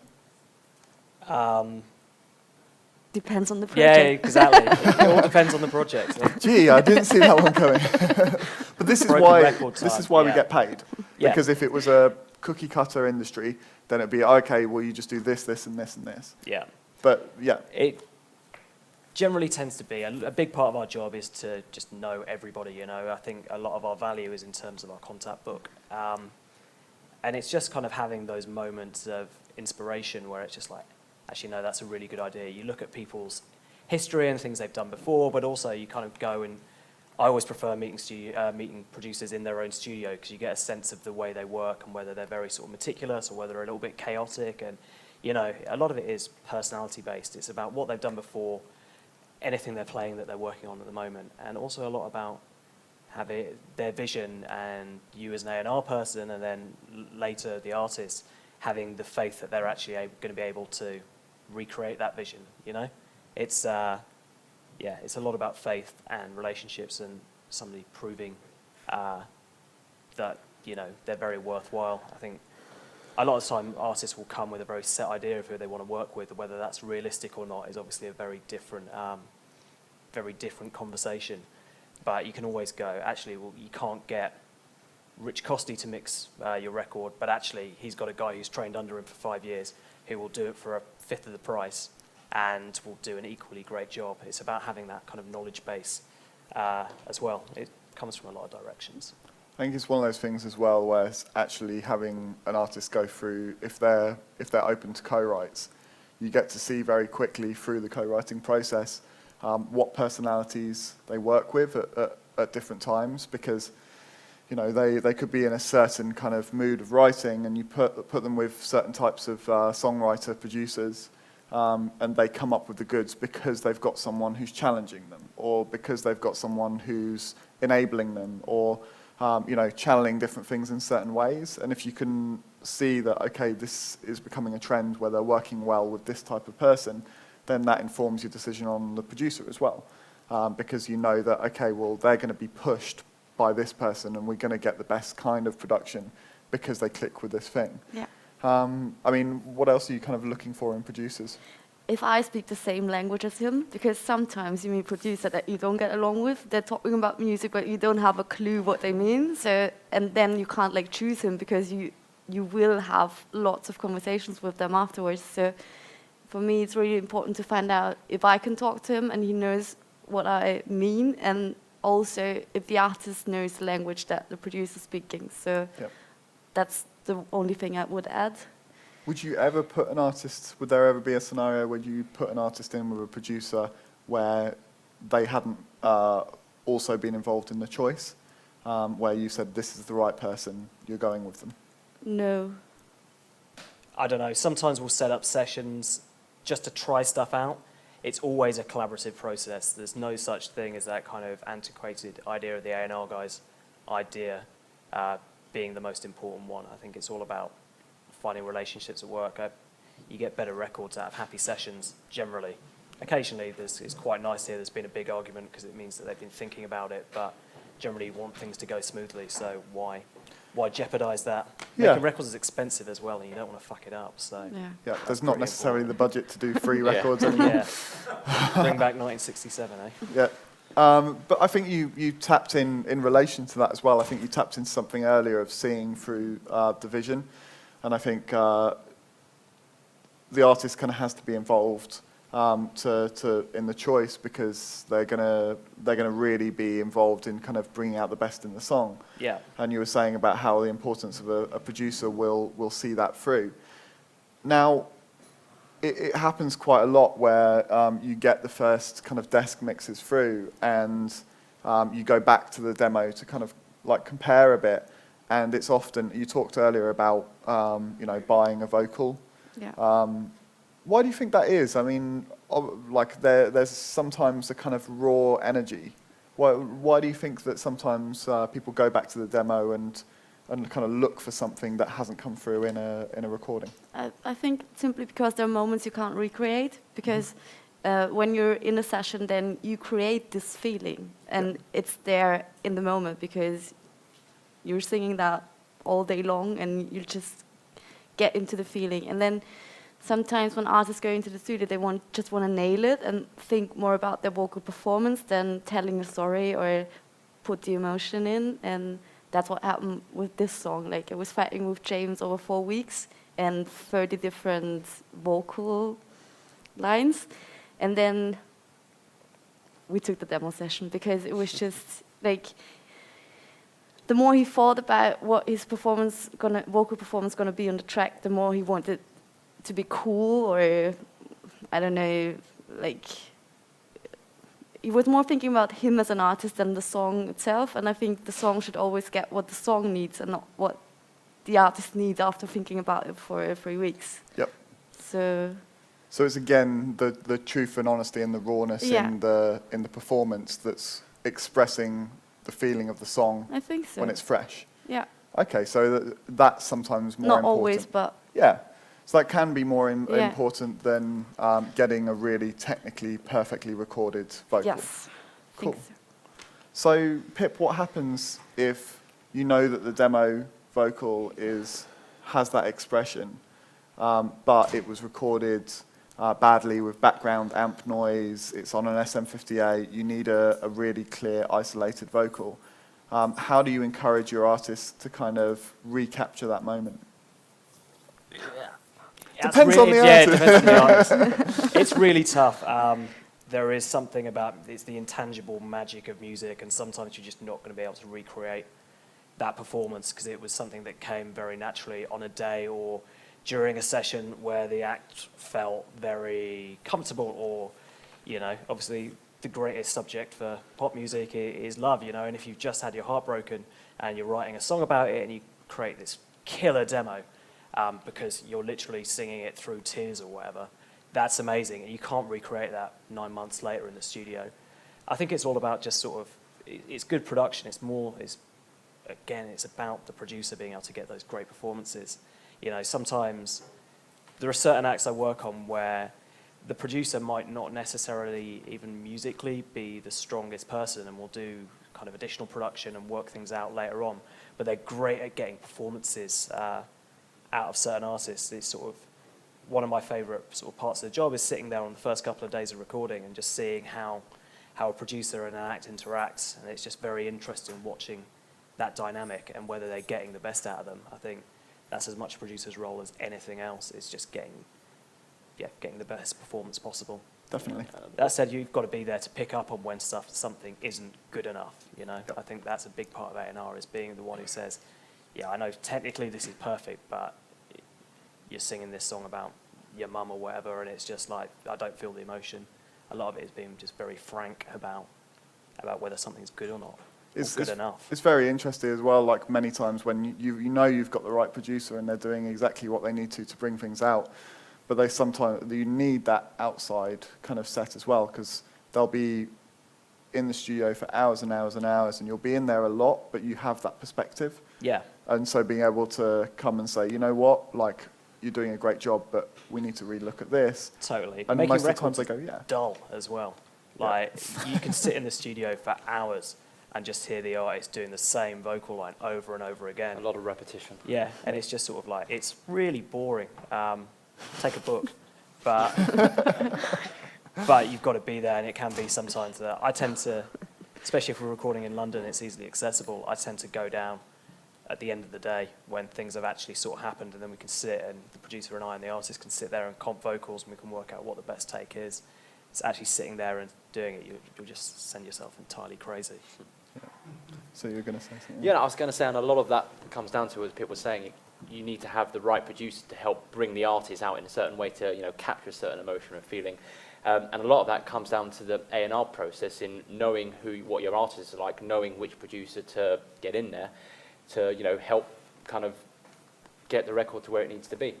And sometimes, you need to use your knowledge as an A&R to bring down another writer or someone else who can help get an artist to where they need to be to deliver a certain vocal or to deliver the song a particular way. And it's not easy, and like what Ina said, you got sometimes lightning strikes, and it's like, what are you going to do when you've got hundreds of background noise and things that get in the way? Hopefully then you've got a very good mixer or finisher who can kind of eliminate a lot of that, or ideally you do go back and try to make the magic happen again, and with enough perseverance sometimes it does happen. Cool. And Pip, obviously you've told me before, when someone's been emotionally hurt and they're not recapturing that, you sometimes physically hurt them. Yeah. That's an important part, and I've not gone down for it yet. So I think, I don't know. It is intimidation. Yeah, there is that dynamic. Going back to the band Champs I played earlier on that record, they sort of met 5 or 6 different producers, and the guy we went with is a guy called Dimitri Tikavoy, who is a pretty fucking crazy Frenchman. He's covered in tattoos, and he was actually a French kickboxing champion. And we took them into the meeting, and they came out, and they were just like, Pip, he's amazing, and he gets it, but I am fucking terrified of him.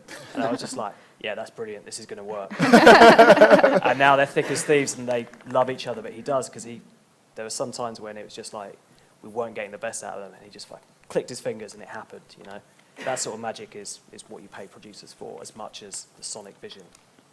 Okay, and so you've gone into the studio, you've done the production, everyone's reasonably happy.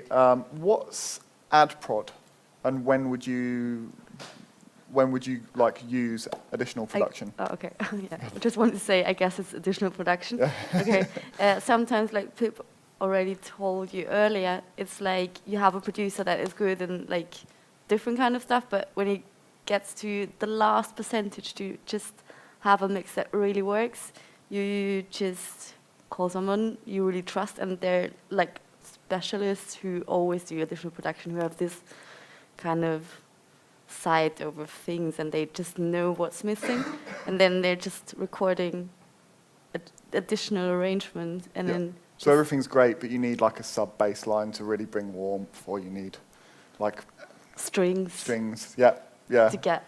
So it's just the cherry on top, little magical sprinkles. Yeah. Okay, and you do that at a mix stage, maybe? Yes. Okay, cool. So we talked about picking the right producer.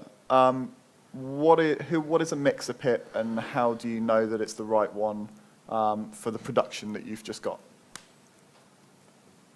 That depends. Fucking hell, I hope you guys are bored. I am. I don't know. Yeah, the mixer it's a really integral part of the process. It's a lot of the time the producer will either want to mix it themselves, which I'm generally not in favour of. I think having another set of ears on it makes more sense. A big part of making records is the opportunity to collaborate, and I think that's really key. But they'll have people they like and know, get their stuff. Then other times it'll just be like somebody has a specific kind of like sonic treatment that just makes sense on this record. Other times it can be about bringing in a different kind of angle, a different aspect, a different approach that wouldn't necessarily have been considered during the recording process. It was sort of, there's a band I work with called ynch, a kind of an electronic metal band. And with their last record, we made it with a guy called Dan Weller, who's a phenomenal rock producer and has made worked on their last 3 records. But at the end of the session, we were like, cool, okay. And we started off thinking about the rock guys that we want to go in with, and like we did some spec mixes and we talked to a few people, and it was just like, this sounds good, but it's very rock. It's exactly what people expect from the band. And then we went in with, just by chance really, I met up with a pop producer and mixer, and he was just like, yeah, I'll take a go at it. And it sounded amazing. He brought a kind of freshness and radio-friendly air that the band had never had before. That sort of thing, and just being able to take a swerve is really important, I think. Yeah, choosing the mixer, again, it's a bit like choosing a producer. It's just working out who best facilitates your vision, who might be able to make this sound really good. So you kind of hear the production and say, okay, well, like, regardless, it's more about sonics than what they've done before. Yeah. So if you're trying to achieve a much more kind of poppier sound, you'll go with someone who's going to be much more likely to be brutal with multi-banding compression and sharper vocals, maybe? Yeah, what he said. No, I think it's all about mood for me, because like I say, I'm not a musician, I'm not a producer. It's all about who can get the mood and the vision of the record across. Another time I was working with a Texan punk band called Purple, who are like an amazing live band. But when they recorded the record, it was all very, very straight. And again, we tried them out with the people who would be immediate choices for that sort of music. It didn't work, and then we got a hip-hop guy to do it. And he just, like, some of the effects he added were bonkers, and nobody who traditionally does rock music would have thought about it. But it was just like, okay, this sounds really cool. It actually sounded more punk by the virtue of having this guy who mixes and does production on a lot of grime records. Because it was so unexpected, it actually sounded edgier for that. Yeah. But then sometimes it is best to take the obvious route and just get someone who's going to, you know, make what's already been produced sound enormous, you know. It's always interesting. You look at like what people have done, and sometimes the metal and rock guys also do a lot of hip hop, because it's that ability to get that kind of really solid low end and really like big ballsy sound. Like Andrew Sheps, for example, has done things from Jay-Z to Slayer, and it's very interesting. What else do you look for, like when you're choosing your mixer, and when you're working with them? Are you in there? Are you letting them do their thing, or like how do you approach it? Most of the time, I just let them do the thing, because I think you need an outside perspective, and if you're in the studio, then you'll just be in that song like the mixer, and you lose that outside pair of ears. But with this song, I spent 6 hours in the studio with the mix, because I had the feeling that the mixing guy is losing the feeling. So I stayed there and said, well, that's too much. That needs to get out there. Although I'm not a producer, but I felt that I have a better vision, or like a clearer vision of what needs to be done. And yeah, sometimes I was forced, and he was like, we were just having conversations all the time while mixing. And that's a great experience too, if you're so close to the production. But that's one story. Most of the time, I just been in the office, and then I'll get a call and we're ready. Come into the studio, we'll play you one mix and maybe one alternative mix, and that's enough for me.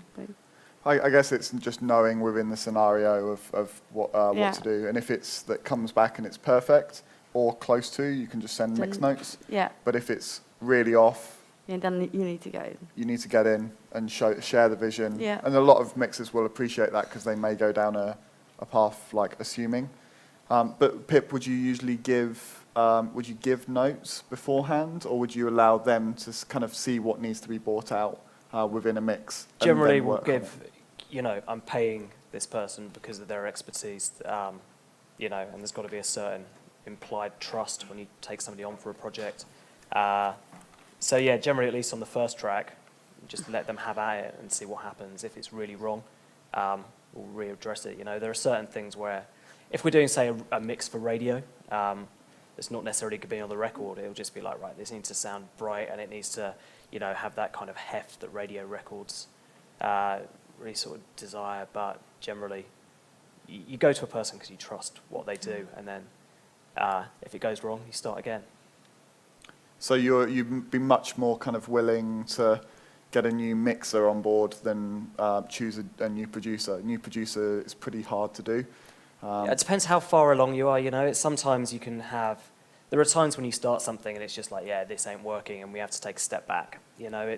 And that's frustrating, but we're all here to make the best records possible. So sometimes you have to pull it, and it's a pain, and you can lose time, and schedules get moved and whatever. But yeah, mixing's a little bit easier, and certainly, similarly to Ina, I really prefer to make records that have a very consistent sound, and that's generally more achievable with the same producer. I think it can become mixing's a little bit less integral.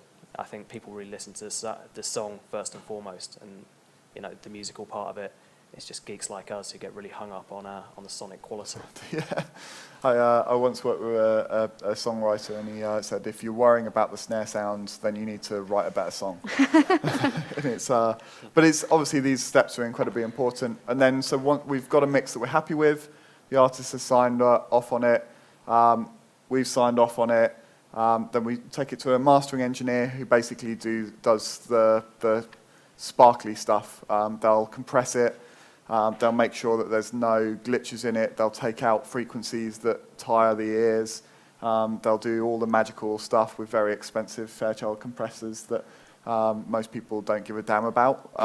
They're warlocks. Nobody really understands what they do, but you get a nice CD at the end of it, and it always sounds really good in their studio. So, so yeah, like I mean, mastering is a lot quicker. It's usually it'll be done in a day. And you might have a few notes on things where they've stripped things out, but usually they know where it's going by then because the mix has kind of come in. So yeah, what do these demos sound like when they've suddenly become these full songs? Should we go back to? Do you want to play a bit of the demo and then go to the full song, or do you just want to go to the full song? Yeah, I don't care. You decide. Do you want to hear the comparison, or do you want to hear straight in? Comparison. So. Yeah, okay. Then... Yeah, the demo, yeah.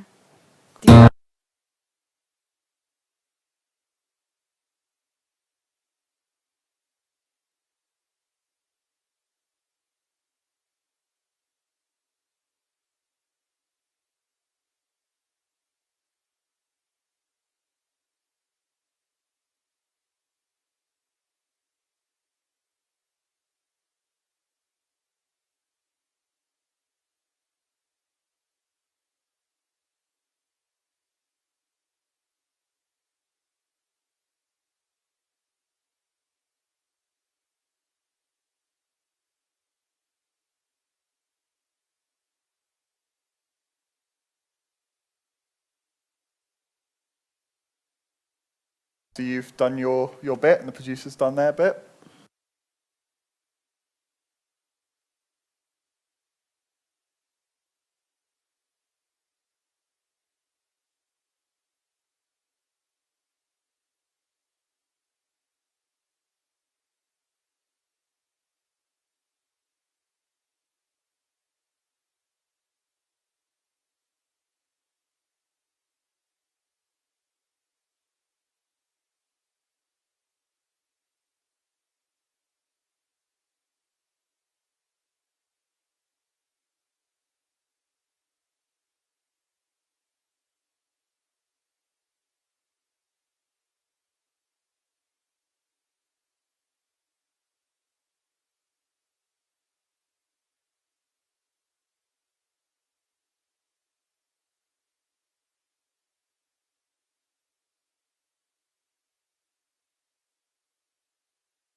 clearly hear that you've got the same essence of the song by using the same vocal, but the mixes like really kind of compressed, taken out some of the frequencies so it's bigger, it's louder, it's clearer.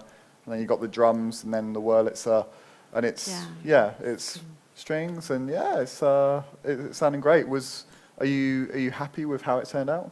Yes, because it's #1 iTunes charts UK right now. We have a hit. Yay! So when did you find that out? That's #1. Yeah. 1 hour ago, just before the panel. So you picked the right song to talk about. Yeah. Pretty good. So what happens? You get the master back, and you're happy. You're 100% happy. The artist is 100% happy. That never happens. Like, a moment after the artist delivers the master, they'll just get panicked because they can't change anything anymore. So no, the artist is never happy after they delivered the master. Never experienced that. But yeah, after that, we try to convince them that they should be happy, and then. So who gets final? Like they have to sign off. You have to sign off, and then does like the MD sign off for you, or? No, it's just basically it's the A&R himself. But yeah, you play to your head of A&R or radio team, but they won't do any changes. But you want to get everyone on board, so it's natural that you share music all the time. Cool. And then it's kind of. Well, we'll talk about the next step after this. Pip, should we? Should we go into after the. Yep.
It sounds phenomenal and thank you, Ed. Leaps and bounds from the demo.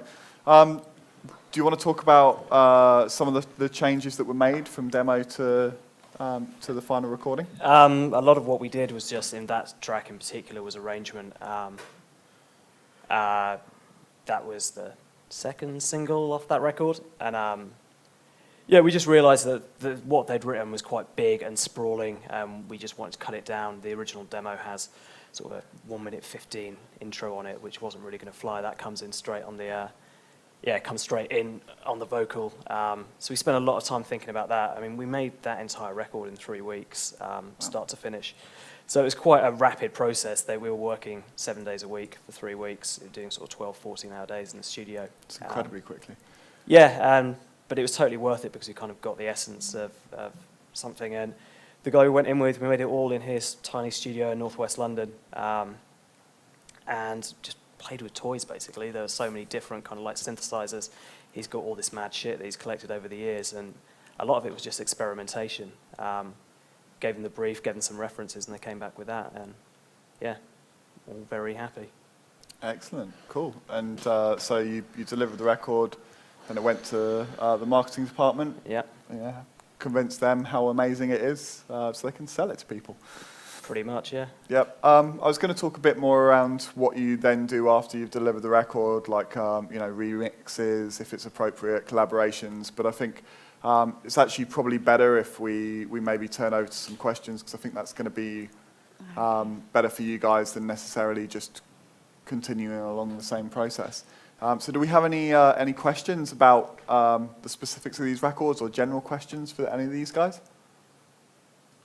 Nope. It's got to be one. That either means they've done such a clear job, or you just I can open one question. Go for it. I think it's just this is a general question about like the networking thing you're talking about, and then how crucial do you think like an event like this, like Vill Vill Vest, is for your role as A&Rs to be able to build that network? It's incredibly important. Yeah, I mean, to be in a place like this where, you know, us as kind of like A&Rs or managers, whatever we're doing in industry, you know, most time during the week, you know, we don't even have a time to meet up with everybody. You know, well, we've got specific meetings, but to actually have everyone in such a close, you know, proximity, you know, where we can have conversations, you know, take time, you know, to find out what's going on and communicate with each other, because people are going to be working on all their own projects a lot of the time, and you can kind of get a bit swept up in everything. And sometimes it's good to talk, and, you know, especially to come to this, you can, you know, you do these panels, you know, you get to kind of share knowledge, and, you know, we all get to learn knowledge as well, you know, as much as we're taking panels, we'll be sitting in on panels. So yeah, for us, it's incredibly important. I think especially things like this, where okay, if you're going to a conference and festival in the UK, you're mostly meeting up with the people that you see out at shows, and the people, the producer managers and the producers that you'll be meeting a lot of the time anyway. But coming here and being able to have like a cross-section of the different A&Rs, the different producers, the different managers, the different artists that are in a specific place is really invaluable, because, I mean, personally, it's very rare that you'll go to a conference and sign an act out of the conference. But, I mean, 3 acts that I've signed have come as a direct result of meeting the manager at a conference. And even if it's a year or 3 years later, you stay in contact with them and they send you music, and then when they actually have something that's appropriate, then you go, and it wouldn't have happened if it wasn't for conferences like this. So it's, yeah. Anything else to add on the importance of Vill Vill Vest? Yeah, it's great. I'm having a lovely time. good coffee. Sorry, yeah, that sounded sarcastic, but it genuinely wasn't. I'm having a great time. Any questions from the floor? No?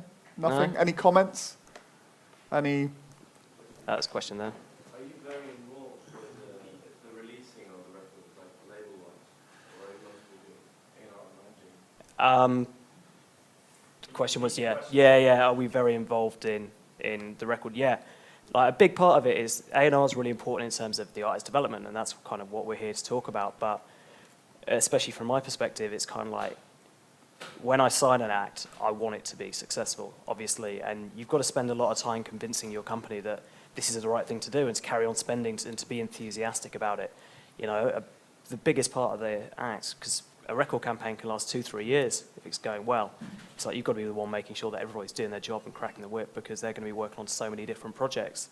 And that goes tenfold when you work at a bigger label, where you might have sort of one marketing person might be looking after 3 different A&R managers' projects. You want yours to be at the top of their list. So, yeah, it's really important. And also, you're probably the person who understands the artist best. So when the marketing person wants to know if they're willing to do this, or when you talk about the artwork or the music videos or whatever, you know, you're probably the one who can give the most honest and direct answer, because you're the person who's signed them and shares the vision and has spent most time with them.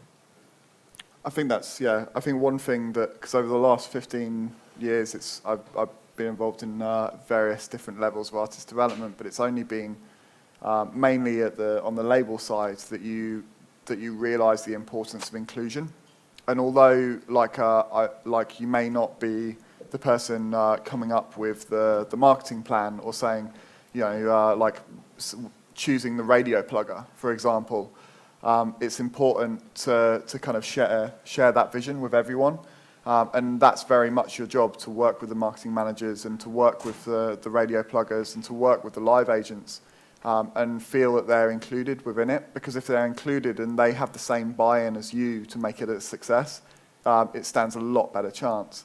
And I think that, you know, there have been certain artists that I've worked with over the last few years that have really kind of been successful, because the artists themselves, the managers, and the label A&Rs have really kind of driven that home to everyone. If you ask anyone who's worked with Ed Sheeran, for example, they feel like the most important person in that campaign because Stuart and Ed did an incredible job of making sure that everyone felt like they had a huge part to play. And he's very successful because people feel that. And I think there's a lot of artists like that. So it's more that kind of involvement than necessarily like, okay, well, we should go to radio at this time, which would be more the kind of marketing manager. Anything you want to add on that? Or? Cool. I think we're pretty much done, but if there's any quick questions, one more? Yeah, is that all right, Jürgen? How is the perfect manager to work with in this kind of process? The perfect manager? Yeah. I think... they don't exist. I've been searching. Sorry, Jason. Most important thing is that the manager's passionate, like that he wants the act to be successful and will give everything for that. Can be annoying when he's demanding too much at a wrong point in the campaign, but I think the most important thing is passion and the belief that the artist can make it. And you see, I disagree. I say being competent is quite important. Well, it's very important. Just being able to keep shit on the rails, I think, is like a major part of managing.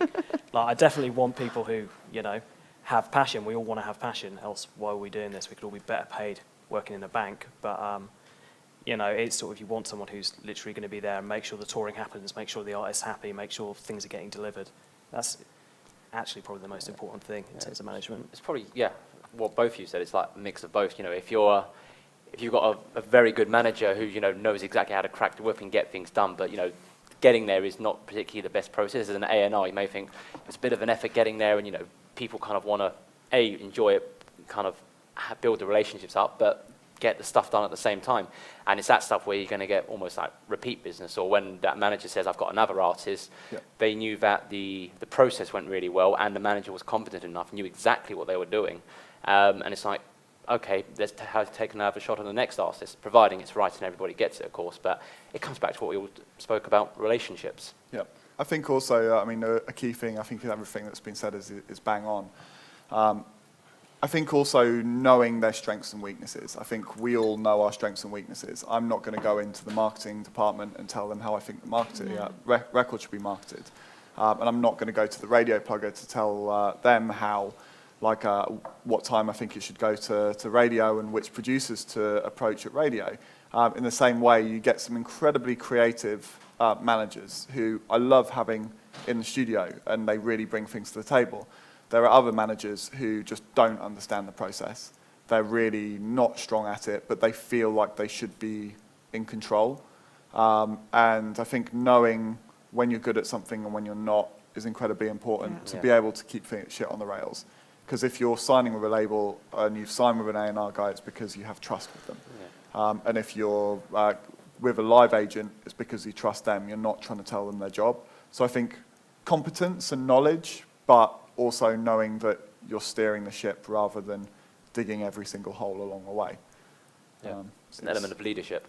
I think also, like, from perspective of, you know, a group of people who will sign artists, it's a lot about the artist and the belief in the artist. But I think, you know, I'm being presumptuous, but I think everyone has gone through this where they find an amazing artist and then you find out who the manager is, and you're less inclined to work with them because you've either had a bad experience in the past or it's just not going to be compatible. I think like the manager is extremely important, and if you find someone who the difference between, you know, failure and success can usually ride on a manager's experience and their understanding. So picking the right manager is as important as picking the right artist in most cases. I think like if also there's a lot of great acts coming through that are now found by really young managers because they're the ones on the street. And I think there are some brilliant young managers, but sometimes they haven't got the experience. So if they partner with like someone more experienced, like someone who's ran multiple campaigns, that can sometimes be the best compromise because you get the passion of a young person who loves the act and the experience of someone who's seen through multiple successful acts. And also the network. Yeah. So in the best case, you have two different or similar networks who can like just get the artist where he's supposed to be. Yeah. And also the vision. Manager needs to have the same vision as the artist and A&R manager. Yeah. Because if that's not the case, then it can be difficult. Cool. I hope that answers your question. Yeah, that's really great. Cool. I hope you all enjoyed it. I hope you got something out of it. Thank you for your time, and I hope you'll join me in thanking our panelists.